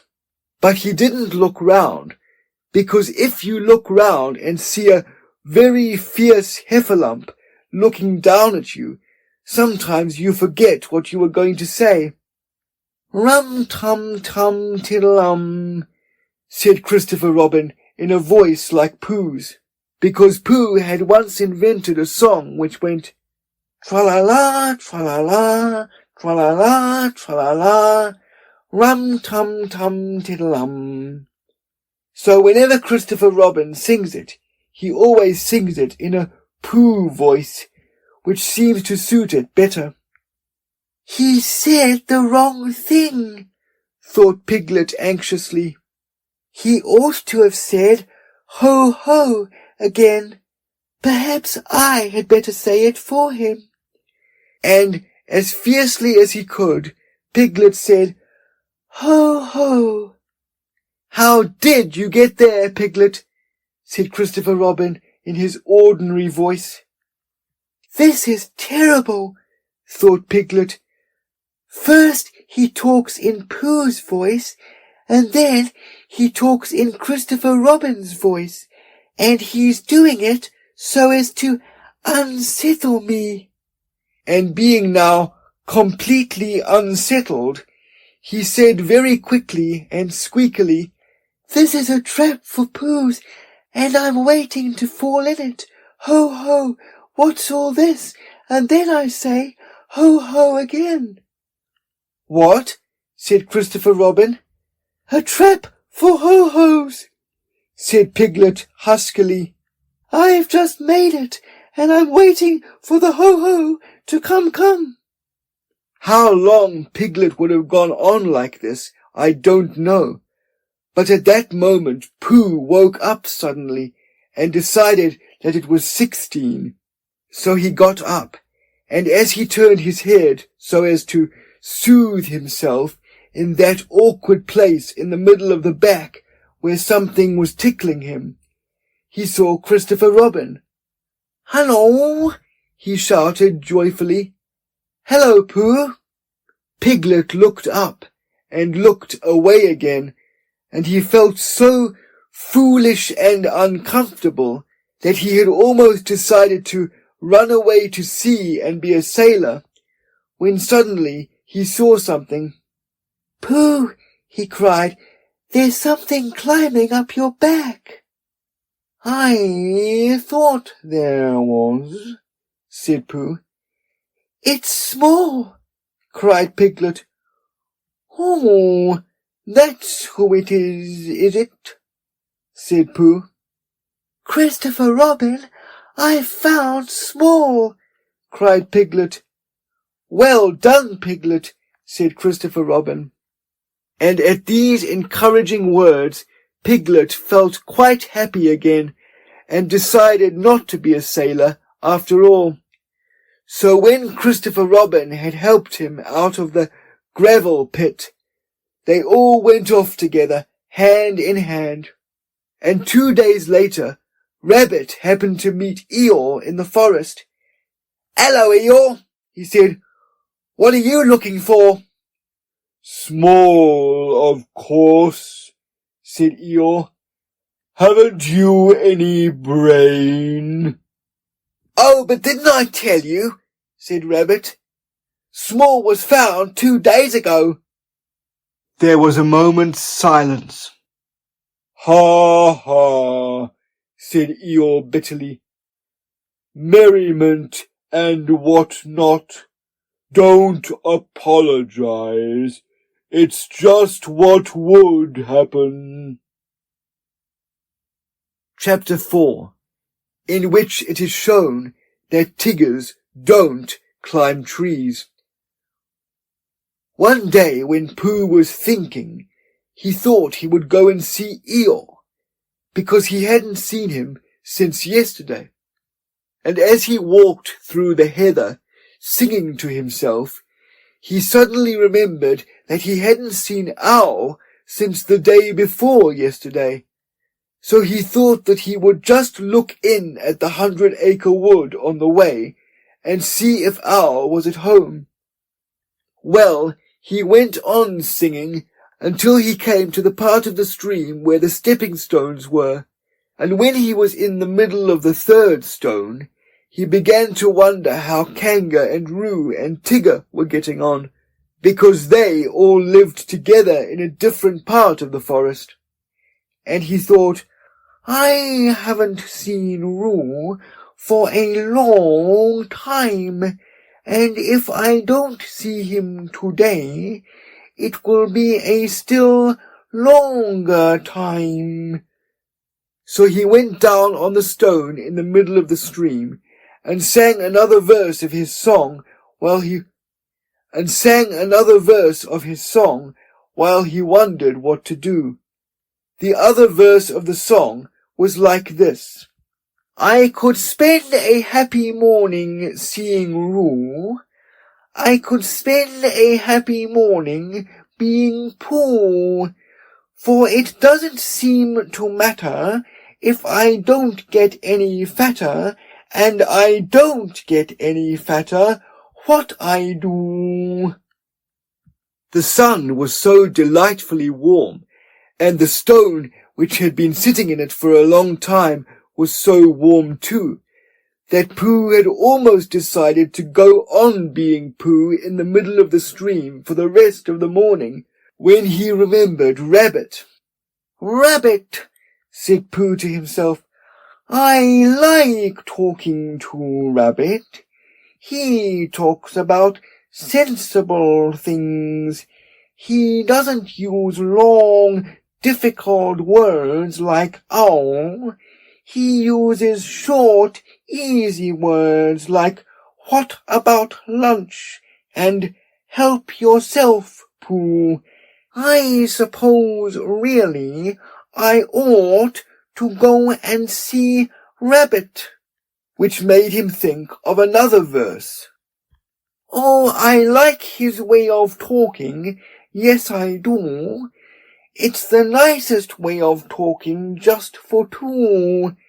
And help yourself with Rabbit, though it may become a habit, is a pleasant sort of habit for a Pooh. So when he had sung this, he got up off his stone, walked back across the stream, and set off for Rabbit's house. But he hadn't got far before he began to say to himself, Yes, But suppose Rabbit is out, or suppose I get stuck in his front door again, coming out, as I did once when his front door wasn't big enough. Because I know I'm not getting fatter, but his front door may be getting thinner. So wouldn't it be better if... And all the time he was saying things like this, he was going more and more westerly without thinking, until suddenly he found himself at his own front door again, and it was 11 o'clock, which was time for a little something. Half an hour later, he was doing what he had always really meant to do. He was stumping off to Piglet's house, and as he walked, he wiped his mouth with the back of his paw, and sang rather a fluffy song through the fur. It went like this. I could spend a happy morning seeing Piglet, and I couldn't spend a happy morning not seeing Piglet.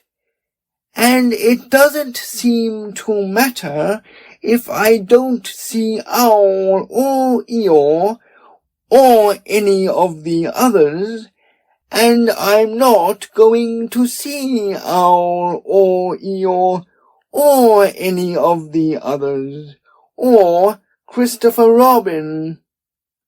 Written down like this, it doesn't seem a very good song, but coming through pale fawn fluff at about 11:30 on a very sunny morning, it seemed to Pooh to be one of the best songs he had ever sung. So he went on singing it. Piglet was busy digging a small hole in the ground outside his house. Hello, Piglet, said Pooh. Hello, Pooh, said Piglet, giving a jump of surprise. I knew it was you. So did I, said Pooh. What are you doing? I'm planting a haycorn, Pooh, so that it can grow up into an oak tree and have lots of haycorns just outside the front door instead of having to walk miles and miles. Do you see, Pooh? Supposing it doesn't, said Pooh. It will, because Christopher Robin says it will, so that's why I'm planting it. Well, said Pooh, if I plant a honeycomb outside my house, then it will grow up into a beehive. Piglet wasn't quite sure about this. Or a piece of honeycomb, said Pooh, so as not to waste too much. Only then I might only get a piece of a beehive, and it might be the wrong piece, where the bees were buzzing and not honeying. Bother. Piglet agreed that it would be rather bothering. Besides, Pooh, it's a very difficult thing, planting, unless you know how to do it, he said, and he put the acorn in the hole he had made, and covered it up with earth, and jumped on it.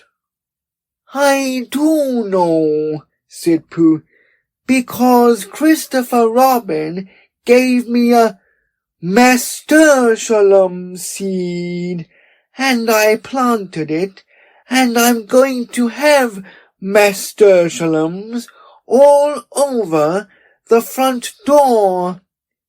I thought they were called nasturtiums, said Piglet timidly as he went on jumping. No, said Pooh, not these. These are called nasturtiums. When Piglet had finished jumping, he wiped his paws on his front and said, what shall we do now? And Pooh said, let's go and see Kanga and Roo and Tigger. And Piglet said, yes, let's. Because he was still a little anxious about Tigger, who was a very bouncy animal, with a way of saying, how do you do? Which always left your ears full of sand, even after Kanga had said, gently, Tigger dear, and had helped you up again. So they set off for Kanga's house. Now, it happened that Kanga had felt rather motherly that morning, and wanting to count things, like Roo's vests, and how many pieces of soap there were left, and the 2 clean spots in Tigger's feeder. So she had sent them out with a packet of watercress sandwiches for Roo, and a packet of extract of malt sandwiches for Tigger, to have a nice long morning in the forest, not getting into mischief. And off they had gone. And as they went, Tigger told Roo, who wanted to know, all about the things that Tiggers could do. Can they fly? Asked Roo. Yes, said Tigger. They're very good flyers, Tiggers are.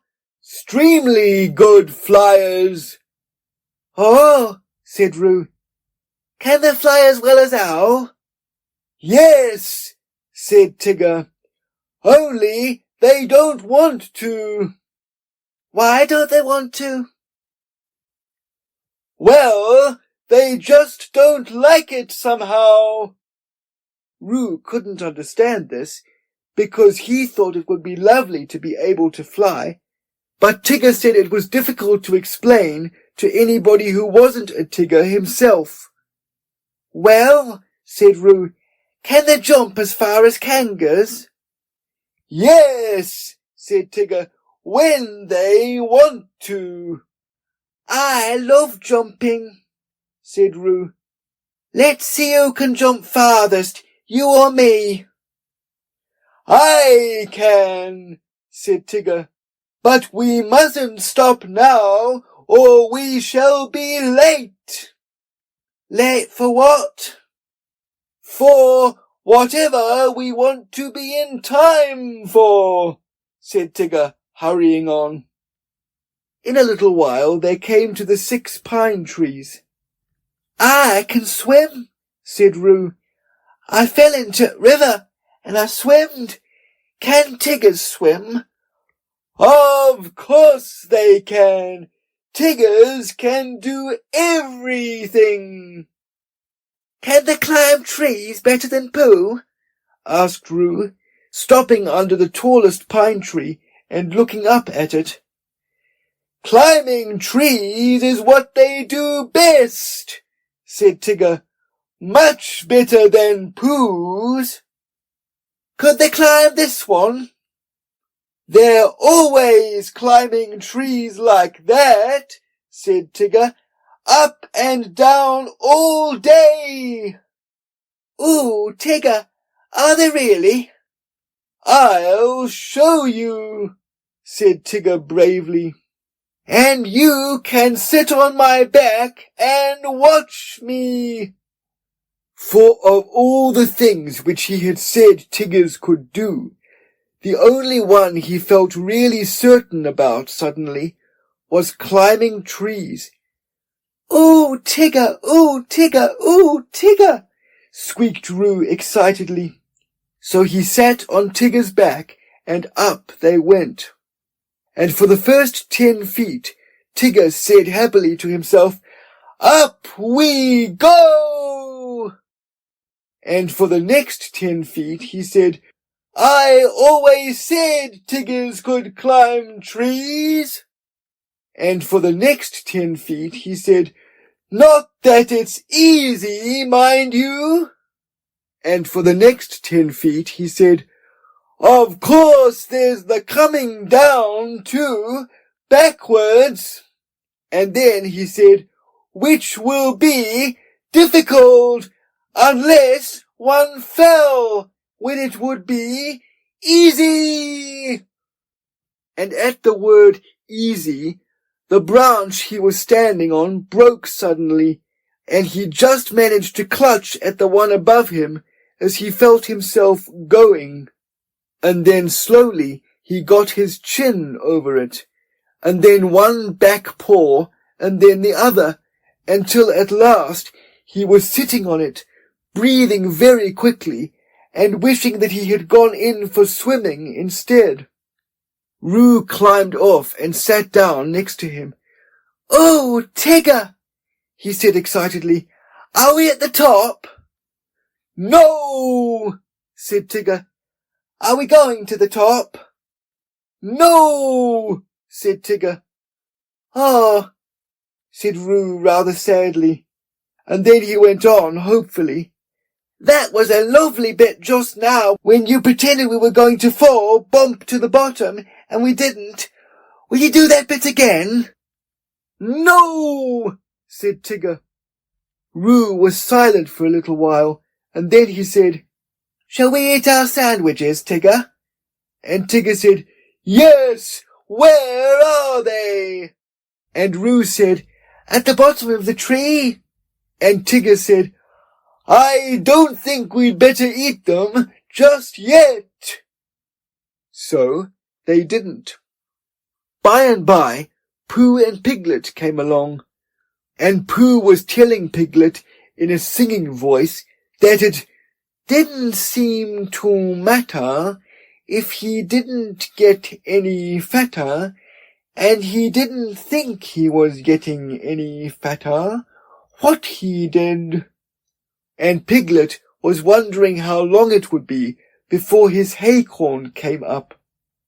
"Look, Pooh," said Piglet suddenly. "There's something in one of the pine trees." "So there is," said Pooh, looking up wonderingly. "There's an animal." Piglet took Pooh's arm in case Pooh was frightened. "Is it one of the fiercer animals?" he said, looking the other way. Pooh nodded. "It's a jaguar," he said. "What do jaguars do?" asked Piglet, hoping that they wouldn't. "They hide in the branches of trees and drop on you as you go underneath," said Pooh. "Christopher Robin told me." "Perhaps we better hadn't go underneath, Pooh, in case he dropped and hurt himself."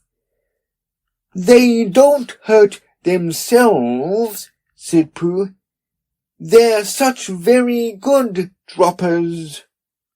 Piglet still felt that to be underneath a very good dropper would be a mistake, and he was just going to hurry back for something which he had forgotten, when the jaguar called out to them. "Help! Help!" it called. "That's what jaguars always do," said Pooh, much interested. "They call, 'Help, help,' and when you look up, they drop on you." "I'm looking down," cried Piglet loudly, so as the jaguar shouldn't do the wrong thing by accident. Something very excited next to the jaguar heard him and squeaked, "Pooh and Piglet! Pooh and Piglet!" All of a sudden, Piglet felt that it was a much nicer day than he had thought it was, all warm and sunny. "Pooh," he cried, "I believe it's Tigger and Roo." "So it is," said Pooh.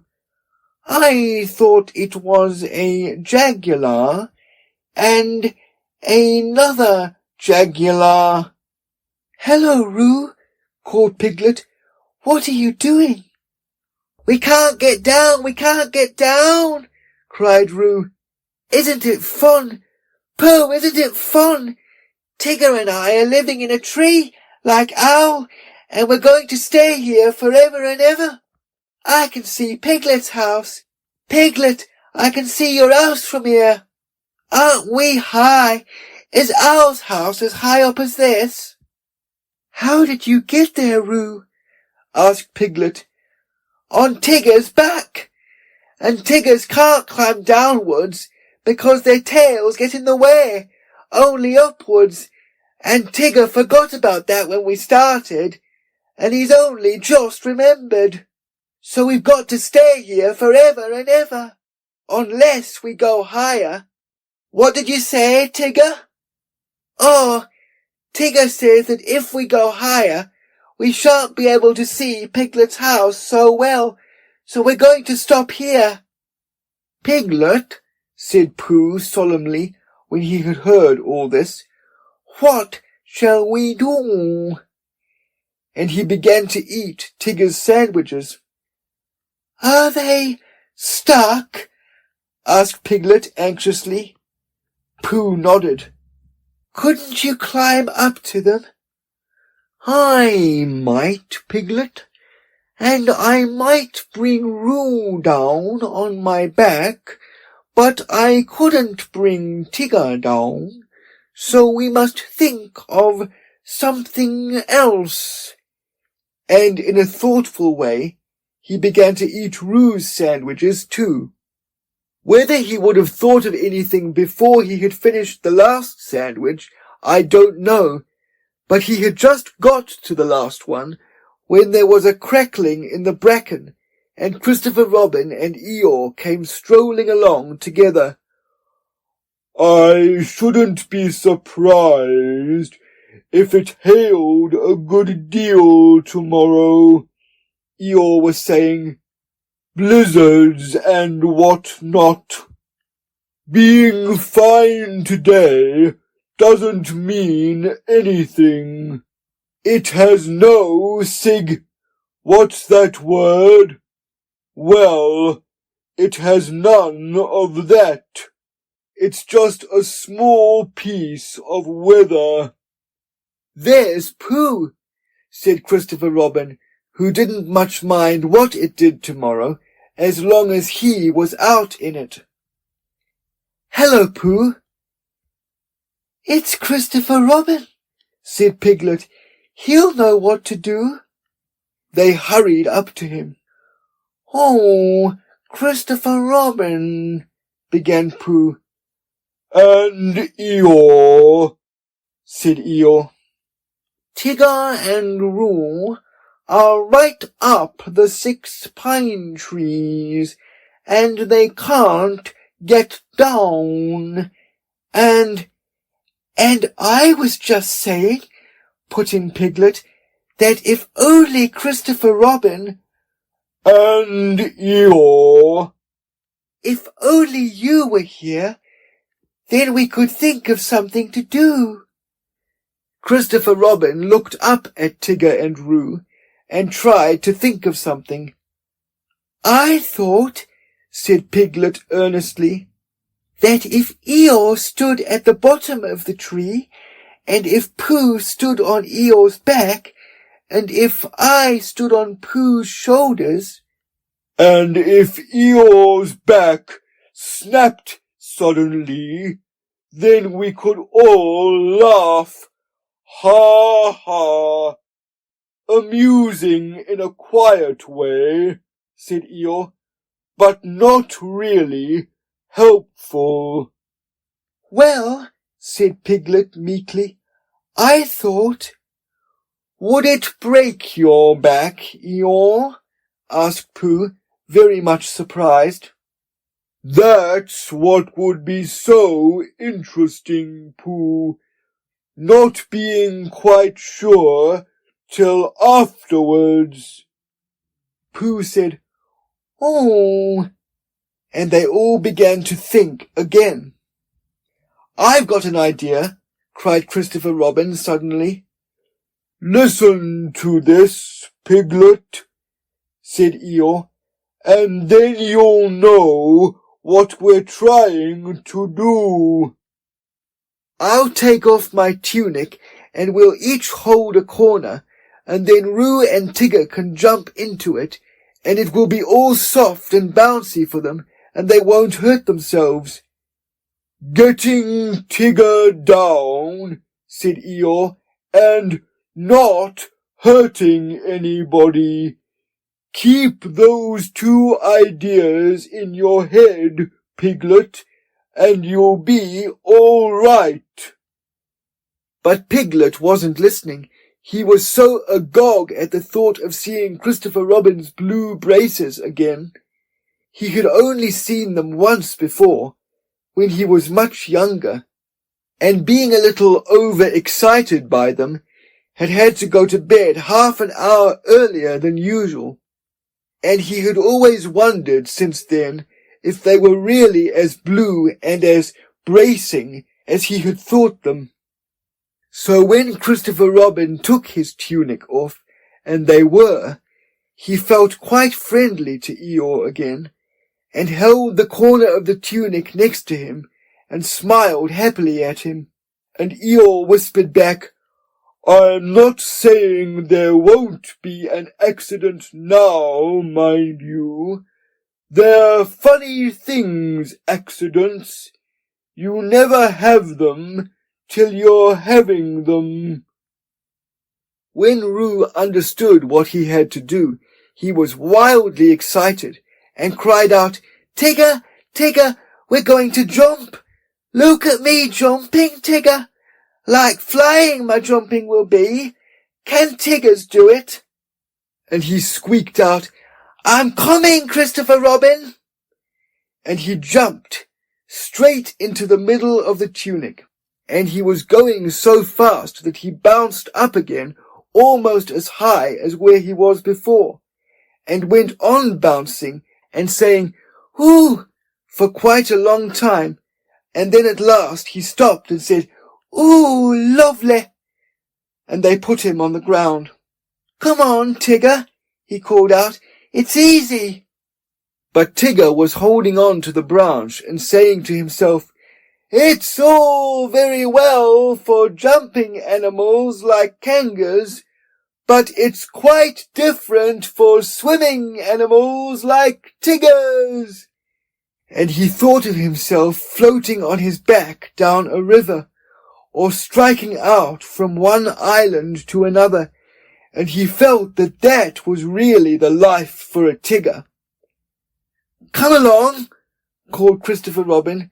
"You'll be all right." "Just wait a moment," said Tigger nervously. "Small piece of bark in my eye." And he moved slowly along his branch. "Come on, it's easy," squeaked Roo, and suddenly Tigger found how easy it was. "Ow!" he shouted as the tree flew past him. "Look out!" cried Christopher Robin to the others. There was a crash and a tearing noise, and a confused heap of everybody on the ground. Christopher Robin and Pooh and Piglet picked themselves up first, and then they picked Tigger up, and underneath everybody else was Eeyore. "Oh, Eeyore!" cried Christopher Robin, "are you hurt?" And he felt him rather anxiously, and dusted him, and helped him to stand up again. Eeyore said nothing for a long time, and then he said, "Is Tigger there?" Tigger was there, feeling bouncy again already. "Yes," said Christopher Robin, "Tigger's here." "Well, just thank him for me," said Eeyore. Chapter 5, in which Rabbit has a busy day, and we learn what Christopher Robin does in the mornings. It was going to be one of Rabbit's busy days. As soon as he woke up, he felt important, as if everything depended upon him.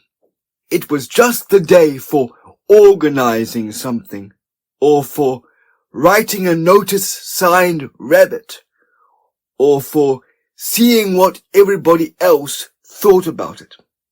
It was a perfect morning for hurrying round to Pooh and saying, "Very well then, I'll tell Piglet," and then going to Piglet and saying, "Pooh thinks, but perhaps I'd better see Owl first."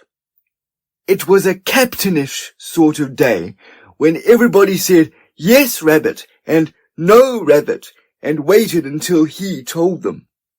He came out of his house and sniffed the warm spring morning as he wondered what he would do. Kanga's house was nearest, and at Kanga's house was Roo, who said, "Yes, Rabbit," and "No, Rabbit," almost better than anybody else in the forest. But there was another animal there nowadays, the strange and bouncy Tigger, and he was the sort of Tigger who was always in front when you were showing him the way anywhere, and was generally out of sight when at last you came to the place and said proudly, "Here we are." "No, not Kangas," said Rabbit thoughtfully to himself as he curled his whiskers in the sun. And to make quite sure that he wasn't going there, he turned to the left and trotted off in the other direction, which was the way to Christopher Robin's house. "After all," said Rabbit to himself, "Christopher Robin depends on me. He's fond of Pooh and Piglet and Eeyore, and so am I, but they haven't any brain, not to notice. And he respects Owl, because you can't help respecting anybody who can spell Tuesday, even if he doesn't spell it right. But spelling isn't everything.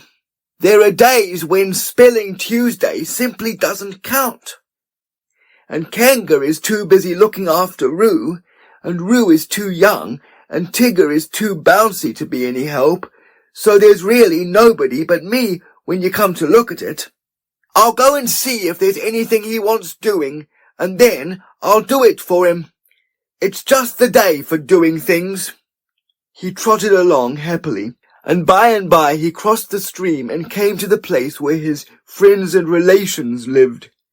There seemed to be even more of them about than usual this morning, and having nodded to a hedgehog or two, with whom he was too busy to shake hands, and having said, good morning," importantly to some of the others, and "Ah, there you are," kindly to the smaller ones, he waved a paw at them over his shoulder and was gone, leaving such an air of excitement and I don't know what behind him that several members of the Beetle family, including Henry Rush, made their way at once to the 100-acre wood and began climbing trees in the hope of getting to the top before it happened, whatever it was, so that they might see it properly.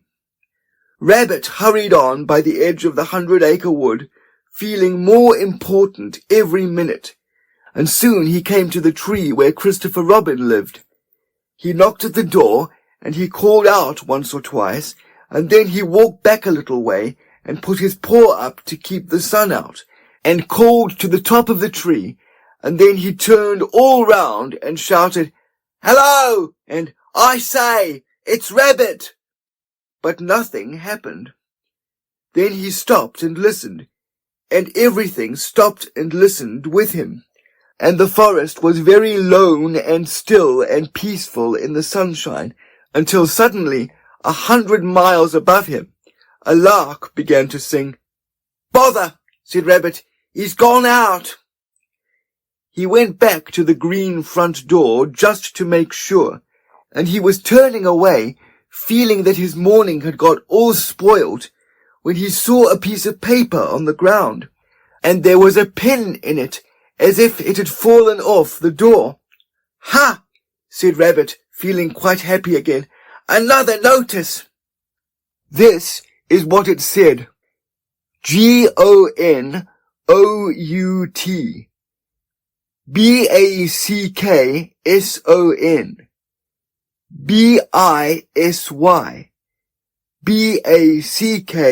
BACKSON CR. Ha! said Rabbit again. "I must tell the others." And he hurried off importantly. The nearest house was Owl's, and to Owl's house in the 100-acre wood he made his way. And he knocked and he rang, and he rang and he knocked, and at last Owl's head came out and said, "Go away, I'm thinking." "Oh, it's you," which was how he always began. "Owl," said Rabbit, "you and I have brains, the others have fluff. If there is any thinking to be done in this forest, and when I say thinking, I mean thinking, you and I must do it." "Yes," said Owl, "I was." "Read that." He took Christopher Robin's notice from Rabbit and looked at it nervously. He could spell his own name, Wole, and he could spell Tuesday so that you knew it wasn't Wednesday, and he could read quite comfortably when you weren't looking over his shoulder and saying, "Well," all the time, and he could, "Well," said Rabbit. "Yes," said Owl, looking wise and thoughtful. "I see what you mean, undoubtedly." "Well?" "Exactly," said Owl, "precisely." And he added, after a little thought, "If you had not come to me, I should have come to you." "Why?" asked Rabbit. "For that very reason," said Owl, hoping that something helpful would happen soon. "Yesterday morning," said Rabbit solemnly, "I went to see Christopher Robin. He was out. Pinned on his door was a notice." "The same notice?" "A different one, but the meaning was the same. It's very odd." "Amazing," said Owl, looking at the notice again, and getting just for a moment a curious sort of feeling that something had happened to Christopher Robin's back. "What did you do?" "Nothing."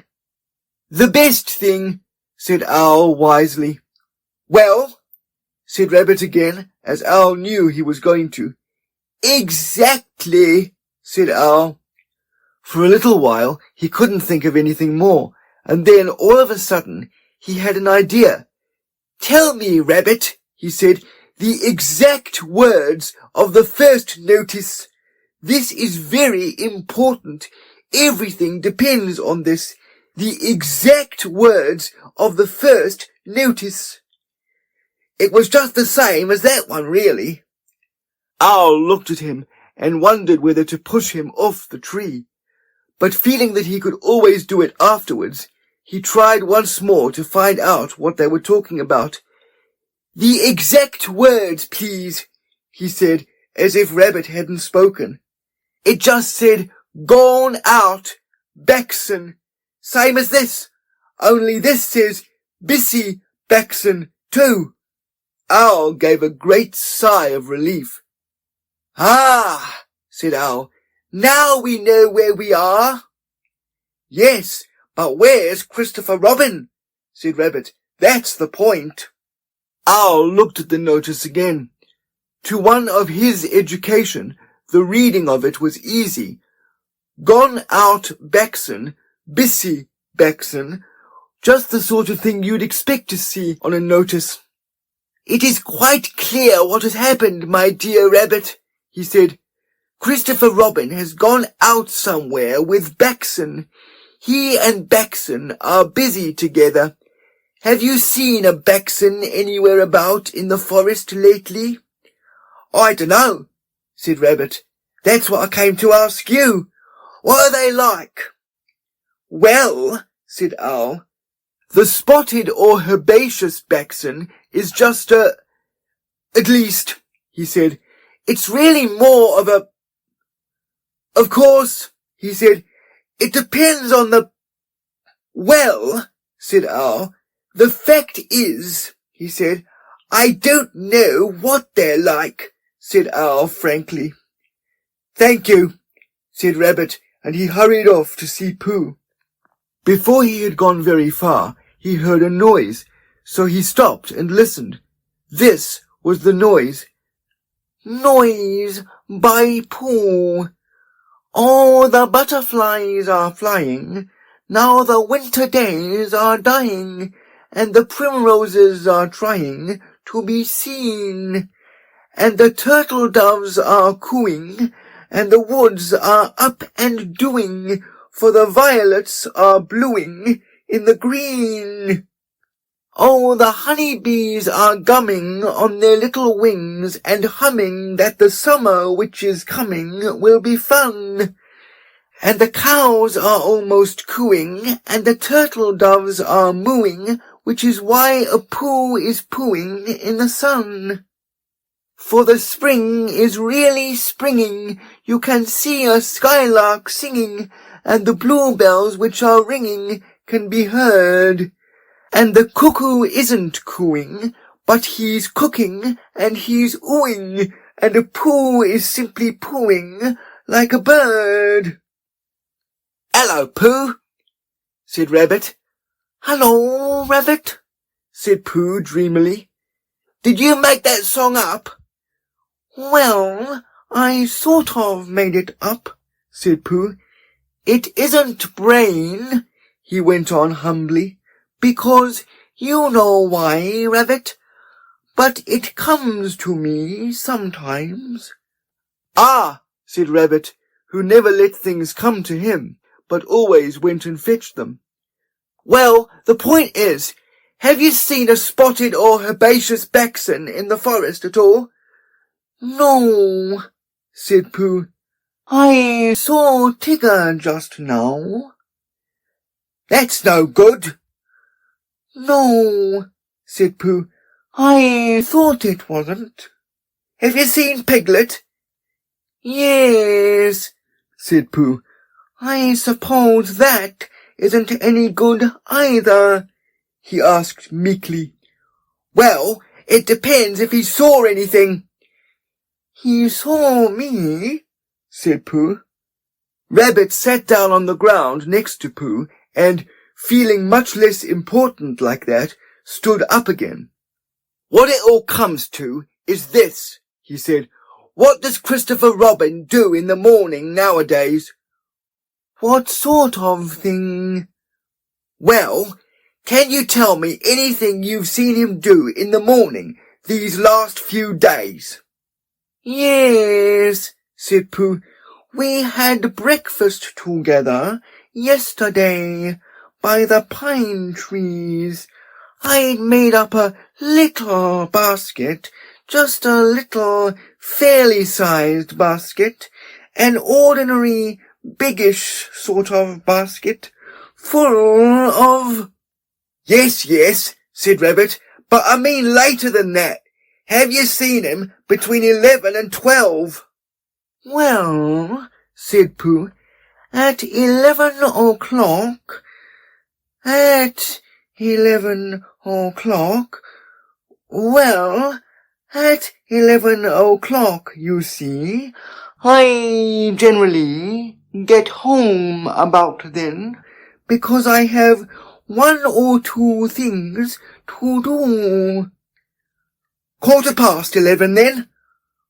"Well," said Pooh. "past?" "Yes," said Pooh. "At past, or perhaps later, I might see him." And now that he did think of it, he began to remember that he hadn't seen Christopher Robin about so much lately.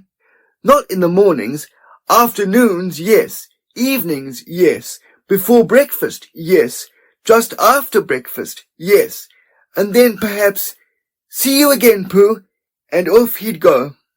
"That's just it," said Rabbit. "Where?" "Perhaps he's looking for something." "What?" asked Rabbit. "That's just what I was going to say," said Pooh, and then he added, "Perhaps he's looking for a spotted or herbaceous baxen?" "Yes," said Pooh, "one of those, in case it isn't." Rabbit looked at him severely. "I don't think you're helping," he said. "No," said Pooh. "I do try," he added humbly. Rabbit thanked him for trying and said that he would now go and see Eeyore, and Pooh could walk with him if he liked. But Pooh, who felt another verse of his song coming on him, said he would wait for Piglet. "Goodbye, Rabbit." So Rabbit went off. But as it happened, it was Rabbit who saw Piglet first. Piglet had got up early that morning to pick himself a bunch of violets, and when he had picked them and put them in a pot in the middle of his house, it suddenly came over him that nobody had ever picked Eeyore a bunch of violets, and the more he thought of this, the more he thought how sad it was to be an animal who had never had a bunch of violets picked for him. So he hurried out again, saying to himself, "Eeyore, violets!" and then, "Violets, Eeyore!" in case he forgot, because it was that sort of day. And he picked a large bunch and trotted along, smelling them, and feeling very happy, until he came to the place where Eeyore was. "Oh, Eeyore!" began Piglet a little nervously, because Eeyore was busy. Eeyore put out a paw and waved him away. "Tomorrow," said Eeyore, "or the next day." Piglet came a little closer to see what it was. Eeyore had 3 sticks on the ground and was looking at them. 2 of the sticks were touching at one end, but not the other, and the 3rd stick was laid across them. Piglet thought that perhaps it was a trap of some kind.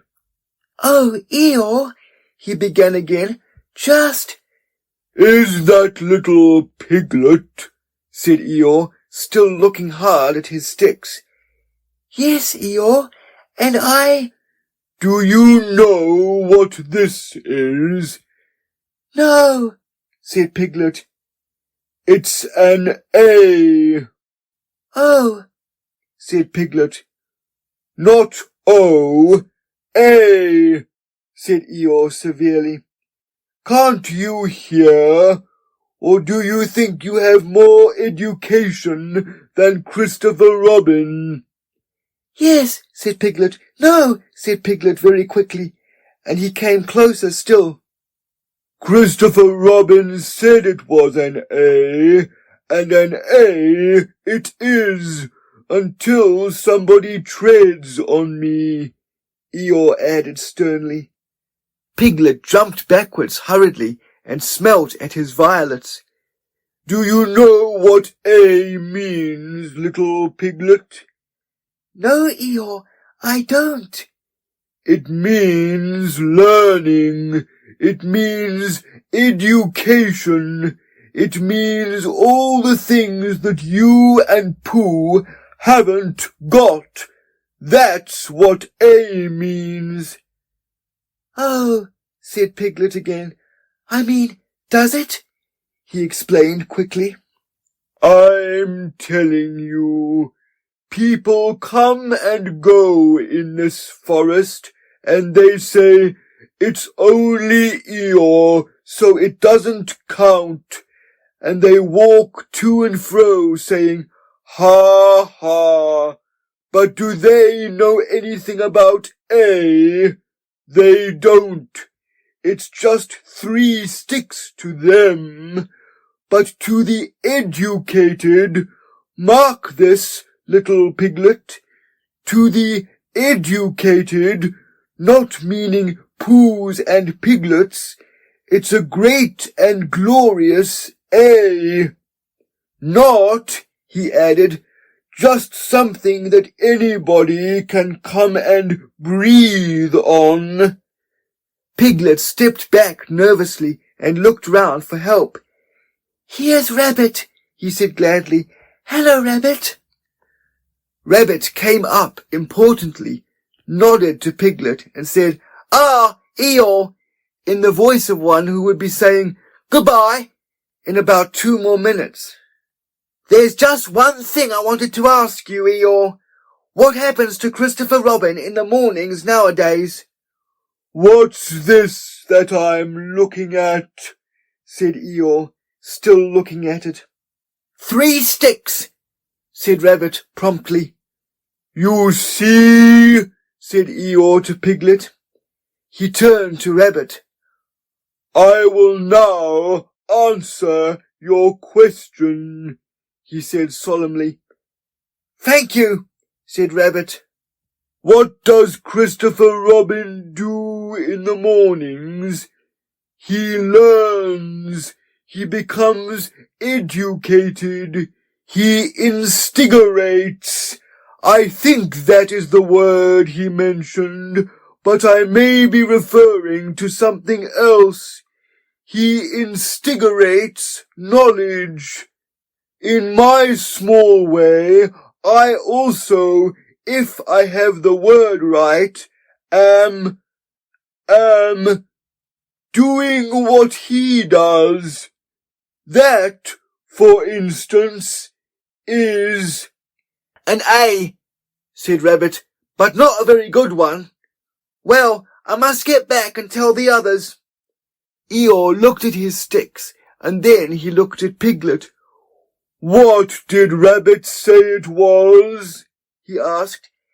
"An A," said Piglet. "Did you tell him?" "No, Eeyore, I didn't. I expect he just knew." "He knew? You mean this A thing is a thing Rabbit knew?" "Yes, Eeyore. He's clever, Rabbit is." "Clever," said Eeyore scornfully, putting a foot heavily on his 3 sticks. "Education," said Eeyore bitterly, jumping on his 6 sticks. "What is learning?" asked Eeyore as he kicked his 12 sticks into the air. "A thing Rabbit knows. Ha!"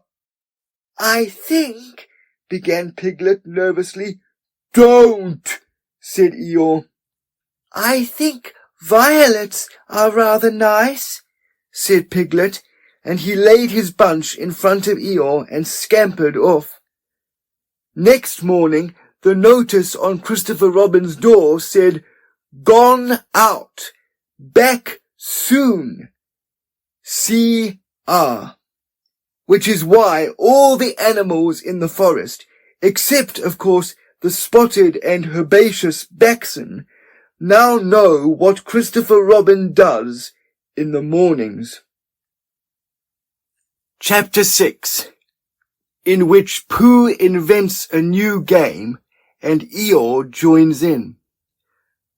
By the time it came to the edge of the forest, the stream had grown up, so that it was almost a river, and, being grown up, it did not run and jump and sparkle along as it used to do when it was younger, but moved more slowly, for it knew now where it was going, and it said to itself, "There is no hurry. We shall get there some day." But all the little streams higher up in the forest went this way and that, quickly, eagerly, having so much to find out before it was too late. There was a broad track, almost as broad as a road, leading from the outland to the forest, but before it could come to the forest, it had to cross this river. So, where it crossed, there was a wooden bridge, almost as broad as a road, with wooden rails on each side of it. Christopher Robin could just get his chin to the top rail if he wanted to, but it was more fun to stand on the bottom rail so that he could lean right over and watch the river slipping slowly away beneath him. Pooh could get his chin onto the bottom rail if he wanted to, but it was more fun to lie down and get his head under it and watch the river slipping slowly away beneath him. And this was the only way in which Piglet and Roo could watch the river at all, because they were too small to reach the bottom rail, so they would lie down and watch it, and it slipped away very slowly, being in no hurry to get there. One day when Pooh was walking towards this bridge, he was trying to make up a piece of poetry about fir cones, because there they were, lying about on each side of him, and he felt singy. So he picked a fir cone up and looked at it and said to himself, "This is a very good fir cone, and something ought to rhyme to it." But he couldn't think of anything. And then this came into his head suddenly. "Here is a mystery about a little fir tree. Owl says it's his tree, and KANGA says it's her tree." "Which doesn't make sense," said Pooh, "because KANGA doesn't live in a tree." He had just come to the bridge, and not looking where he was going, he tripped over something, and the fir cone jerked out of his paw into the river. "Bother!" said Pooh, as it floated slowly under the bridge, and he went back to get another fir cone, which had a rhyme to it. But then he thought that he would just look at the river instead, because it was a peaceful sort of day. So he lay down and looked at it, and it slipped slowly away beneath him. And suddenly there was his fir cone slipping away too. "That's funny," said Pooh. "I dropped it on the other side," said Pooh, "and it came out on this side. I wonder if it would do it again." And he went back for some more fir cones. It did. It kept on doing it. Then he dropped 2 in at once, and leaned over the bridge to see which of them would come out first. And one of them did, but as they were both the same size, he didn't know if it was the one he wanted to win, or the other one. So the next time he dropped one big one and one little one, and the big one came out first, which was what he said it would do, and the little one came out last, which was what he said it would do. So he had won twice. And when he went home for tea, he had won 36 and lost 28, which meant that he had, well, you take 28 from 36, and that's what he was, instead of the other way round. And that was the beginning of the game called Pooh Sticks, which Pooh invented, and which he and his friends used to play on the edge of the forest. But they played with sticks instead of fir cones, because they were easier to mark. Now, one day, Pooh and Piglet and Rabbit and Roo were all playing Pooh Sticks together. They had dropped their sticks in when Rabbit said, "Go!" And then they had hurried across to the other side of the bridge. And now they were all leaning over the edge, waiting to see whose stick would come out first. But it was a long time coming, because the river was very lazy that day, and hardly seemed to mind if it didn't ever get there at all. "I can see mine," cried Roo. "No, I can't. It's something else. Can you see yours, Piglet? I thought I could see mine, but I couldn't. There it is. No, it isn't. Can you see yours, Pooh?" "No," said Pooh. "I expect my stick's stuck," said Roo. "Rabbit, my stick's stuck. Is your stick stuck, Piglet?" "They always take longer than you think," said Rabbit. "How long do you think they'll take?" asked Roo. "I can see yours, Piglet," said Pooh suddenly.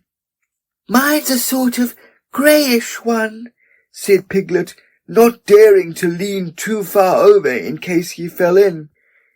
"Yes, that's what I can see. It's coming over onto my side." Rabbit leant over further than ever, looking for his, and Roo wriggled up and down, calling out, "Come on, stick! Stick, stick, stick!" And Piglet got very excited, because his was the only one which had been seen, and that meant that he was winning. "It's coming," said Pooh. "Are you sure it's mine?" squeaked Piglet excitedly. "Yes, because it's grey, a big grey one. Here it comes, a very big grey. Oh no, it isn't. It's EEYORE." And out floated EEYORE. "EEYORE!" cried everybody. Looking very calm, very dignified, with his legs in the air, came EEYORE from beneath the bridge. "It's EEYORE!" cried Roo, terribly excited. "Is that so?" said EEYORE, getting caught up by a little eddy and turning slowly round 3 times. "I wondered." "I didn't know you were playing," said Roo. "I'm not," said EEYORE. "EEYORE, what are you doing there?" said Rabbit.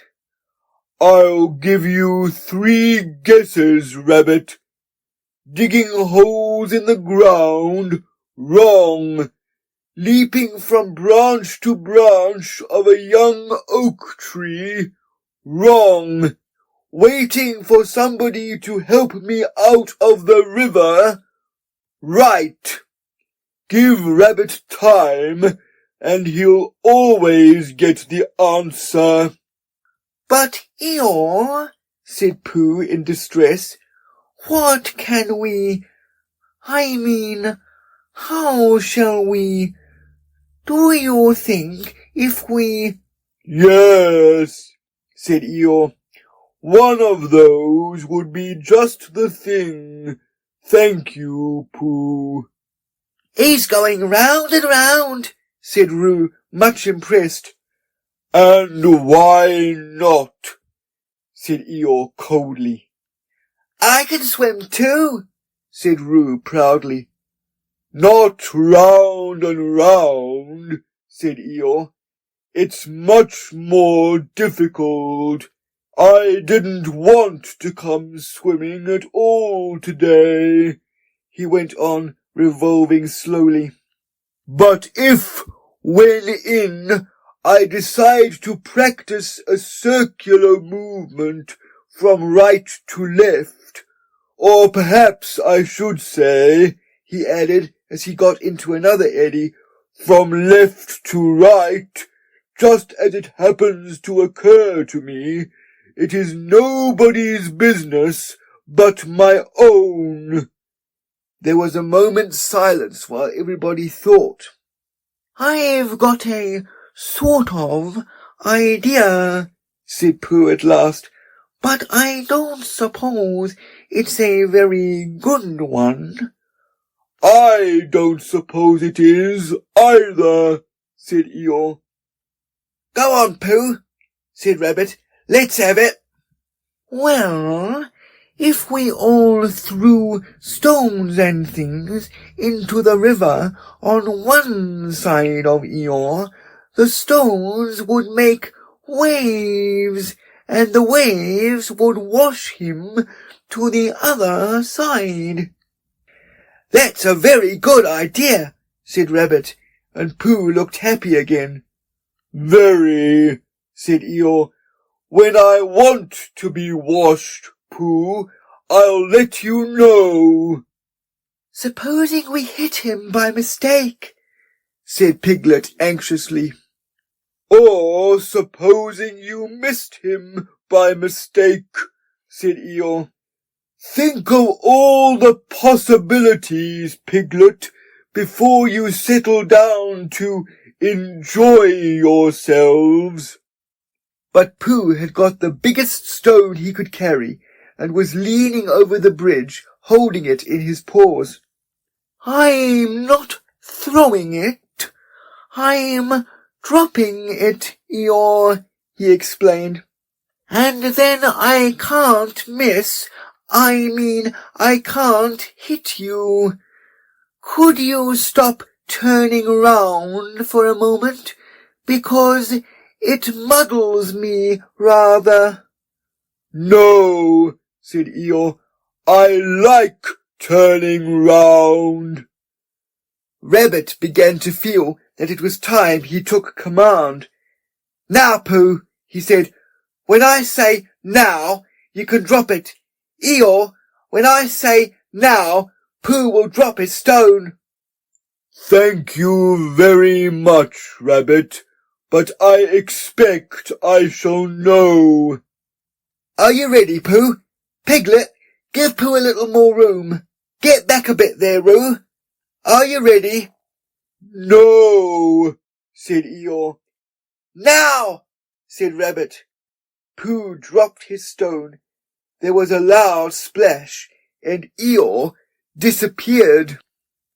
It was an anxious moment for the watchers on the bridge. They looked and looked, and even the sight of Piglet's stick coming out a little in front of Rabbit's didn't cheer them up as much as you would have expected.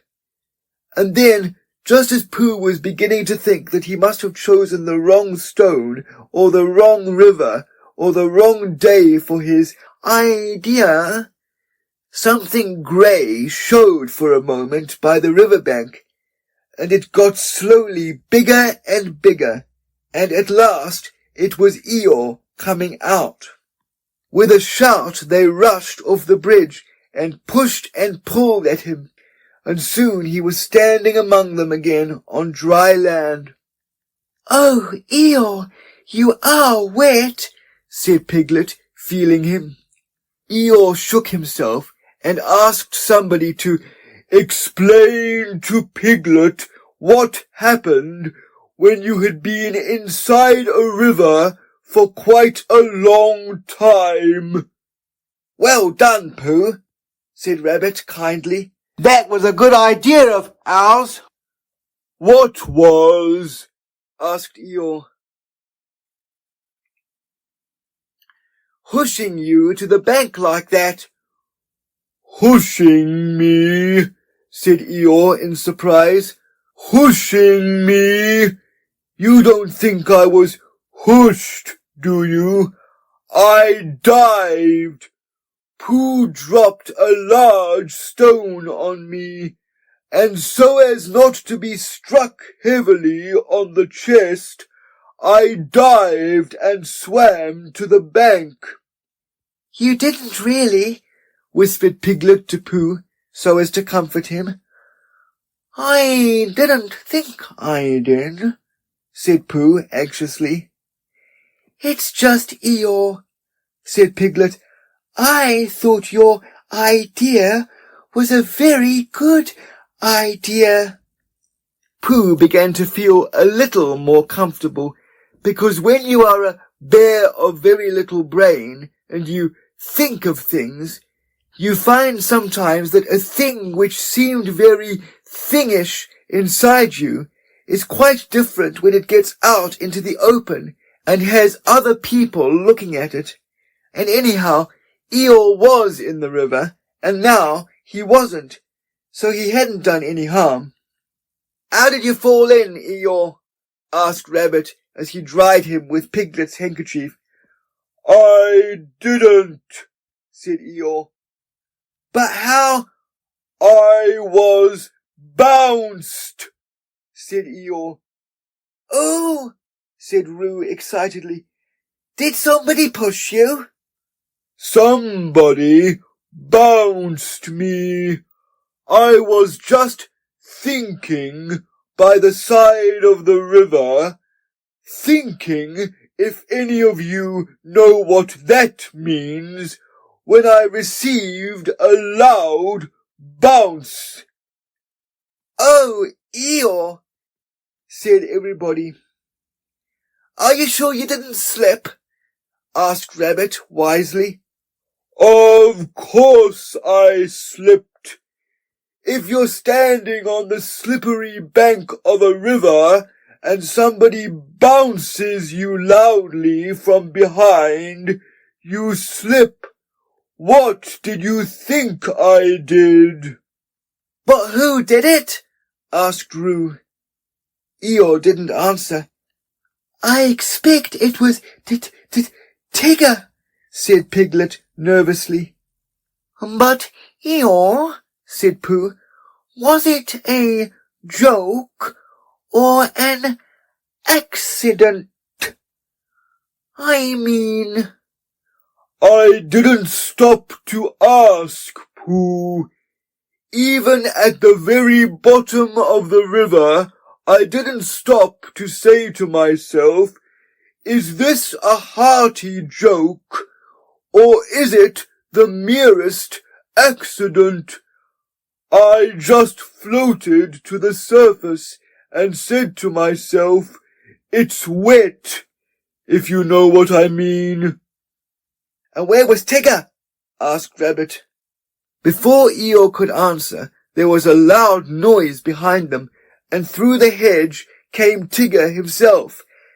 "Hello, everybody!" said Tigger cheerfully. "Hello, Tigger," said Roo. Rabbit became very important suddenly. "Tigger," he said solemnly, "what happened just now?" "Just when?" said Tigger a little uncomfortably. "When you bounced Eeyore into the river." "I didn't bounce him." "You bounced me," said Eeyore gruffly. "I didn't really. I had a cough, and I happened to be behind Eeyore, and I said, grrrr." "Why?" said Rabbit, helping Piglet up and dusting him. "It's all right, Piglet."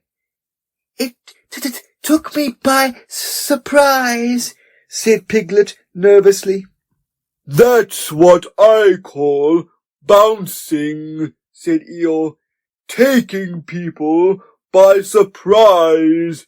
Very unpleasant habit. I don't mind Tigger being in the forest," he went on, "because it's a large forest and there's plenty of room to bounce in it. But I don't see why he should come into my little corner of it and bounce there. It isn't as if there was anything very wonderful about my little corner. Of course, for people who like cold, wet, ugly bits, it is something rather special, but otherwise it's just a corner, and if anybody feels bouncy—" "I didn't bounce. I coughed," said Tigger crossly. "Bouncy or coffee, it's all the same at the bottom of the river."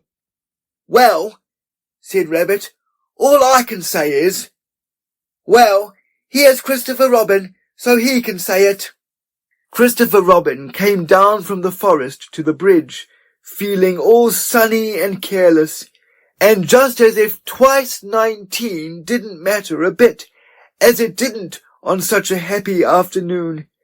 And he thought that if he stood on the bottom rail of the bridge and leant over and watched the river slipping slowly away beneath him, then he would suddenly know everything that there was to be known, and he would be able to tell Pooh, who wasn't quite sure about some of it.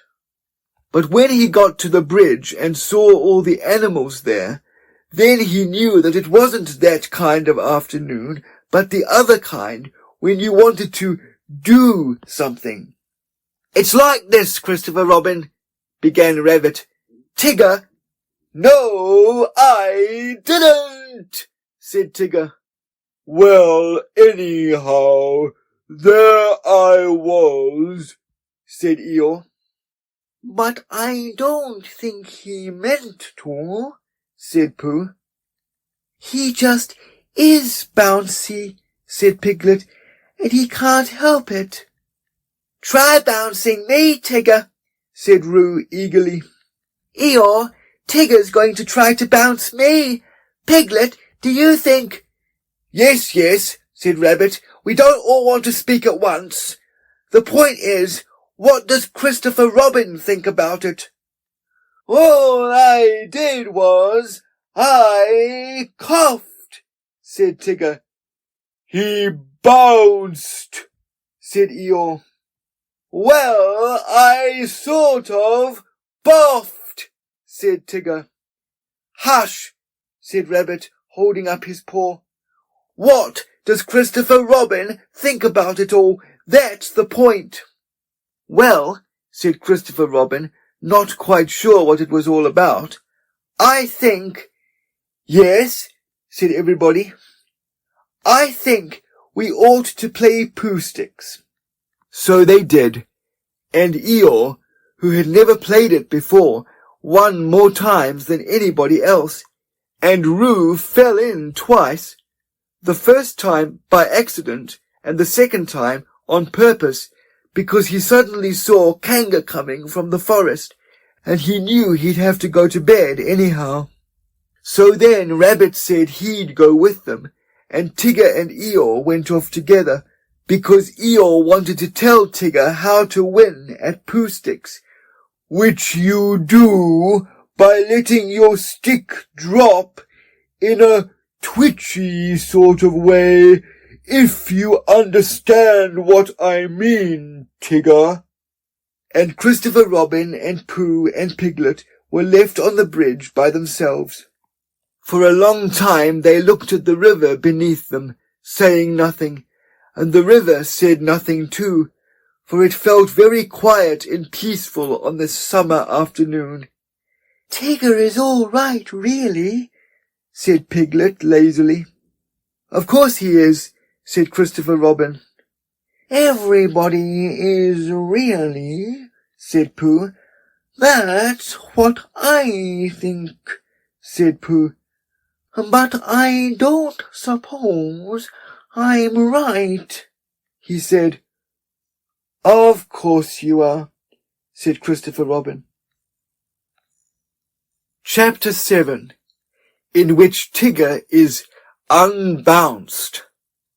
One day Rabbit and Piglet were sitting outside Pooh's front door listening to Rabbit, and Pooh was sitting with them. It was a drowsy summer afternoon, and the forest was full of gentle sounds, which all seemed to be saying to Pooh, "Don't listen to Rabbit, listen to me." So he got into a comfortable position for not listening to Rabbit, and from time to time he opened his eyes to say, "Ah," and then closed them again to say, "True." And from time to time Rabbit said, "You see what I mean, Piglet," very earnestly, and Piglet nodded earnestly to show that he did. "In fact," said Rabbit, coming to the end of it at last, "Tigger's getting so bouncy nowadays that it's time we taught him a lesson. Don't you think so, Piglet?" Piglet said that Tigger was very bouncy, and that if they could think of a way of unbouncing him, it would be a very good idea. "Just what I feel," said Rabbit. "What do you say, Pooh?" Pooh opened his eyes with a jerk and said, "Extremely." "Extremely what?" asked Rabbit. "What you were saying," said Pooh. "Undoubtedly." Piglet gave Pooh a stiffening sort of nudge, and Pooh, who felt more and more that he was somewhere else, got up slowly and began to look for himself. "But how shall we do it?" asked Piglet. "What sort of a lesson, Rabbit?" "That's the point," said Rabbit. The word lesson came back to Pooh, as one he had heard before somewhere. "There's a thing called twice times," he said. "Christopher Robin tried to teach it to me once, but it didn't." "What didn't?" said Rabbit. "Didn't what?" said Piglet. Pooh shook his head. "I don't know," he said. "It just didn't. What are we talking about?" "Pooh," said Piglet reproachfully, "haven't you been listening to what Rabbit was saying?"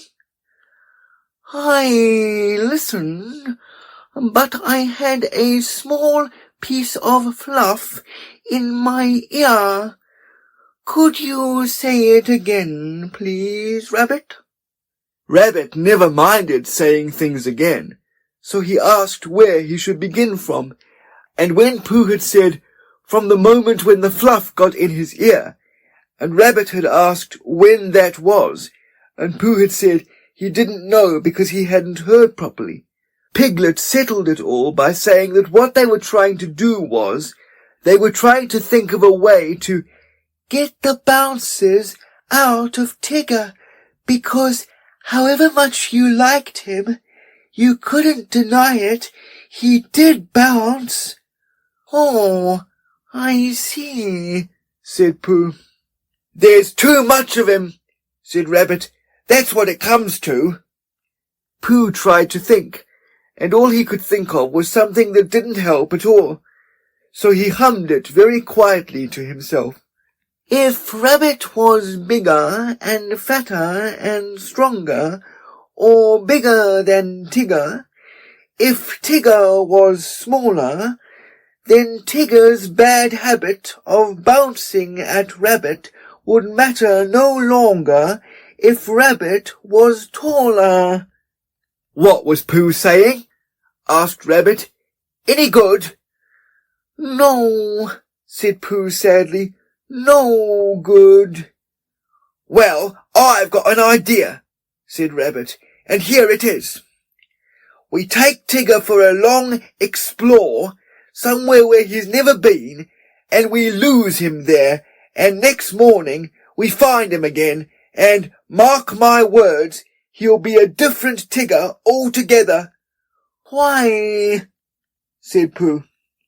"Because he'll be a humble Tigger, because he'll be a sad Tigger, a melancholy Tigger, and a small and sorry Tigger, and, oh, Rabbit, I am glad to see you, Tigger, that's why." "Will he be glad to see me and Piglet, too?" "Of course." "That's good," said Pooh. "I should hate him to go on being sad," said Piglet doubtfully. "Tiggers never go on being sad," explained Rabbit. "They get over it with astonishing rapidity. I asked Owl just to make sure, and he said that's what they always get over it with. But if we can make Tigger feel small and sad just for 5 minutes, we shall have done a good deed." "Would Christopher Robin think so?" asked Piglet. "Yes," said Rabbit. "He'd say, 'You've done a good deed, Piglet. I would have done it myself, only I happen to be doing something else. Thank you, Piglet, and Pooh, of course.'" Piglet felt very glad about this, and he saw at once that what they were going to do to Tigger was a good thing to do, and as Pooh and Rabbit were doing it with him, it was a thing which even a very small animal could wake up in the morning and be comfortable about doing. So the only question was, where should they lose Tigger? "We'll take him to the North Pole," said Rabbit, "because it was a very long explore finding it, so it will be a very long explore for Tigger unfinding it again." It was now Pooh's turn to feel very glad, because it was he who had first found the North Pole, and when they got there, Tigger would see a notice which said, "Discovered by Pooh. Pooh found it." And then Tigger would know, which perhaps he didn't know, the sort of bear Pooh was. That sort of bear. So it was arranged that they should start next morning, and that Rabbit, who lived near Kanga and Roo and Tigger, should now go and ask Tigger what he was doing tomorrow, because if he wasn't doing anything, what about coming for an explore and getting Pooh and Piglet to come too? And if Tigger said, yes, that would be all right. And if he said, no, he won't, said Rabbit. Leave it to me. And he went off busily. The next day was quite a different day. Instead of being hot and sunny, it was cold and misty. Pooh didn't mind for himself, but when he thought of all the honey the bees wouldn't be making, a cold and misty day always made him feel sorry for them. He said so to Piglet when Piglet came to fetch him, and Piglet said that he wasn't thinking of that so much, but of how cold and miserable it would be, being lost all day and night on the top of the forest. But when he and Pooh had got to Rabbit's house, Rabbit said it was just the day for them, because Tigger always bounced on ahead of everybody, and as soon as he got out of sight, they would hurry away in the other direction, and he would never see them again. Not ever, said Piglet. Well, not until we find him again, Piglet. Tomorrow, or whenever it is. Come on, he's waiting for us. When they got to Kanga's house, they found that Roo was waiting too, being a great friend of Tigger's, which made it awkward. But Rabbit whispered, leave this to me, behind his paw to Pooh, and went up to Kanga. I don't think Roo had better come, he said. Not today. Why not? Said Roo, who wasn't supposed to be listening. Nasty cold day, said Rabbit, shaking his head. And you were coughing this morning. How do you know? Asked Roo indignantly. Oh, Roo, you never told me, said Kanga reproachfully. It was a biscuit cough, said Roo, not one to tell you about. I think not today, dear, another day. Tomorrow, said Roo hopefully. We'll see, said Kanga. You're always seeing, and nothing ever happens, said Roo sadly. Nobody could see on a day like this, Roo, said Rabbit. I don't expect we shall get very far, and then this afternoon Ah, Tigger, there you are. Come on. Goodbye, Roo. This afternoon Come on, Pooh. All ready? That's right. Come on. So they went. At first, Pooh and Rabbit and Piglet walked together, and Tigger ran round them in circles, and then, when the path got narrower, Rabbit, Piglet, and Pooh walked one after another, and Tigger ran round them in oblongs, and, by the by, when the gorse got very prickly on each side of the path, Tigger ran up and down in front of them, and sometimes he bounced into Rabbit, and sometimes he didn't. And as they got higher, the mist got thicker, so that Tigger kept disappearing, and then when you thought he wasn't there he was again, saying, I say, come on! And before you could say anything, there he wasn't. Rabbit turned round and nudged Piglet. The next time, he said, tell Pooh. The next time, said Piglet to Pooh. The next what? Said Pooh to Piglet. Tigger appeared suddenly, bounced into Rabbit, and disappeared again. Now, said Rabbit. He jumped into a hollow by the side of the path, and Pooh and Piglet jumped after him. They crouched in the bracken, listening. The forest was very silent when you stopped and listened to it. They could see nothing and hear nothing. Hush, said Rabbit. I am, said Pooh. There was a pattering noise, then silence again. Hello, said Tigger, and he sounded so close suddenly that Piglet would have jumped if Pooh hadn't accidentally been sitting on most of him. "Where are you?" called Tigger. Rabbit nudged Pooh, and Pooh looked about for Piglet to nudge, but couldn't find him, and Piglet went on breathing wet bracken as quietly as he could, and felt very brave and excited. "That's funny," said Tigger.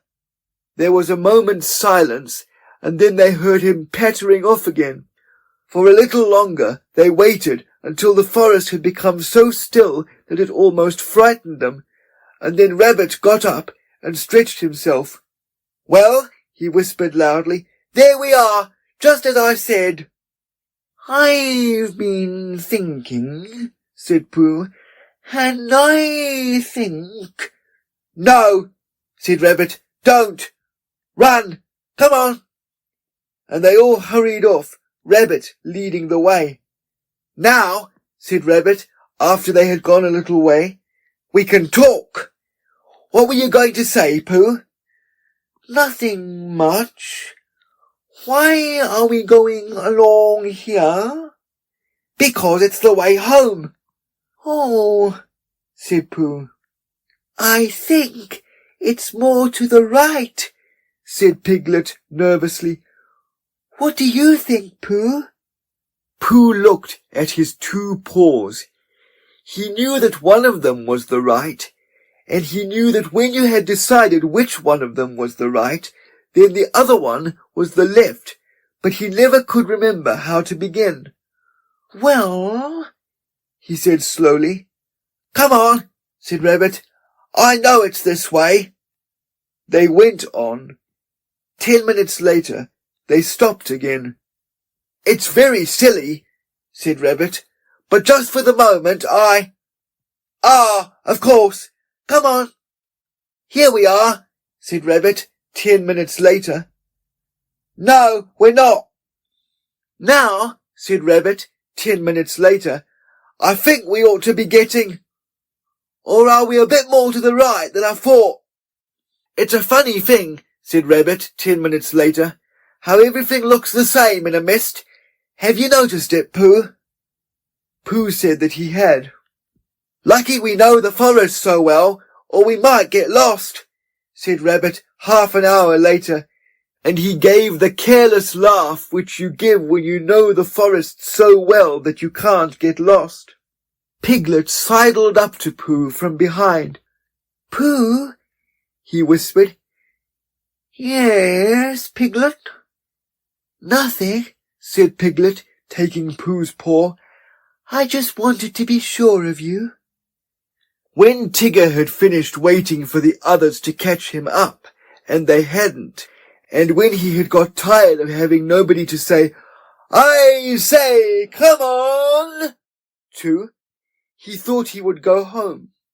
So he trotted back, and the first thing KANGA said when she saw him was, "There's a good Tigger. You're just in time for your strengthening medicine."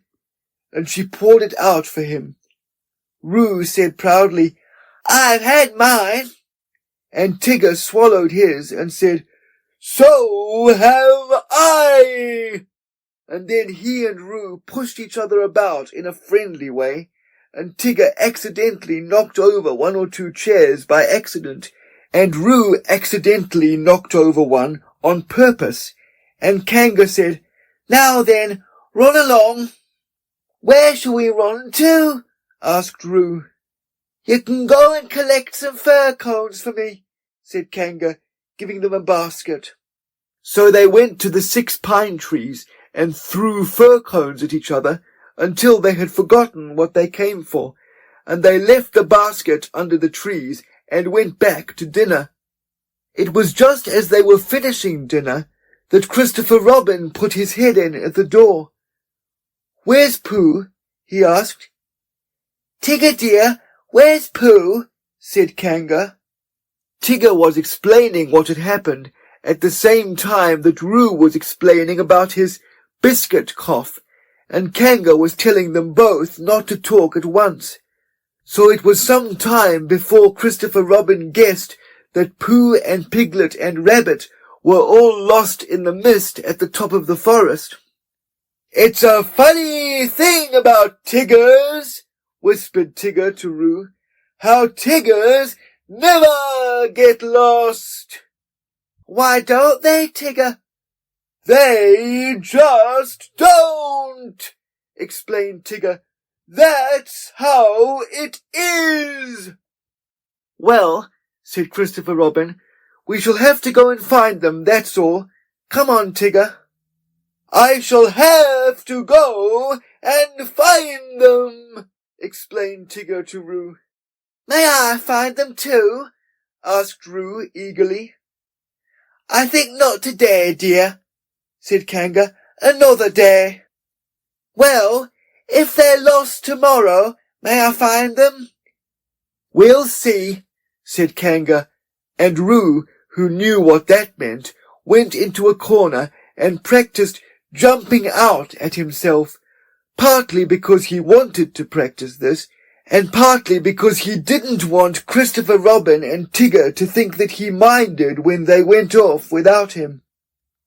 "The fact is," said Rabbit, "we've missed our way somehow." They were having a rest in a small sand pit on the top of the forest.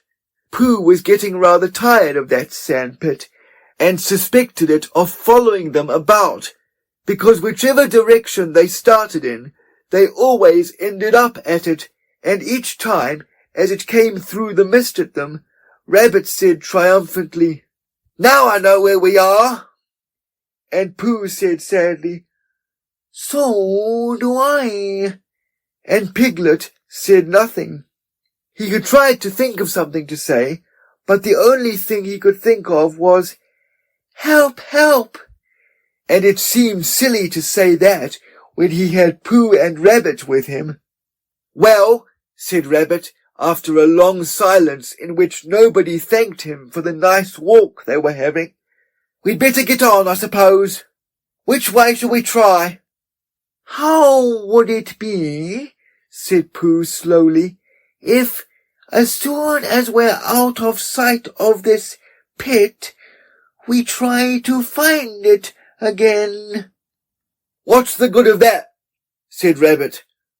"Well," said Pooh, "we keep looking for home and not finding it, so I thought that if we looked for this pit, we'd be sure not to find it, which would be a good thing, because then we might find something that we weren't looking for, which might be just what we were looking for, really." "I don't see much sense in that," said Rabbit. "No," said Pooh humbly, "there isn't. But there was going to be when I began it. It's just that something happened to it on the way." "If I walked away from this pit and then walked back to it, of course I should find it." "Well, I thought perhaps you wouldn't," said Pooh. "I just thought." "Try," said Piglet suddenly. "We'll wait here for you." Rabbit gave a laugh to show how silly Piglet was, and walked into the mist. After he had gone 100 yards, he turned and walked back again. And after Pooh and Piglet had waited 20 minutes for him, Pooh got up. "I just thought," said Pooh. "Now then, Piglet, let's go home." "But Pooh," cried Piglet, all excited, "do you know the way?" "No," said Pooh, "but there are 12 pots of honey in my cupboard, and they've been calling to me for hours. I couldn't hear them properly before, because Rabbit would talk, But if nobody says anything except those 12 pots, I think, Piglet, I shall know where they're calling from. Come on." They walked off together, and for a long time Piglet said nothing so as not to interrupt the pots, and then suddenly he made a squeaky noise and an "whoo" noise, because now he began to know where he was. But he still didn't dare to say so out loud, in case he wasn't. And just when he was getting so sure of himself that it didn't matter whether the pots went on calling or not, there was a shout from in front of him, and out of the mist came Christopher Robin. "Oh, there you are," said Christopher Robin carelessly, trying to pretend that he hadn't been anxious. "Here we are," said Pooh. "Where's Rabbit?" "I don't know," said Pooh. "Oh, well, I expect Tigger will find him. He's sort of looking for you all." "Well," said Pooh, "I've got to go home for something, and so has Piglet, because we haven't had it yet, and—" "I'll come and watch you," said Christopher Robin. So he went home with Pooh and watched him for quite a long time, and all the time he was watching, Tigger was tearing round the forest, making loud yapping noises for Rabbit, and at last a very small and sorry rabbit heard him, and the small and sorry rabbit rushed through the mist at the noise, and it suddenly turned into Tigger, a friendly Tigger, a grand Tigger, a large and helpful Tigger, a Tigger who bounced, if he bounced at all, in just the beautiful way a Tigger ought to bounce. "Oh, Tigger, I am glad to see you," cried Rabbit. Chapter 8, in which Piglet does a very grand thing. Halfway between Pooh's house and Piglet's house was a thoughtful spot, where they met sometimes when they had decided to go and see each other, and as it was warm and out of the wind, they would sit down there for a little and wonder what they would do now that they had seen each other. One day, when they had decided not to do anything, Pooh made up a verse about it, so that everybody should know what the place was for. "This warm and sunny spot belongs to Pooh, and here he wonders what he's going to do. Oh, bother, I forgot. It's Piglet's too."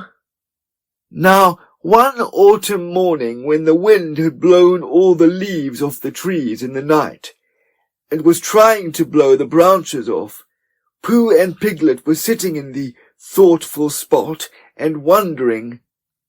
"What I think," said Pooh, "is I think we'll go to Pooh Corner and see EEYORE, because perhaps his house has been blown down, and perhaps he'd like us to build it again."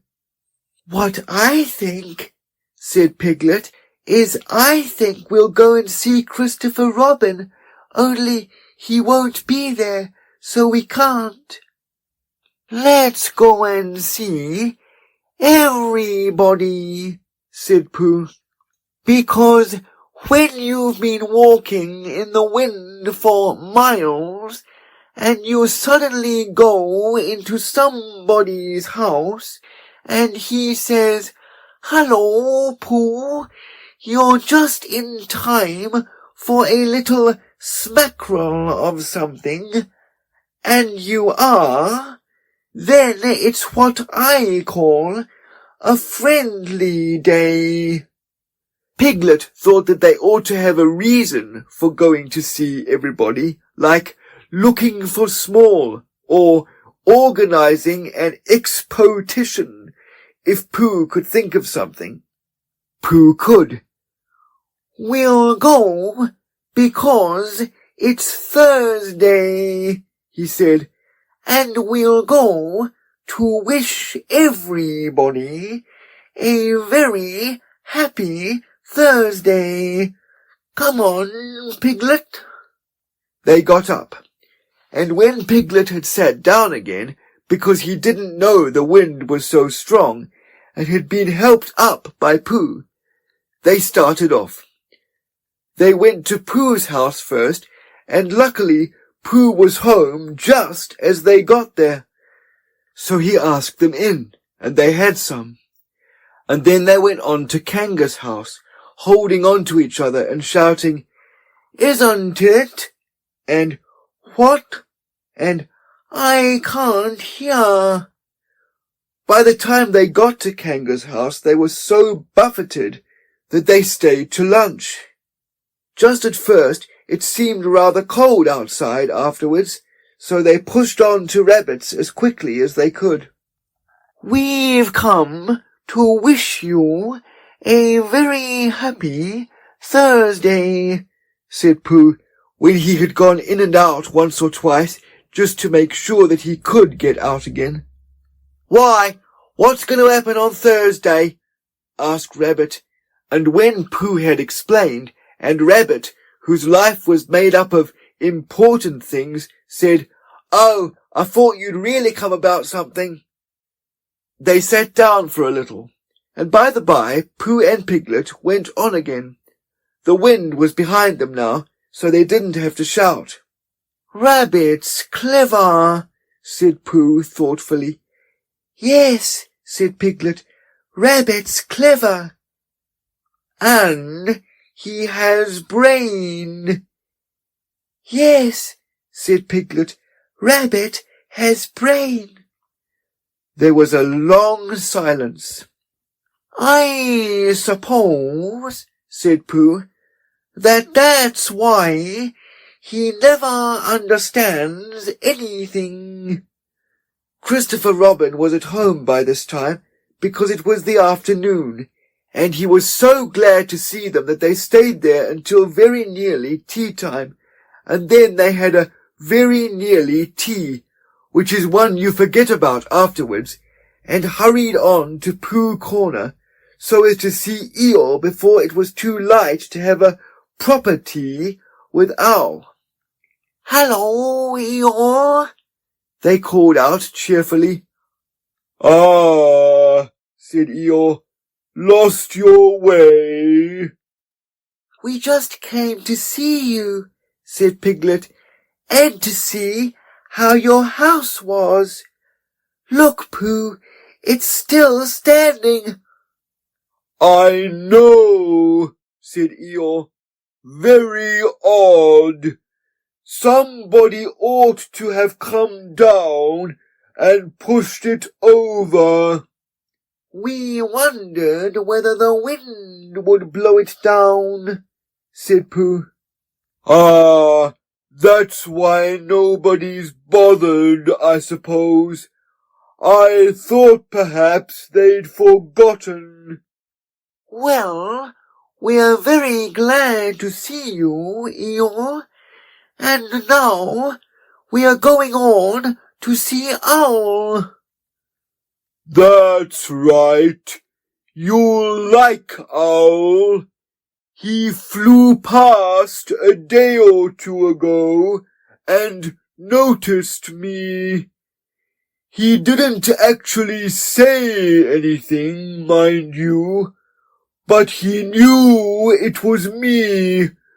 Very friendly of him, I thought. Encouraging."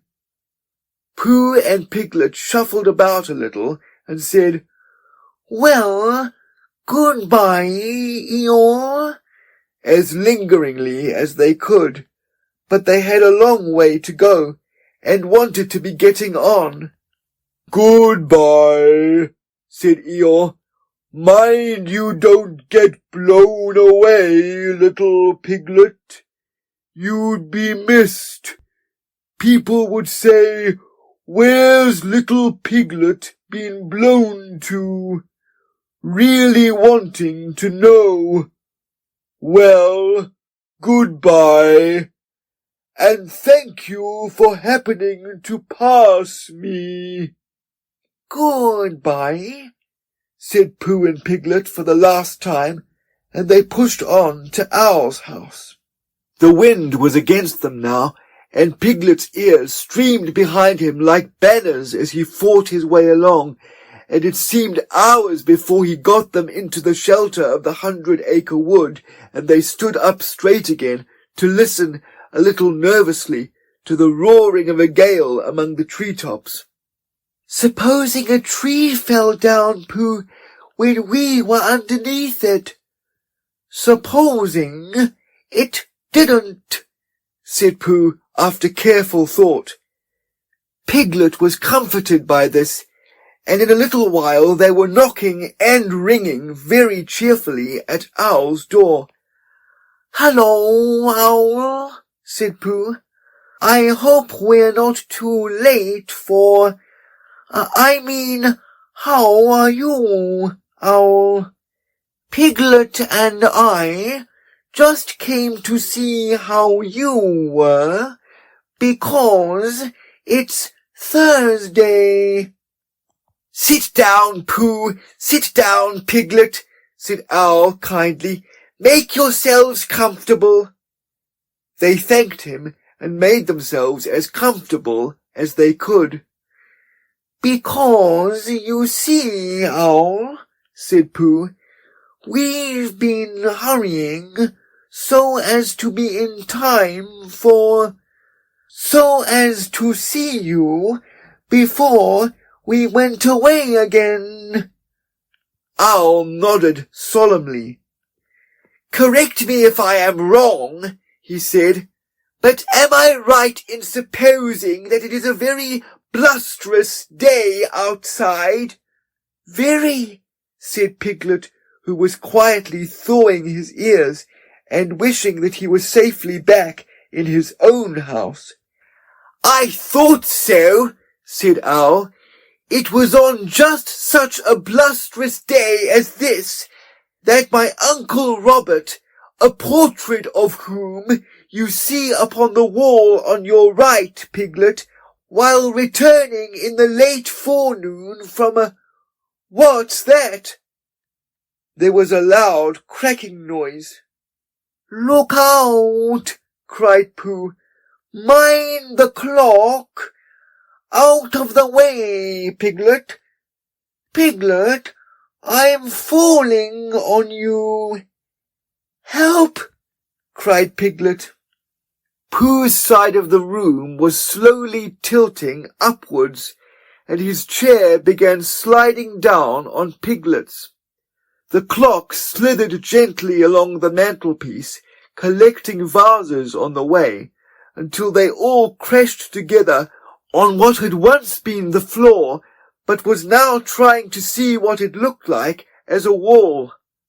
Uncle Robert, who was going to be the new hearth-rug, and was bringing the rest of his wall with him as carpet, met Piglet's chair just as Piglet was expecting to leave it, and for a little while it became very difficult to remember which was really the north.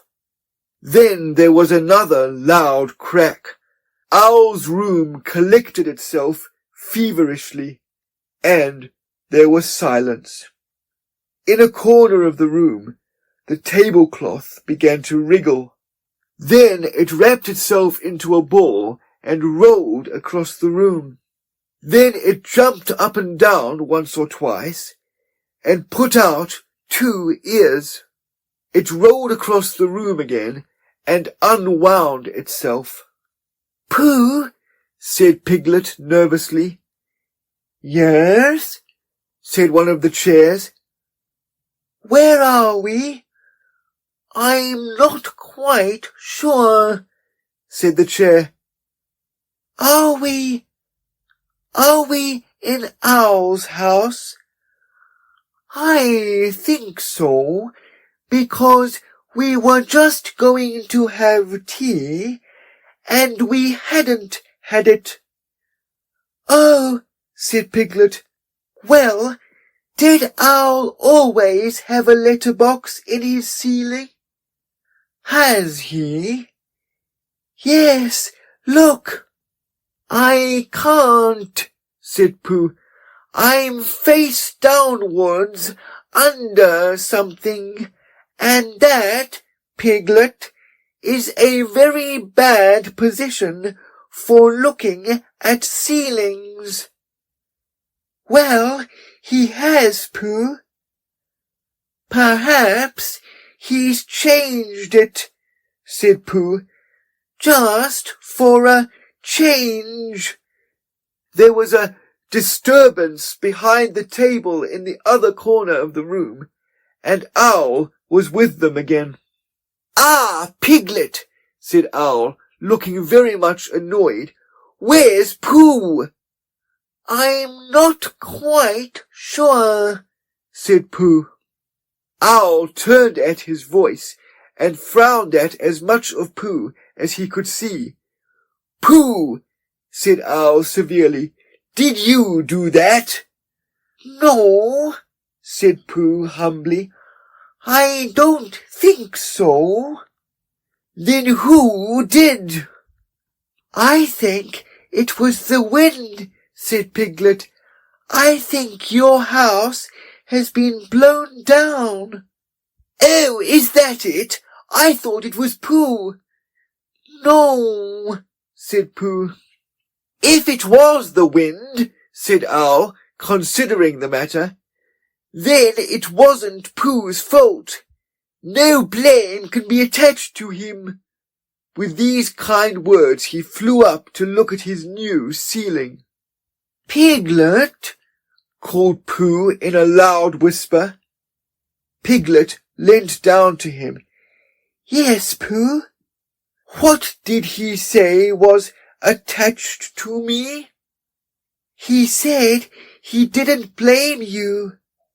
Oh, I thought he meant... Oh, I see. Owl, said Piglet, come down and help Pooh. Owl, who was admiring his letterbox, flew down again. Together they pushed and pulled at the armchair, and in a little while Pooh came out from underneath and was able to look round him again. Well, said Owl, that's a nice state of things. What are we going to do, Pooh? Can you think of anything? Asked Piglet. Well, I had just thought of something, said Pooh. It was just a little thing I thought of. And he began to sing. I lay on my chest and thought it was best to pretend I was having an evening rest. I lay on my tum and I tried to hum, but nothing particular seemed to come.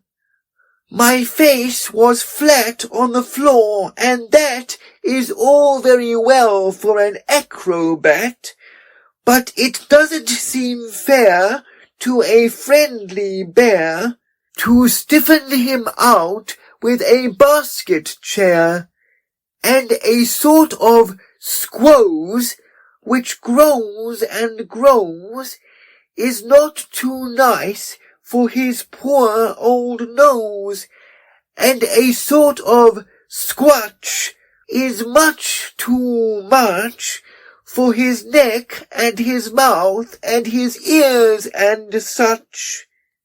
That was all, said Pooh. Owl coughed in an admiring sort of way and said that if Pooh was sure that was all, they could now give their minds to the problem of escape. Because, said Owl, we can't go out by what used to be the front door. Something's fallen on it. But how else can you go out? Asked Piglet anxiously. That is the problem, Piglet, to which I am asking Pooh to give his mind.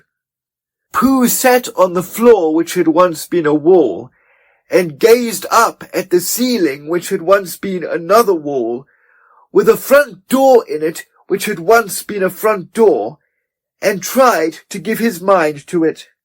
Could you fly up to the letterbox with Piglet on your back?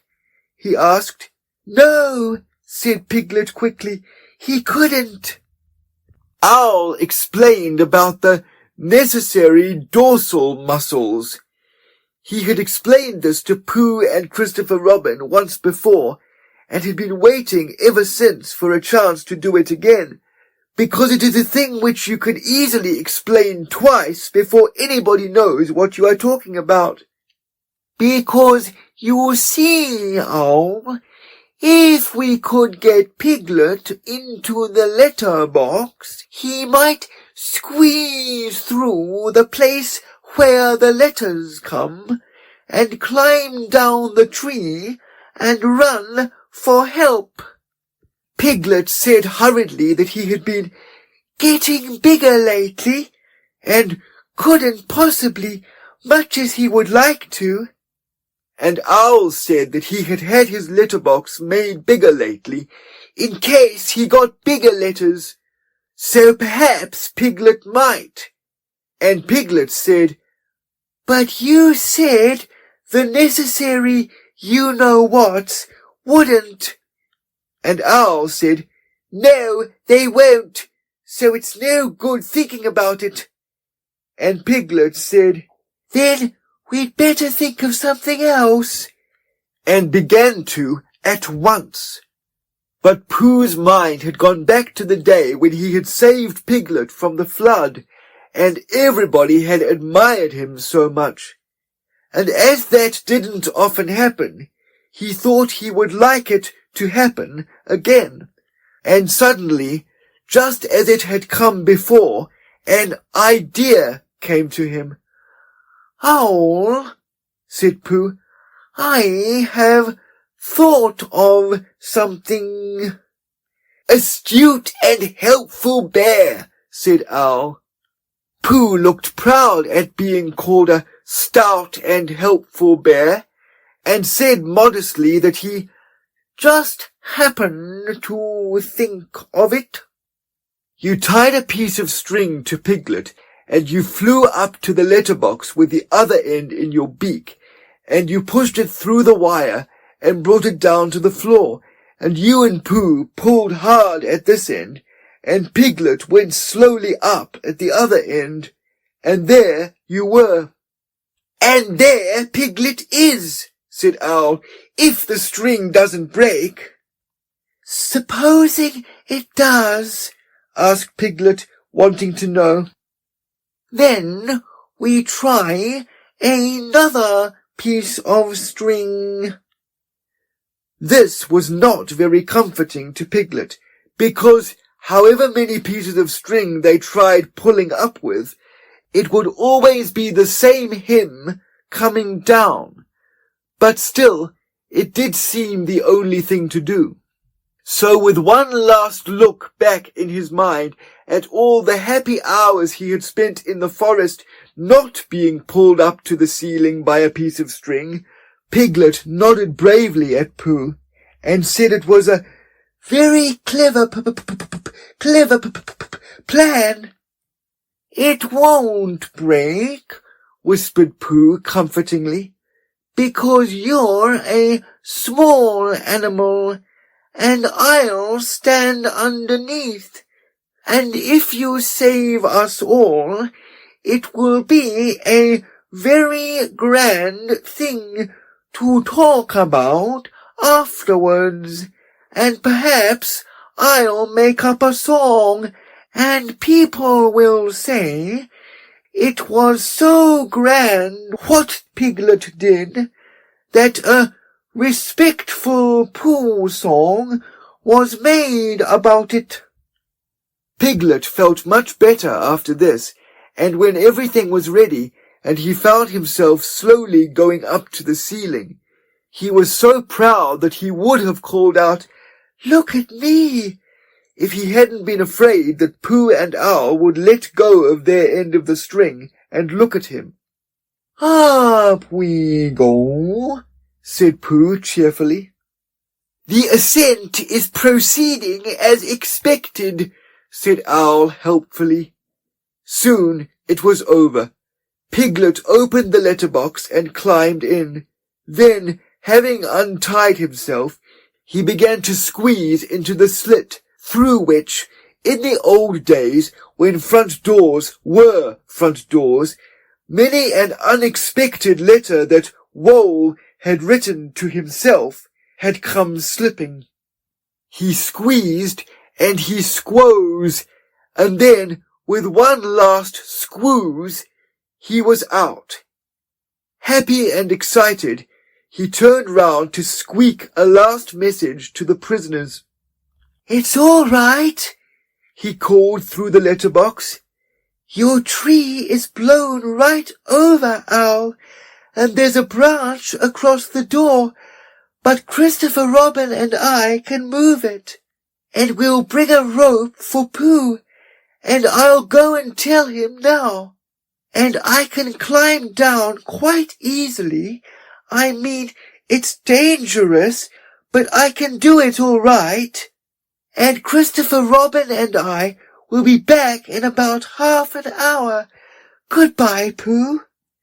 And without waiting to hear Pooh's answering, "Goodbye, and thank you, Piglet," he was off. "Half an hour," said Owl, settling himself comfortably. "That will just give me time to finish that story I was telling you about my Uncle Robert, a portrait of whom you see underneath you.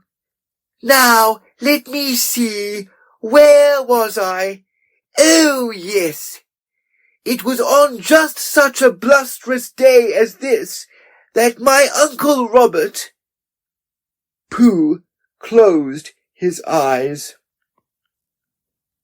Chapter 9, in which Eeyore finds the WOLERY and Owl moves into it. Pooh had wandered into the 100-acre wood and was standing in front of what had once been Owl's house. It didn't at all look like a house now. It looked like a tree which had been blown down. And as soon as a house looks like that, it is time you tried to find another one. Pooh had had a mysterious message underneath his front door that morning, saying, "I am searching for a new house for Owl, so had you, Rabbit." And while he was wondering what it meant, Rabbit had come in and read it for him. "I'm leaving one for all the others," said Rabbit, "and telling them what it means, and they'll all search too. I'm in a hurry. Goodbye." And he had run off. Pooh followed slowly. He had something better to do than find a new house for Owl. He had to make up a Pooh song about the old one, because he had promised Piglet days and days ago that he would. And whenever he and Piglet had met since, Piglet didn't actually say anything, but you knew at once why he didn't. And if anybody mentioned hums or trees or string or storms in the night, Piglet's nose went all pink at the tip, and he talked about something quite different in a hurried sort of way. "But it isn't easy," said Pooh to himself as he looked at what had once been Owl's house, "because poetry and hums aren't things which you get, they're things which get you, and all you can do is to go where they find you." He waited hopefully. "Well," said Pooh, after a long wait, I shall begin, here lies a tree, because it does, and then I'll see what happens. This is what happened. Here lies a tree which Owl, a bird, was fond of when it stood on end, and Owl was talking to a friend called me, in case you hadn't heard, when something occurred. For lo, the wind was blusterous, and flattened out his favourite tree, and things looked bad for him and we. Looked bad, I mean, for he and us. I've never known them worse. Then Piglet thought a thing. Courage, he said, there's always hope. I want a thinnish piece of rope, or if there isn't any, bring a thickish piece of string.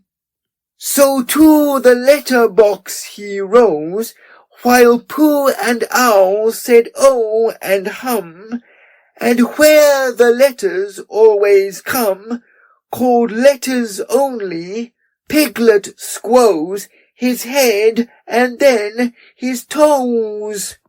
Oh, gallant Piglet, Piglet, ho! Did Piglet tremble? Did he blench? No, he struggled inch by inch through letters only, as I know, because I saw him go. He ran, and then he stood and shouted, help for Owl, a bird, and Pooh, a bear, until he heard the others coming through the wood as quickly as they could. Help, and rescue, Piglet cried, and showed the others where to go. Sing ho for Piglet, Piglet, ho! And soon the door was opened wide, and we were both outside. Sing ho for Piglet, ho! So there it is, said Pooh, when he had sung this to himself 3 times. It's come different from what I thought it would, but it's come. Now I must go and sing it to Piglet. I am searching for a new house for Owl, so had you, Rabbit. What's all this? Said Eeyore. Rabbit explained. What's the matter with his old house? Asked Eeyore. Rabbit explained. Nobody tells me, said Eeyore. Nobody keeps me informed. I make it 17 days come Friday since anybody spoke to me. It certainly isn't 17 days. Come Friday, explained Eeyore. And today is Saturday, said Rabbit. So that would make it 11 days, and I was here myself a week ago. Not conversing, said Eeyore. Not first one and then the other. You said hello and flashed past. I saw your tail in the distance as I was meditating my reply. I had thought of saying, what? But of course it was then too late. Well, I was in a hurry. No give and take, Eeyore went on. no exchange of thought. Hello, what? I mean, it gets you nowhere, particularly if the other person's tail is only just in sight for the second half of the conversation. It's your fault, Eeyore. You've never been to see any of us. You just stay here in this one corner of the forest, waiting for the others to come to you.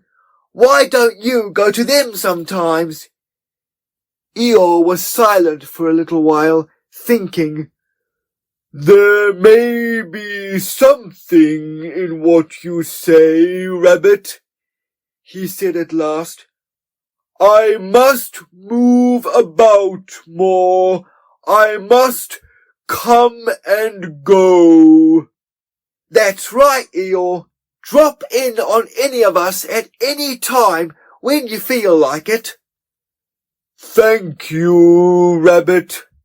And if anybody says in a loud voice, bother, it's Eeyore, I can drop out again. Rabbit stood on one leg for a moment. Well, he said, I must be going. Goodbye, said Eeyore. What? Oh, goodbye. And if you do come across a house for Owl, you must let us know. I will give my mind to it, said Eeyore. Rabbit went. Pooh had found Piglet, and they were walking back to the 100-acre wood together. Piglet, said Pooh a little shyly, after they had walked for some time without saying anything. Yes, Pooh. Do you remember when I said that a respectful Pooh song might be written about you-know-what? Did you, Pooh? Said Piglet, getting a little pink around the nose. Oh, yes, I believe you did. It's been written, Piglet. The pink went slowly up Piglet's nose to his ears and settled there. Has it, Pooh? He asked huskily. About that time when, do you mean really written? Yes, Piglet. The tips of Piglet's ears glowed suddenly, and he tried to say something, but even after he had husked once or twice, nothing came out. So Pooh went on. There are 7 verses in it. 7? Said Piglet as carelessly as he could. You don't often get 7 verses in a hum, do you, Pooh? Never, said Pooh, and I don't suppose it's ever been heard of before. Do the others know yet? Asked Piglet, stopping for a moment to pick up a stick and throw it away. No, said Pooh, and I wondered which you would like best, for me to hum it now, or to wait till we find the others and then hum it to all of you. Piglet thought for a little. I think what I'd like best, Pooh, is I'd like you to hum it to me now, and then to hum it to all of us, because then everybody would hear it, but I could say, oh yes, Pooh's told me, and pretend not to be listening. So Pooh hummed it to him, all the 7 verses, and Piglet said nothing, but just stood and glowed. Never before had anyone sung, Ho for Piglet, Piglet, ho, all by himself. When it was over, he wanted to ask for one of the verses over again, but didn't quite like to. It was the verse beginning, "Oh, gallant Piglet," and it seemed to him a very thoughtful way of beginning a piece of poetry. "Did I really do all that?" he said at last. "Well," said Pooh, "in poetry, in a piece of poetry, well, you did it, Piglet, because the poetry says you did, and that's how people know." "Oh," said Piglet, "because I thought I did blinch a little just at first, and it says, did he blinch? No, that's why." "You only blinched inside," said Pooh, "and that's the bravest way for a very small animal not to blinch that there is." Piglet sighed with happiness and began to think about himself. He was brave. When they had got to Owl's house, they found everybody else there except Eeyore. Christopher Robin was telling them what to do, and Rabbit was telling them again directly afterwards, in case they hadn't heard, and then they were all doing it. They had got a rope, and were pulling Owl's chairs and pictures and things out of his old house, so as to be ready to put them into his new one. Kanga was down below tying the things on, and calling out to Owl, "You won't want this dirty old dishcloth any more, will you? And what about this carpet? It's all in holes." And Owl was calling back indignantly, "Of course I do. It's just a question of arranging the furniture properly. And it isn't a dishcloth, it's my shawl." Every now and then Roo fell in and came back on the rope with the next article, which flustered Kanga a little, because she never knew where to look for him. So she got cross with Owl and said that his house was a disgrace, all damp and dirty, and it was quite time it did tumble down. "Look at that horrid bunch of toadstools growing out of the floor there." So Owl looked down, a little surprised because he didn't know about this, and then gave a short sarcastic laugh and explained that that was his sponge, and that if people didn't know a perfectly ordinary bath sponge when they saw it, things were coming to a pretty pass.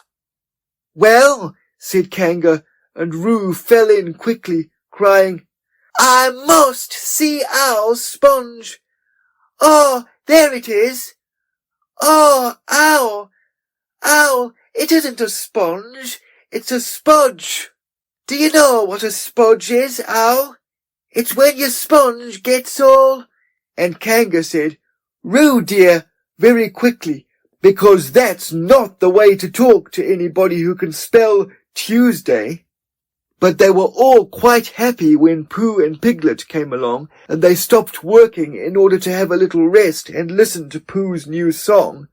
So then they all told Pooh how good it was, and Piglet said carelessly, "It is good, isn't it? I mean, as a song." "And what about the new house?" asked Pooh.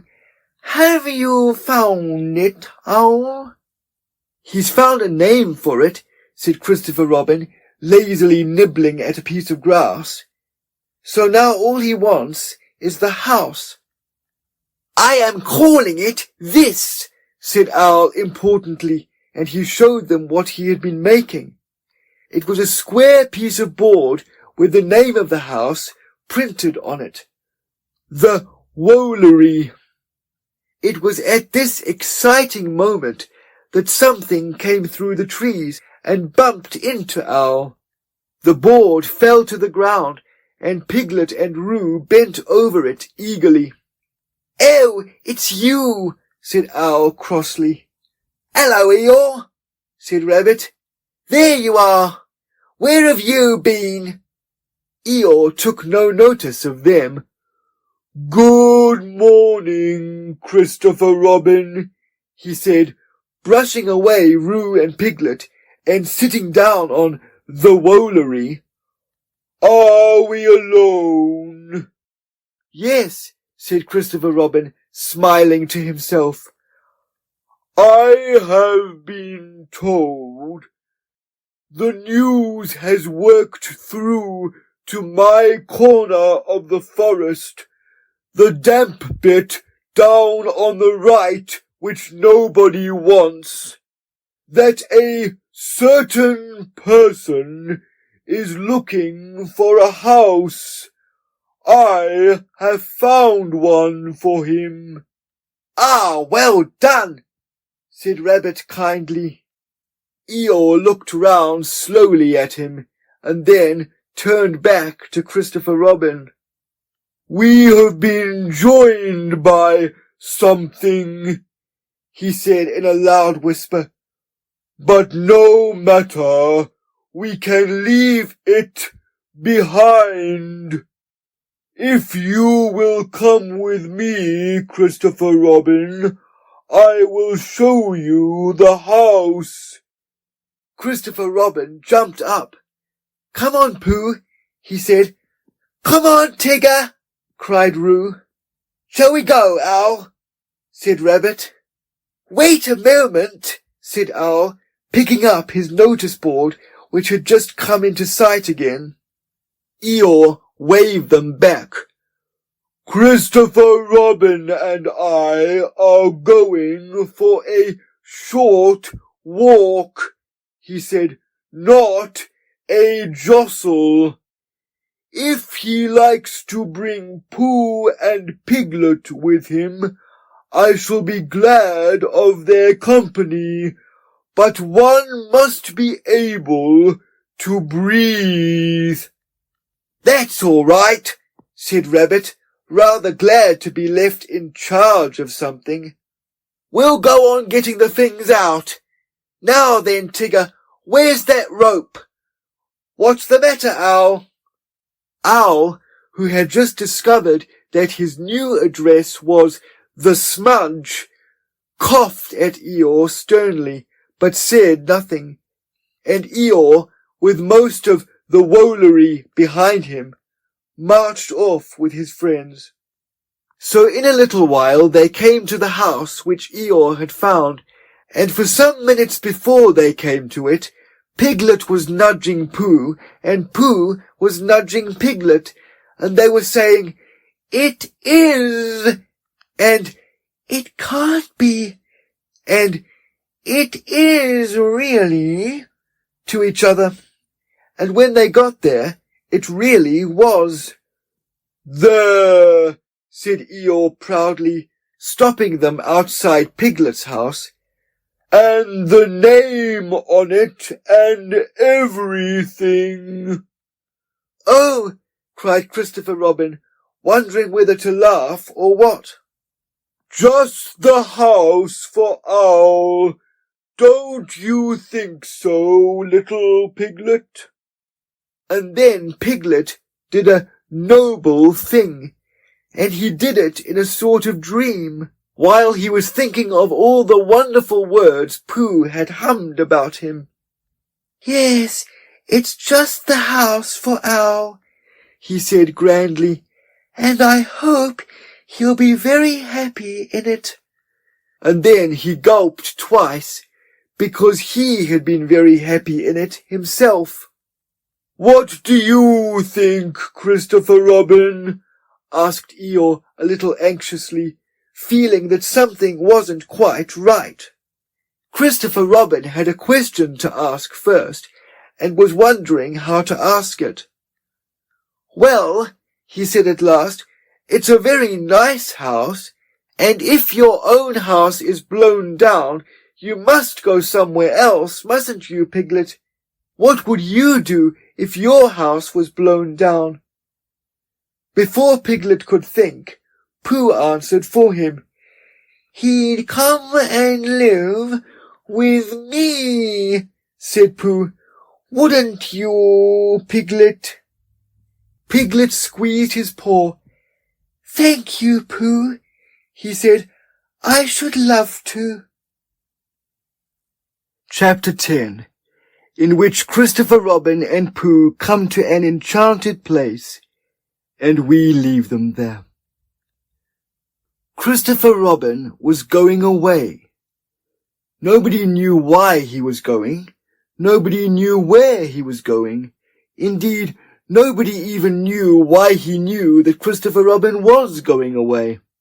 But somehow or other, everybody in the forest felt that it was happening at last. Even smallest of all, a friend and relation of Rabbit's, who thought he had once seen Christopher Robin's foot, but couldn't be quite sure because perhaps it was something else. Even S of A told himself that things were going to be different. And late and early, two other friends and relations said, "Well, early," and "Well, late," to each other in such a hopeless sort of way that it really didn't seem any good waiting for the answer. One day, when he felt that he couldn't wait any longer, Rabbit brained out a notice. And this is what it said. "Notice. A meeting of everybody will meet at the house at Pooh Corner to pass a resolution by order, keep to the left. Signed, Rabbit." He had to write this out 2 or 3 times before he could get the resolution to look like what he thought it was going to when he began to spell it. But when at last it was finished, he took it round to everybody and read it out to them, and they all said they would come. "Well," said Eeyore that afternoon, when he saw them all walking up to his house, "this is a surprise. Am I asked too?"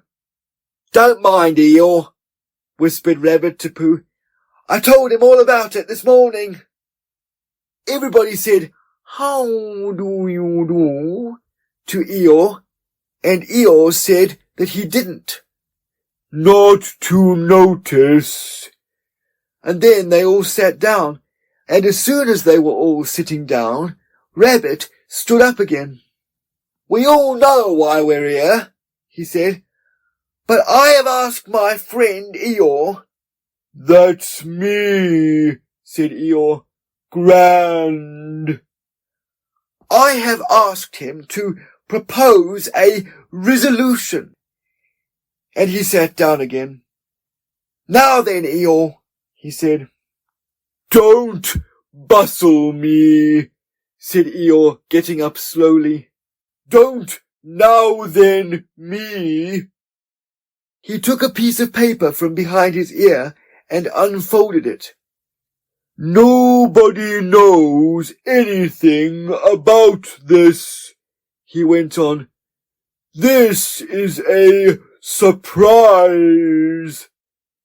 He coughed in an important way and began again. "What nots and et ceteras before I begin, or perhaps I should say before I end, I have a piece of poetry to read to you. Hitherto, a long word meaning, well, you'll see what it means directly. Hitherto, as I was saying, all the poetry in the forest has been written by Pooh, a bear with a pleasing manner, but a positively startling lack of brain. The poem which I am now about to read to you was written by EEYORE, or myself, in a quiet moment. If somebody will take Rue's bullseye away from him and wake up Owl, we shall all be able to enjoy it. I call it poem.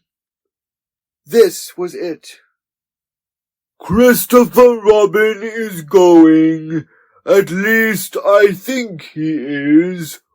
Where? Nobody knows, but he is going. I mean, he goes, to rhyme with nose. Do we care? To rhyme with where? We do, very much. I haven't got a rhyme for that is in the second line yet. Bother.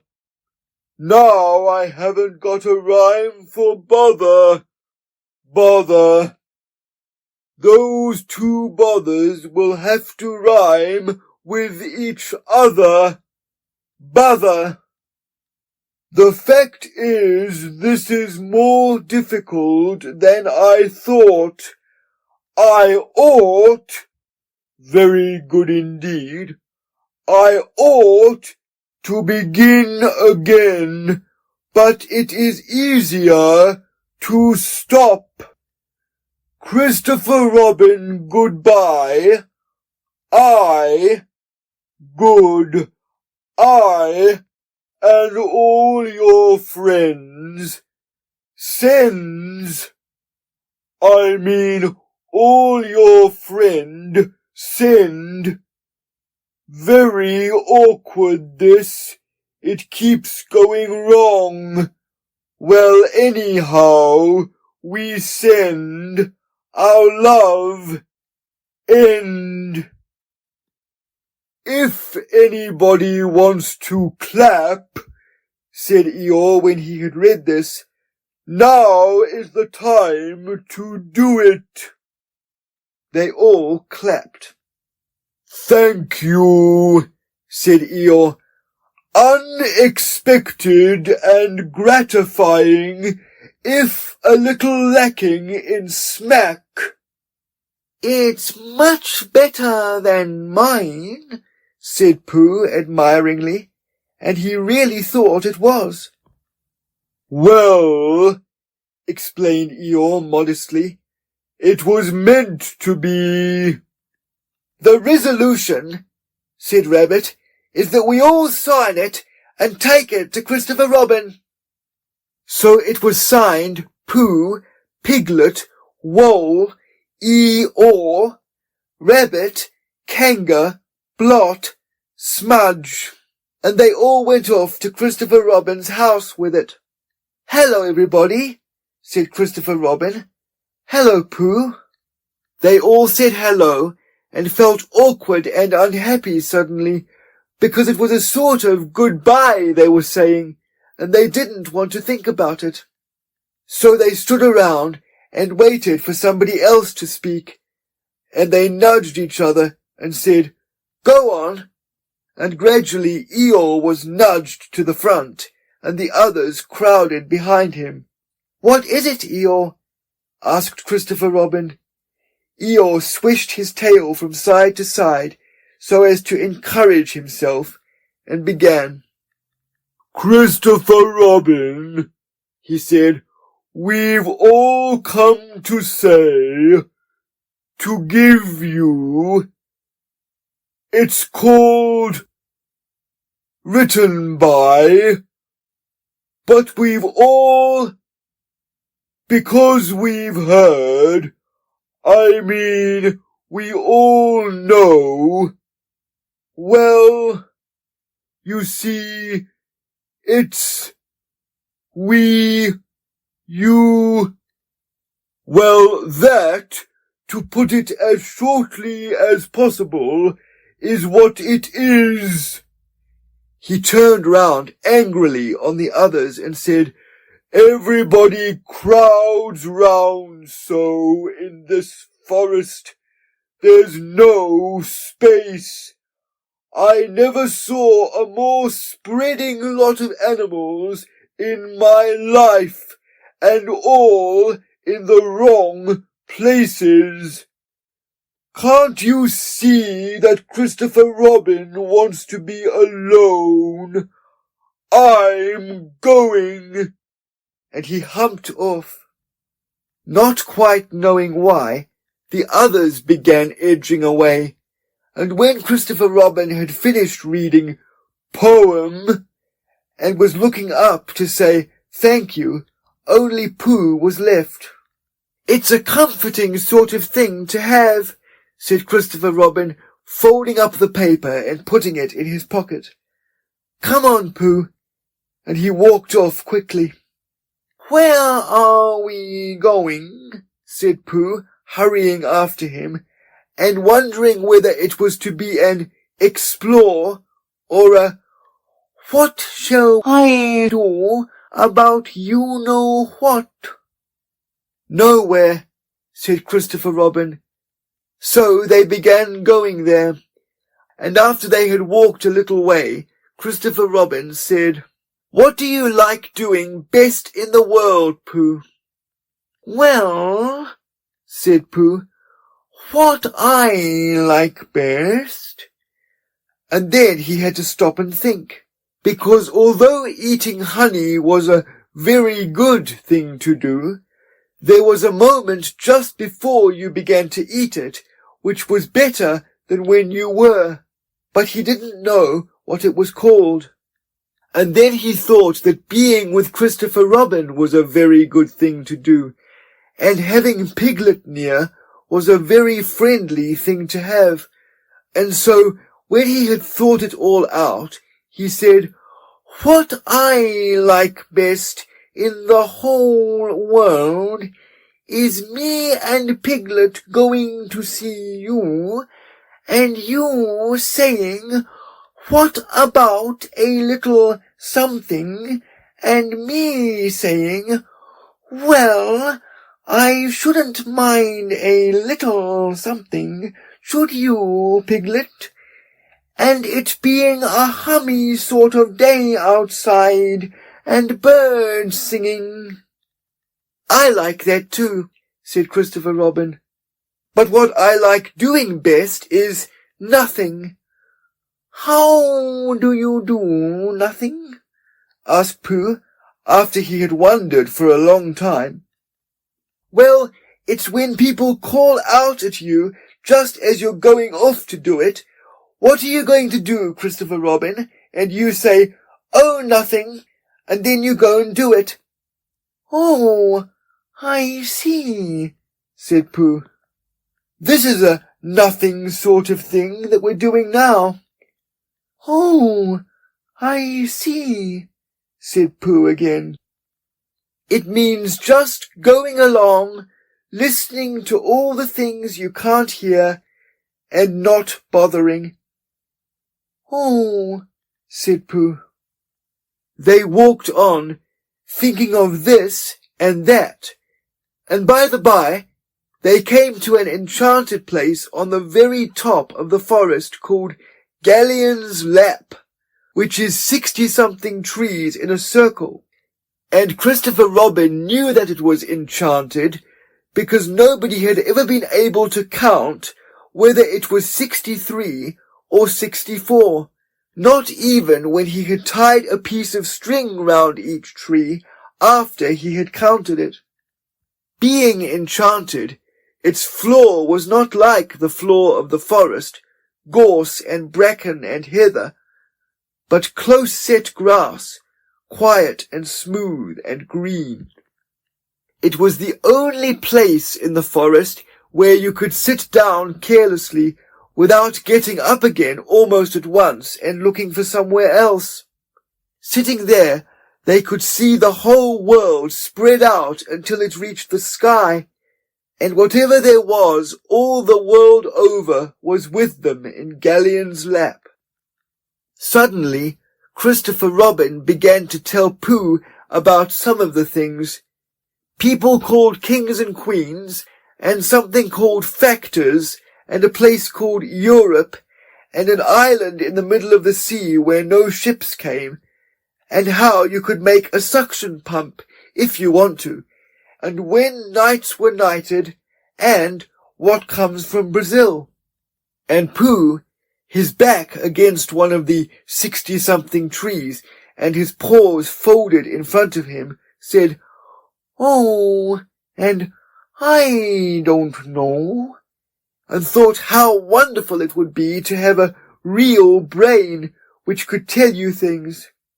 And by the by, Christopher Robin came to an end of the things, and was silent, and he sat there looking out over the world, and wishing it wouldn't stop. But Pooh was thinking too, and he said suddenly to Christopher Robin, "Is it a very grand thing to be an afternoon what you said?" "A what?" said Christopher Robin lazily, as he listened to something else. "On a horse," explained Pooh. "A knight?" "Oh, was that it?" said Pooh. "I thought it was a... Is it as grand as a king, and factors, and all the other things you said?" "Well, it's not as grand as a king," said Christopher Robin, and then, as Pooh seemed disappointed, he added quickly, "But it's grander than factors." "Could a bear be one?" "Of course he could," said Christopher Robin. "I'll make you one." And he took a stick and touched Pooh on the shoulder and said, "Rise, Sir Pooh the Bear, most faithful of all my knights." So Pooh rose and sat down and said, "Thank you," which is the proper thing to say when you have been made a knight.